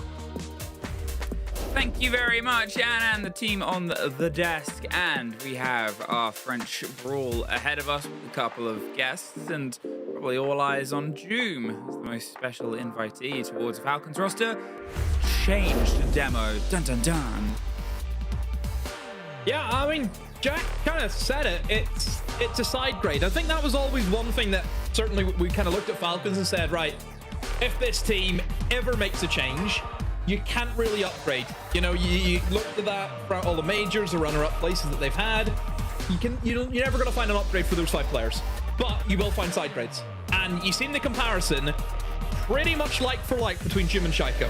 You know, so in terms of what Falcons have been able to get, yeah, things should just be normal as always, isn't it? You've got that same style of player who can go in, make things happen, can drop silly numbers in the game. That's what Joom is going to bring you. And obviously for Joom, I mean, it's going to be a new experience for him. You know, he's off Team Secret and he was there for, you know, a pretty long time as well. Don't forget, a pretty long-standing member of that team. So for him now coming into, as we know, a very well-established side in Falcons, he's almost going to have to get up to speed pretty quickly, because we know Falcons and the expectations, even with a roster change, they're going to want to hit the ground running. They don't, I guess, is the fairest way of doing it.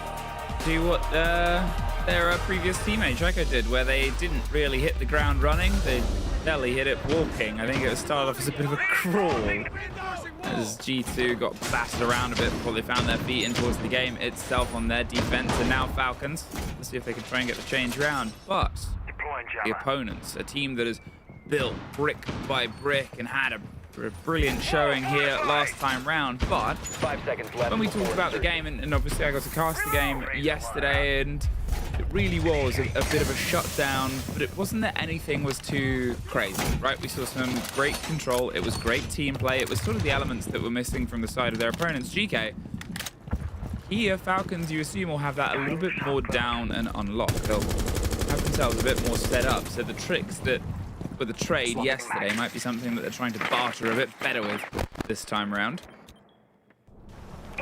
Rebels starting themselves on attack. This the flip of what they did. Technically 100% success rate yesterday on their attack, and it started with a take on towards Armory Lockers, got the plant down, got themselves in, and even lost the entry. So we'll see if that's something where they can try and build it behind once again, but Kickoff's just going to drift his way around, keeps himself a bit attentive and aware of where the chance and the pressure comes together. Alems is happy to sit and hold on hope that a body will drop down that hatch, but we have the benefit of the sight that there's nobody really in towards that position at all, and the minute ticked on. Instead, the rotate round and the pressure towards the top of square. You see Falcons not really playing into a massively heavy utility-based lineup, and that's mostly because of the bans that Rebels have went for. No Mir and no Azami, those kind of extensions that you see on border, that's not going to exist. Oh, almost a double for Brine. He's only going to be able to find the one. Alams has the kit, by the way. It's just a jump in the window. He's going to do so. Users will pick up Feno, who is pushing the door beside him. And now Alams has to make the decision. Does he go for the plant? No, he stays, holds the angle, finds the kill, but he overextends, exposes himself to Solotov. Mar's able to get one, but Solotov's there with a pistol. They know where the last one is. Thinko also has a goo mine in his boots. That's just going to slow him down ever so slightly. A 1v3 that he has to try and clutch up against, and Falcons, you can see them all kind of retreated back to the bomb site. They know they have the kit. Minute left. What can he do? Yeah, they don't have to overextend. They don't have to really sort of play with any of the stretch. They breathed out when they needed to and just inhale again. Get themselves ready. Step back in. And hold on to this. 45 seconds. Doom, Solotov, and Liquifact to get through. I guess that's always the nightmare, right? When you're up against a team like this. Sure, it's a side grade, but it's because of the brilliance they are. And there's Doom. And again, a jersey that it's a surprise to see in. We'll get used to it. I would say that he'll get used to it pretty quickly. No Doom, that player should be able just to slot in, I think, pretty seamlessly with this Falcons lineup. I mean, Rebels, you can see the idea was we'll just try and go quick. You know, they're pretty light in the bomb site, which they were. I mean, you've seen Falcons were kind of towards the other side of the map, trying to hold in towards CC. Maybe could have had the gap, but a big C4, I think, from Bride. That was very important to stop that initial push coming in. Kind of seen the hesitation from Rebels. But overall for Falcons, I wouldn't say anything to worry about. Solid hold. Nothing too crazy. Obviously for Rebels, I think that the way that kind of Leo talked about it on the desk, you know, for some of these players in Rebels, they're going up against, you know, players that they've kind of admired for a very long time, which I think is always a difficult one to kind of take in and think, okay, you got players who really like this team, but you kind of have to go and beat your team that you like. It's a tough one. Reloading. Well, now with the first sort of step taken away from them, it was actually sort of, you know, on the other side of it. Fine, they started on their defense, but Rebels weren't immediately off to the races. They took a bit of time to swell into the game, and then they got 6 rounds in a row. So always a chance for them to build the progress. The problem is 2 kills between the pair of them, Marto and Lems as the opener, means that you kind of want those players that stepped up a bit yesterday. Lems was the MVP, but you had Aston not that far behind. Linko as well, 93, 73 respectively. And confidence needs to come early against a team like Falcons. When you know you're up against names like this, especially with the familiarity of not only the sort of the org, the roster, the players, but the players from within your region as well. Players that obviously Lems is sort of toe-to-toe with, however, historically, and players that some of these sort of rookies coming in will probably have looked up to forever long. Here, he got themselves a tight, narrow angle. It's about to be the closest swing round, but back and forth. Nobody's opted to give the body just yet, but it does buy Linky the chance to slip his way across, and there it is. Beautiful pinch on towards Doom. Utilize the sound and the audio cues to get himself in that position. They do get one back, but they're going to keep driving all the way on towards CC and hope that they can find out Solosov, who's about to drift into the next engagement, gets one as Alems gets used in the same second. There's the swing, but can't quite connect in a 3 versus 2 demo. Good trades from Rebels. Good initial entry, and they've been able to maintain that opening pick now into the 2v3. And in fact, against maybe going aggressive back to site, knows to play with Bride. Lambs against his 2 former teammates who he did win a major with, don't forget. On the Deimos, should get some pretty good value in being able to track at least one of the 2. 1 track left. The Rebels with 40 seconds left. If they can find the information on where these players are and try and gang up on one of them, be a good round for them, but still for Falcons, digging in deep. It's all over the Rebels. It's kind of balls in their court. They have to make the move. At this point, though, what, 15 seconds? Like you said, they got to make the move. They're still open the verticality, and they're still trying to kind of contest against it, but somehow slips away. 9 seconds, over the top, finding the engagements. They drop the hatch all around, and they do get the kill. They're ready for this, the player. They're ready for the cross. A bold move there by Bride, but it isn't rewarded. 1 apiece. Almost there for EFAC, though. barely misses out on the kill. Misses a few shots with the SMG. Does allow Rebels to just see it over the line. I mean, I think for Rebels, just you have that opening pick and it just kind of plays out the way Border does. I think having that man advantage is very important. And you can see how quickly the kind of top floor defense just fell apart for Falcons. I mean, it's one thing I'll always look at with that kind of Border top floor. It is like a Jenga tower, isn't it? If you remove one piece, 9 times out of 10, the whole thing's going to come crashing down. And that's kind of what we've seen here from Falcons. You lose one, you then have to try and fight back and go for the trades. And again, a lot of time, I think, for Rebels to just kind of pick what they want to do. Good decision making overall. Use the demos, use the verticality. They didn't rush, they didn't panic. Good stuff from Rebels. And I mean, again, I think Rebels, obviously, kind of former Team Secret Academy, weren't they? Seen quite a few other games in the Tier 2 circuit. And Fano was certainly a player who kind of caught my eye. I thought he had some really standout games. Just near the kind of, I think, was it the kind of near the backside of whatever the last kind of Tier 2 event was. Forget what it was. Was it the finals? I think it was the finals. I think so. The quals, whatever it was, played pretty well. So yeah, it's good to see kind of new up and coming team along with, I mean, the Lambs who are still here. He's still going. Never stopped, but I mean, he was paused temporarily, but they found the remote, press play again, and did the same for this round. They lose June once again, the entry death 2 times in a row, but they also now lost the Nomad, and she is very important on a map like this, especially this early. You know she's not really going to be able to get any of her proper setup because they haven't been able to get into the building to do that setup. So at this point, what do? Are you going to sort of trust that Falcons are going to have freewheeling? You're going to have to be very keen on the drone game. Make sure that you've at least got a dead player, keeping an eye on it. But the limitations now on towards the watch on a map that is built around the circuit system that seems to just pump blood and the ability to remove blood from each other on this. There's still Day. Looking back from construction as the track comes out, comes towards Fenrir, but oh, hello. Solus was much closer. Gets rid of a Lems, and that's a big, big blow. Sensor on. Let's see what I can Fact puts them down. Now a 3v5, or 3v4, apologies, for Falcons. Minute 30. Rebels don't really have a lot to play off. Got a few players in towards the first floor, and that's really it.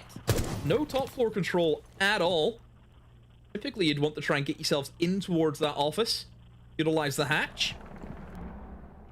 It's just going to be this horizontal clear, but you see Falcons not wanting to move an inch. They know they don't need to. Have that advantage. Looking for the in towards EFAC, who has now rotated back in towards waiting. They're spending quite a long time chasing this kill, and in for EFAC, just has to play passive. Doesn't need to move, and he has Bride in towards Bathroom, who can maybe try and hold a crossfire with him. Look at Solotov above as well. He's in a position where he could try and put some pressure down the sort of main stairs themselves. He's eyeing the top of it, and there's that pressure, and there's that shutdown. Okay, well, as I talk about it, it comes together and doesn't quite come together, but there does buy an opportunity here, and the grenades, they're just pre-firing and pre-throwing them. Goes for the peek out, hopes that they can try and catch him, but the timer once again takes itself closer and closer, lower and lower. 3 versus 3, and instead uses the one that wants to step into this flank, but as EFAC gets another, you know they've got to push the site and push the player. They're going for the pinch on towards the person who seemingly survived everything, and the Solace is just going to be able to get a little bit more time, and another body or two. There's the cover. I mean, just expertly played there by Kickoff, but supported by the rest of Falcons. Yeah, I think Falcons just knew the win con. Didn't need to make any foolish plays. EFAC, very passive, done very well not to give himself up easily. I mean, he didn't give himself at all. He still lived right until the end. I thought he was going to be a dead man there at the end, but somehow pulls off a kill and uses his there with the coverage as well. Not a lot really happening there for Rebels. It just felt as though whenever EFAC got that kill to make into the 4v3, they just didn't really know where they wanted to go from there. And they just kind of stalled out, and they wasted a large portion of the round. Hostile. There's this kill here. And that's nothing really came off what it felt like.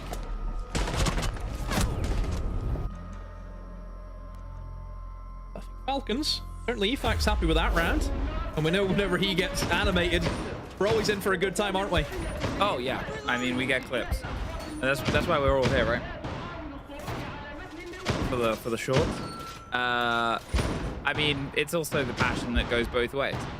And I guess it's the element of when you have a new dynamic within a team that has been a long-standing team for a long, long time, you start to sort of get these ideas of how does the new element. Now, June, as a player, obviously unbelievably talented. We've seen what he can do, but there's always the conversations of how his energy comes together. He is quite vocal. He is locked in.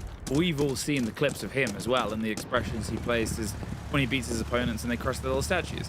Some would say psychopathic.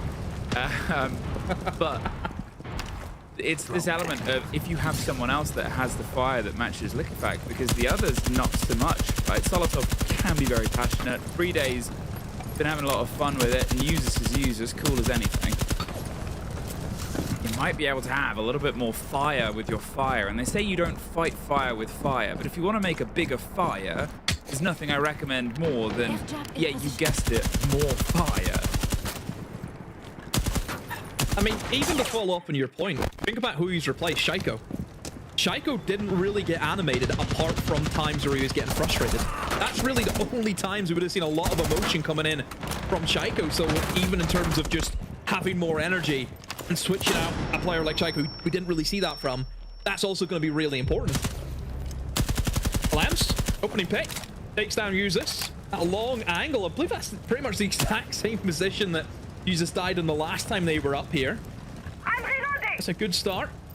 In the Lambs and the Deimos, we'll get a lot of value out with those tracks, and he will go for the Ela, see if he can find Solotov, who to be inside of Archives and almost stuck, and just barely gets out of there. I think he takes one shot to the back, but still alive.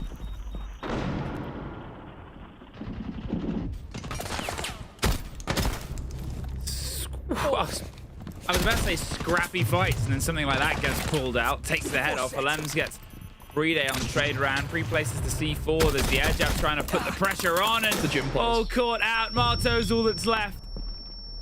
A 3 versus 1.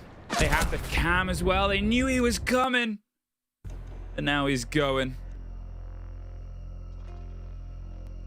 I mean, it's that E-stairs pause, isn't it, from Doom? Yeah. Not the first time we've seen it, and he just plays that so well. Yeah, fantastic stuff from Doom. It's the thing is, whenever you kind of look at that on kind of paper and you think, okay, we're defending top floor, why do we play a player bottom E stairs in beside, you know, Tellers and Archives? Why do we do that? And the reason why is, one, if you want to try and stem a top floor attack coming from E stairs, you have to kill Doom, because he can C4 you if you try and walk in towards east, because again, that's all soft destruction. He can then flank you up towards east if you want to try and pressure him towards catwalk. He can challenge you from that too. So if you kind of want to go from east into office, you need to fight the player bottom east, and we see so many teams struggle with that position. You know, and you kind of think on the paper, just throw a lot of nades at it. You know, that usually seals the deal, but sometimes it's not as easy as just saying that. Whenever it comes to putting it into practice. Rebels just losing out to that same position we see so many teams falter against. And Falcons sitting pretty, 3 rounds to 1. I think that's the sort of setup, right? It's almost the conversation point I raised at the beginning of, you know, Rebels, they weren't doing anything. They're not really doing anything bad, right? They're going for these grenade takes, they're going for this whatever, but they just weren't punished as much as they are being right now. Their game yesterday was solid. This game is, in its effect, solid in a similar way, but fortunately for them, their opponents are prepared for that. They're more than happy to sort of lean in. They're also very communicative. They're balancing their approach, and they're also just doing things like that. Doom trying to make friends. C4 looped over the top. Won't quite go out the window, but it almost caught Snake. Changing back. Be careful. And here comes the blitz as Morrow's in towards CC, but Solotov somehow wins this 1v1. How often do you see that happen? Typically, it's the Blitz who walks away with a kill, but not this time. And maybe that's the big bang gone for Rebels. They've used that surprise factor of the Blitz, and it's been shut down, and you still have players such as the Brazil rotate where Soltov still is alive and well. And again, how do you deal with him now? Just losing players by the minute here. In comes out from Sol the Snake. Can see a lot of them, but has to go through them all, don't forget. Solotov with another takes down Lambs, and Solotov keeps it going. A free piece for him, a flawless for Falcons in the round. I think cruise control has been enabled. It's almost the element of changes that come towards a roster. This is that dynamic of, well, this hasn't been a massive change of players in terms of structure. It's been a massive change of players, but it's a side grade. They haven't really had to change the recipes too much here, Falcons. They've just sort of found ways to make them a little bit more German. This is giving them that solid ground here. They get another round. They get themselves locked in. The timeout comes in from Rebels quite early on, and the expectations is always going to be this is going to be your toughest game. When you sort of look at the spread of things, when you look at how you're going to step in, when you're up against Team Falcons, especially after the Rostermania, this is the one where you're like, oh yeah, this is nowhere. It hasn't really changed. You're still going to be put through the ringer, and Rebels just struggling to sort of get themselves right in here. The C4 quite on the reach. That support structure as well, all the way around either side. Oh, Solotov. Oh, Solotov. Oh, not I think he heard that we were bigging up Germany. Said, don't forget about me. Yeah. I was here first.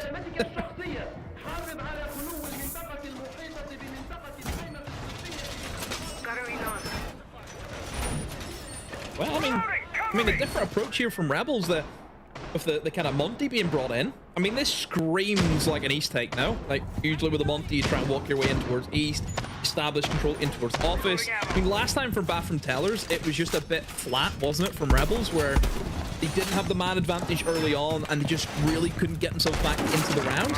So, you know, you look at the lineup, you've got options here. I still think they're going to go with the kind of split pressure where they try and get the Maverick in towards vents, and then you can open up the workshop wall and just kind of have that long line of sight looking straight into the heart of the bathroom bomb site. So that's still going to be an option for them. That's why Marto's on the Maverick for this. See, all the walls can be reinforced, so that gives them the green light to go ahead and get that going. I mean, don't tell me they're going to try and go for the jump in. I mean, you see the Monty outside the window with the kit. You also see the Capitao to try and just cover in on the role play. They want to roll the Candelas through the drone hole. Will be the idea to get anyone that's inside the bathroom. At this point, though. Well, there's the hop in. Oh dear. Oh dear. Did he have the wrong bolt? Did he mean for that to be a smoke? I would say, yeah. I love the way he smoked it after he died. It's just because he was covering the crime. He didn't want anyone to see. Unfortunately, we were there, and well, the idea was there. Unfortunately, we'll put under execution the word lacking. 4 versus 1. Write that off. We'll write that one off on the insurance. Oh dear. What do you reckon? 1 HP in a dream? Hey, the beautiful thing about our game is it's always possible. Oh. That was a little bit weird. That was a little bit just after the explosion. It's very, yeah. Just gave up. Maybe it's not always possible. Kids give up. Desk, take it over. Thank you so much. Yes, at the halftime, once again, we get to talk a little bit about this first half that we've seen so far, and I feel like the way we set this match up, and it's showing in-game as well, as it feels like it's big brother versus small brother of especially the French players inside this roster. I mean, Leo, you set it up with the tweets as well, but it seems like Falcons is just that different team on every aspect of this matchup. Yeah, it feels like amateur or versus pro players, right? So you see that they're struggling to get a foot in the building. Whenever they do so, I remember this Stellar's round where they still cannot chase Kickoff playing the Solis in bottom square, and they spend the whole round trying to chase her. Not a single trade there. And then second problem, I want you to pay attention to the scoreboard right now. Take a look at Feno and Linko right now. Those are the two fraggers on the team of Rebels. On a map like Border, they are the ones supposed to get those entry picks. When Asta, when Marto are going in with the shields and the LMZ standing his line charges, they are the ones that are supposed to go, get in, get the entry kill, and get that ground. Problem is, out of 6 rounds, the two players have a combined total kills of 1. That is the problem right now for Rebels. And I think the big thing and the reason for that is actually the game against Geekay yesterday. Rebels were able to get in, they were able to find some space, they were able to gain some ground in the map and then work through the map from there. Falcons are not giving Rebels that space whatsoever, or they weren't giving them that space whatsoever. They were fighting for every single inch of the map, and realistically, the only space that Rebels were being allowed was the space that Falcons were allowing them to have. They were fighting harder and with more team play than GK yesterday. So I think a big change in mentality is kind of needed for Rebels. They were maybe a little bit too respectful of Falcons and really weren't expecting them to fight as hard. Going into the second half, 5-1 down, it is really difficult, and especially now that you get on the defense, I would imagine Falcons will be able to control the pace even more. Yeah, the main thing here is they're in the defense, and that means that they need to be proactive. They need to not respect him. They need to get aggressive. That's all we want to see. Show that disrespect against your big brothers as we're seeing the players that you look up to. You gotta make sure you bring the fight here if you want to get some points and potentially a victory on the board, but the second half starts now. So, how much can they go, or how much can they do, really, in the sort of second half of this game? Pressure's on, but as pointed out, it is just a little bit of a bullying right now. Remember, they've used their timeout as well, and that was their last conversation, potentially. Falcons, they just need to make it land twice. And they won't have Monty or a Dockerby to do it, but to be honest, that's that ever really slowed them down.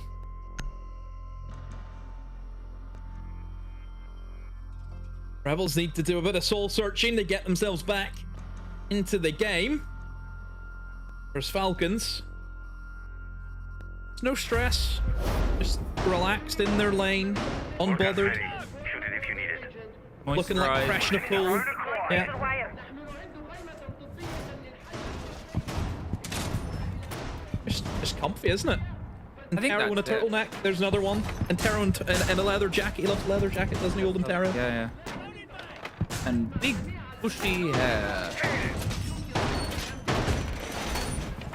Anyway, enough about him. Back in towards the pressures of Border here. And I think there's always the element of, we talked about the pick of Border. We talked about it a bit yesterday as well. It's a chaotic map, right? It gives new teams, it gives fresh teams a chance to sort of build around the gun game. But that's what's missing here, right? That's the sort of problem.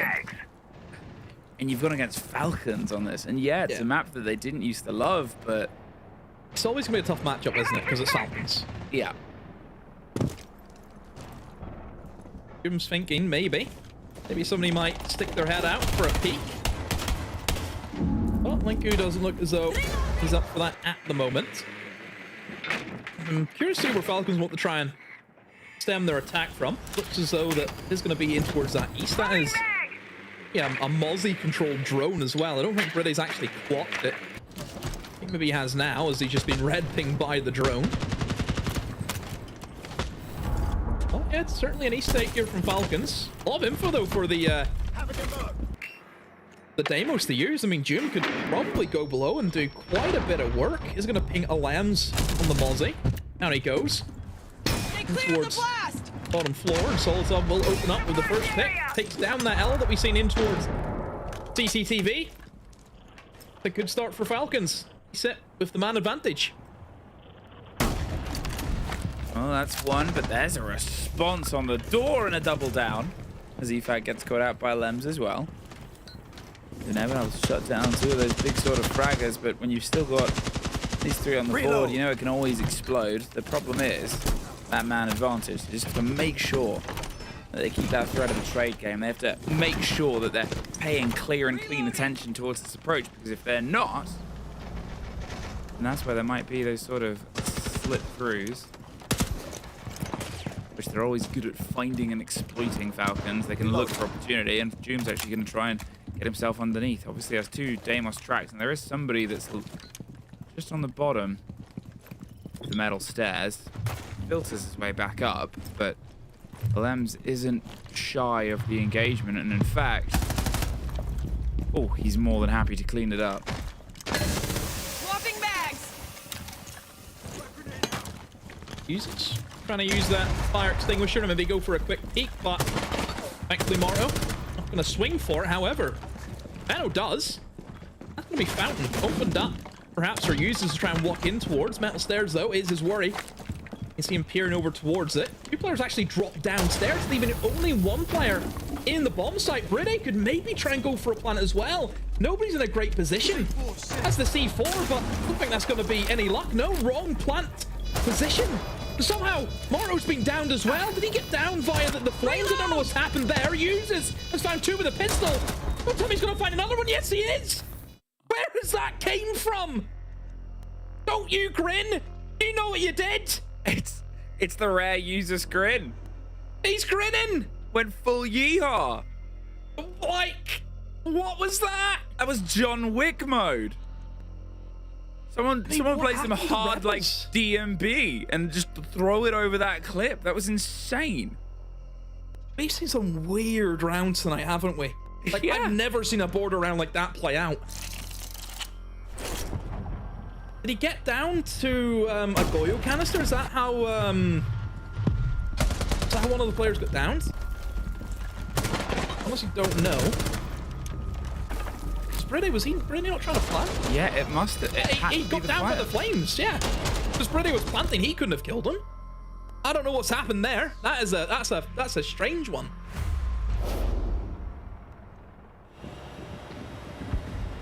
Six to 1. Good luck, Desk. Good luck. Can I explain that one? Yeah. There's almost this element that you sort of... 10 seconds to insertion. I mean, just the way that they can make this happening. As I said before, it's never truly over. 5 You're seconds up against players of this caliber. When you're up against these situations, until it's done, it's not done. You assume Geekay are sort of watching this, like going like, yes, yes. Like, brutal revenge has been dished upon them, and it might be even more potent than the game that Rebels handed Geekay yesterday. See if they can try and get themselves locked in here. Falcons just need to push 1 more over the line, and now they've done it with even more odds against them. And still, you're looking at what, Asa, Linko, and Feno. 4 kills between the 3 of them over the entirety of this game. But I guess it's also fair to say the game has only been 7 rounds.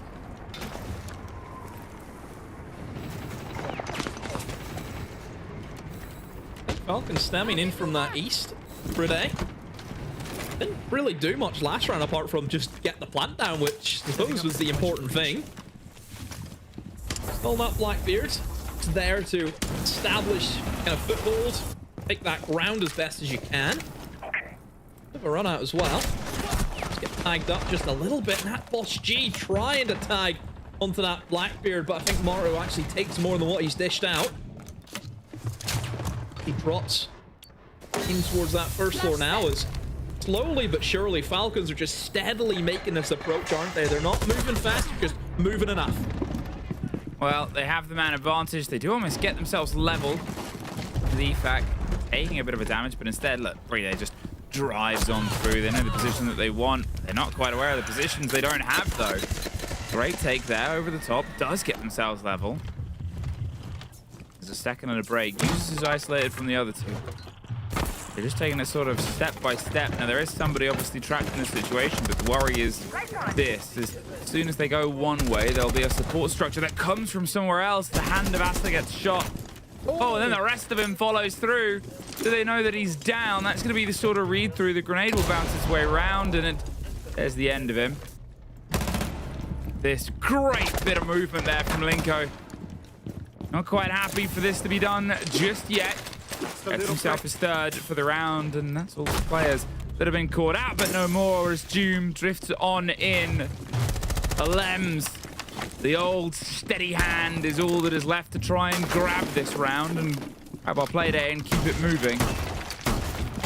Popping shotguns over the top, 20 seconds, just sending up the blinds to buy themselves a pocket of space. They need to find a place that they can sort of put the shield on the back. It's tough on this site, and it's tougher with that in sight. Falcon with Doom prove, well, just as scary, if not potentially more. A very, very strong opening day here. And I guess that sometimes we go border and it works. We go border, it does not work for the side of Rebels, Demo. Yeah, it's a clean day for Falcons. No issues at all for them. I can see just Doom. This has always been part of the family, hasn't it, for a very long time. So credit to Falcons. They kick off their kickoff in fine fashion. A 7-1 win against Rebels. I think it's time that we kick off our shackles of a game and instead find ourselves in a wonderful break.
Falcons flying away with those first 3 points. Very welcome for this team. And we get to speak to them. In fact, we get to speak to the newest addition on the roster as we're joined by Joom. Congratulations on winning your first game with Falcons.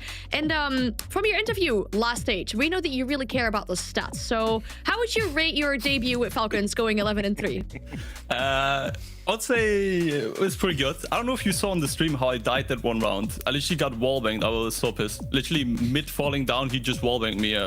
Otherwise, I could have been 11-2. Yes. 11-2. 11-2. That's Can fine. we please update that on the stats? Thank you. We'll write it into the records. Joom, you was the talk of the transfer window, going from Team Secret to Falcons. How are you enjoying it? How are you finding it? How did it come about? Good. I mean, as you saw, pretty good start, I would say. Hoping for the best, obviously, and hopefully we can win some titles, but obviously still just the beginning, I would say. So not getting too cocky yet. I'm curious as to how is the team using you. Do you feel like you were slotted into to like basically fit the spot of Shaiko, or are you guys reorganizing things a little bit so that you can express your own play style? Because you're not really, you don't play exactly the same way. You have your own talent, and I think that they can really leverage the way you play. The moment I joined the team, they told me they didn't want a second Shaiko. They wanted me for me. And that's why I think they adapted most of the stuff, so it would work out for me the best, because they know what my good parts are. I don't know what to say. But yeah, I think that's what they said from the beginning, and that's what we're just trying to do, It's awesome. Well, we know this is a big opportunity for you as well, right? We know how much support staff there is behind Falcons, how much opportunities are for you as a player in this situation as well. What's been your favorite thing so far about joining Falcons? I think I didn't expect them to be that funny. I was expecting Stu, Flags, Julio to be a bit more serious, but they're all just super funny guys, lovely to work with, just amazing so far. That's awesome. Sounds like the vibes really are there, and it shows when you guys get those first 3 points on the board. Once again, congratulations, and good luck with your next game. Thank you. Great to hear from Joom about what he's been enjoying in this team so far, and it is absolutely showing off. It is paying off as well. 11-3? 11-2? I mean, we're not sure. It goes to the official verdict, right? Are we giving an 11-2 on Joom's Day? So maybe we are. Do you know what? He doesn't even need it. 146 EPS. He's had a very, very strong start to his life with Falcons, Leo. Absolutely. And I think if we look at the way he was playing in this game, I mean, he was there front, left, and center. I mean, as the fragger already with Sentry in the defense, using the kite gun, like I like to call it, boom, the one taps, and then here getting Digit killed, and after that the C4. I mean, he was everywhere. And as soon as he joined on the attack as well, he doesn't miss a single shot. Wow. The cover of the plant perfectly fine. He's just in the zone, Jack. He's in the zone. Yeah, he really was. I think actually a lot of the transfers that we've seen in terms of Shaiko also had a good one in terms of G2, but Joom onto Falcons today also had a big performance. That's what you want when you join a new team. You don't want to be kind of lagging behind. You want to put out a statement of performance. This is why these guys busted it to come and get me on this roster, and that's exactly what happened. We can take one look at the results, though, because I'm glad we've had some closer games than what we had on the first day. That day seemed to fly by, this one as well. But we got our first overtime, which was absolutely huge. A big upset, I guess we can say, for Virtus.pro, taking that victory over G2, a big thing for them. Closer games in general, when we look at the standings as well, that's going to show you that Virtus.pro actually find themselves first inside that group. Getting these 2 victories on the board has been absolutely huge for them so far. Heretics currently as that last spot, 0 points so far from these 2 games. They have their work cut out for them moving into Group B. Another surprising result, because when we look at that, Leo, okay, yes, they've only played that 1 game, but at the moment, Secret is in that 5th spot. Life comes at you fast when you're slacking in the kickoff. Yeah, I mean, they were heavily surprised by Twisted Minds. I will say this, every team will say it's so hard to play against these guys, so I wouldn't be too worried. The main thing for Secret will be making sure they gain the points against Geekay and Rebels. Those are supposed to be, on paper, the easy targets for them.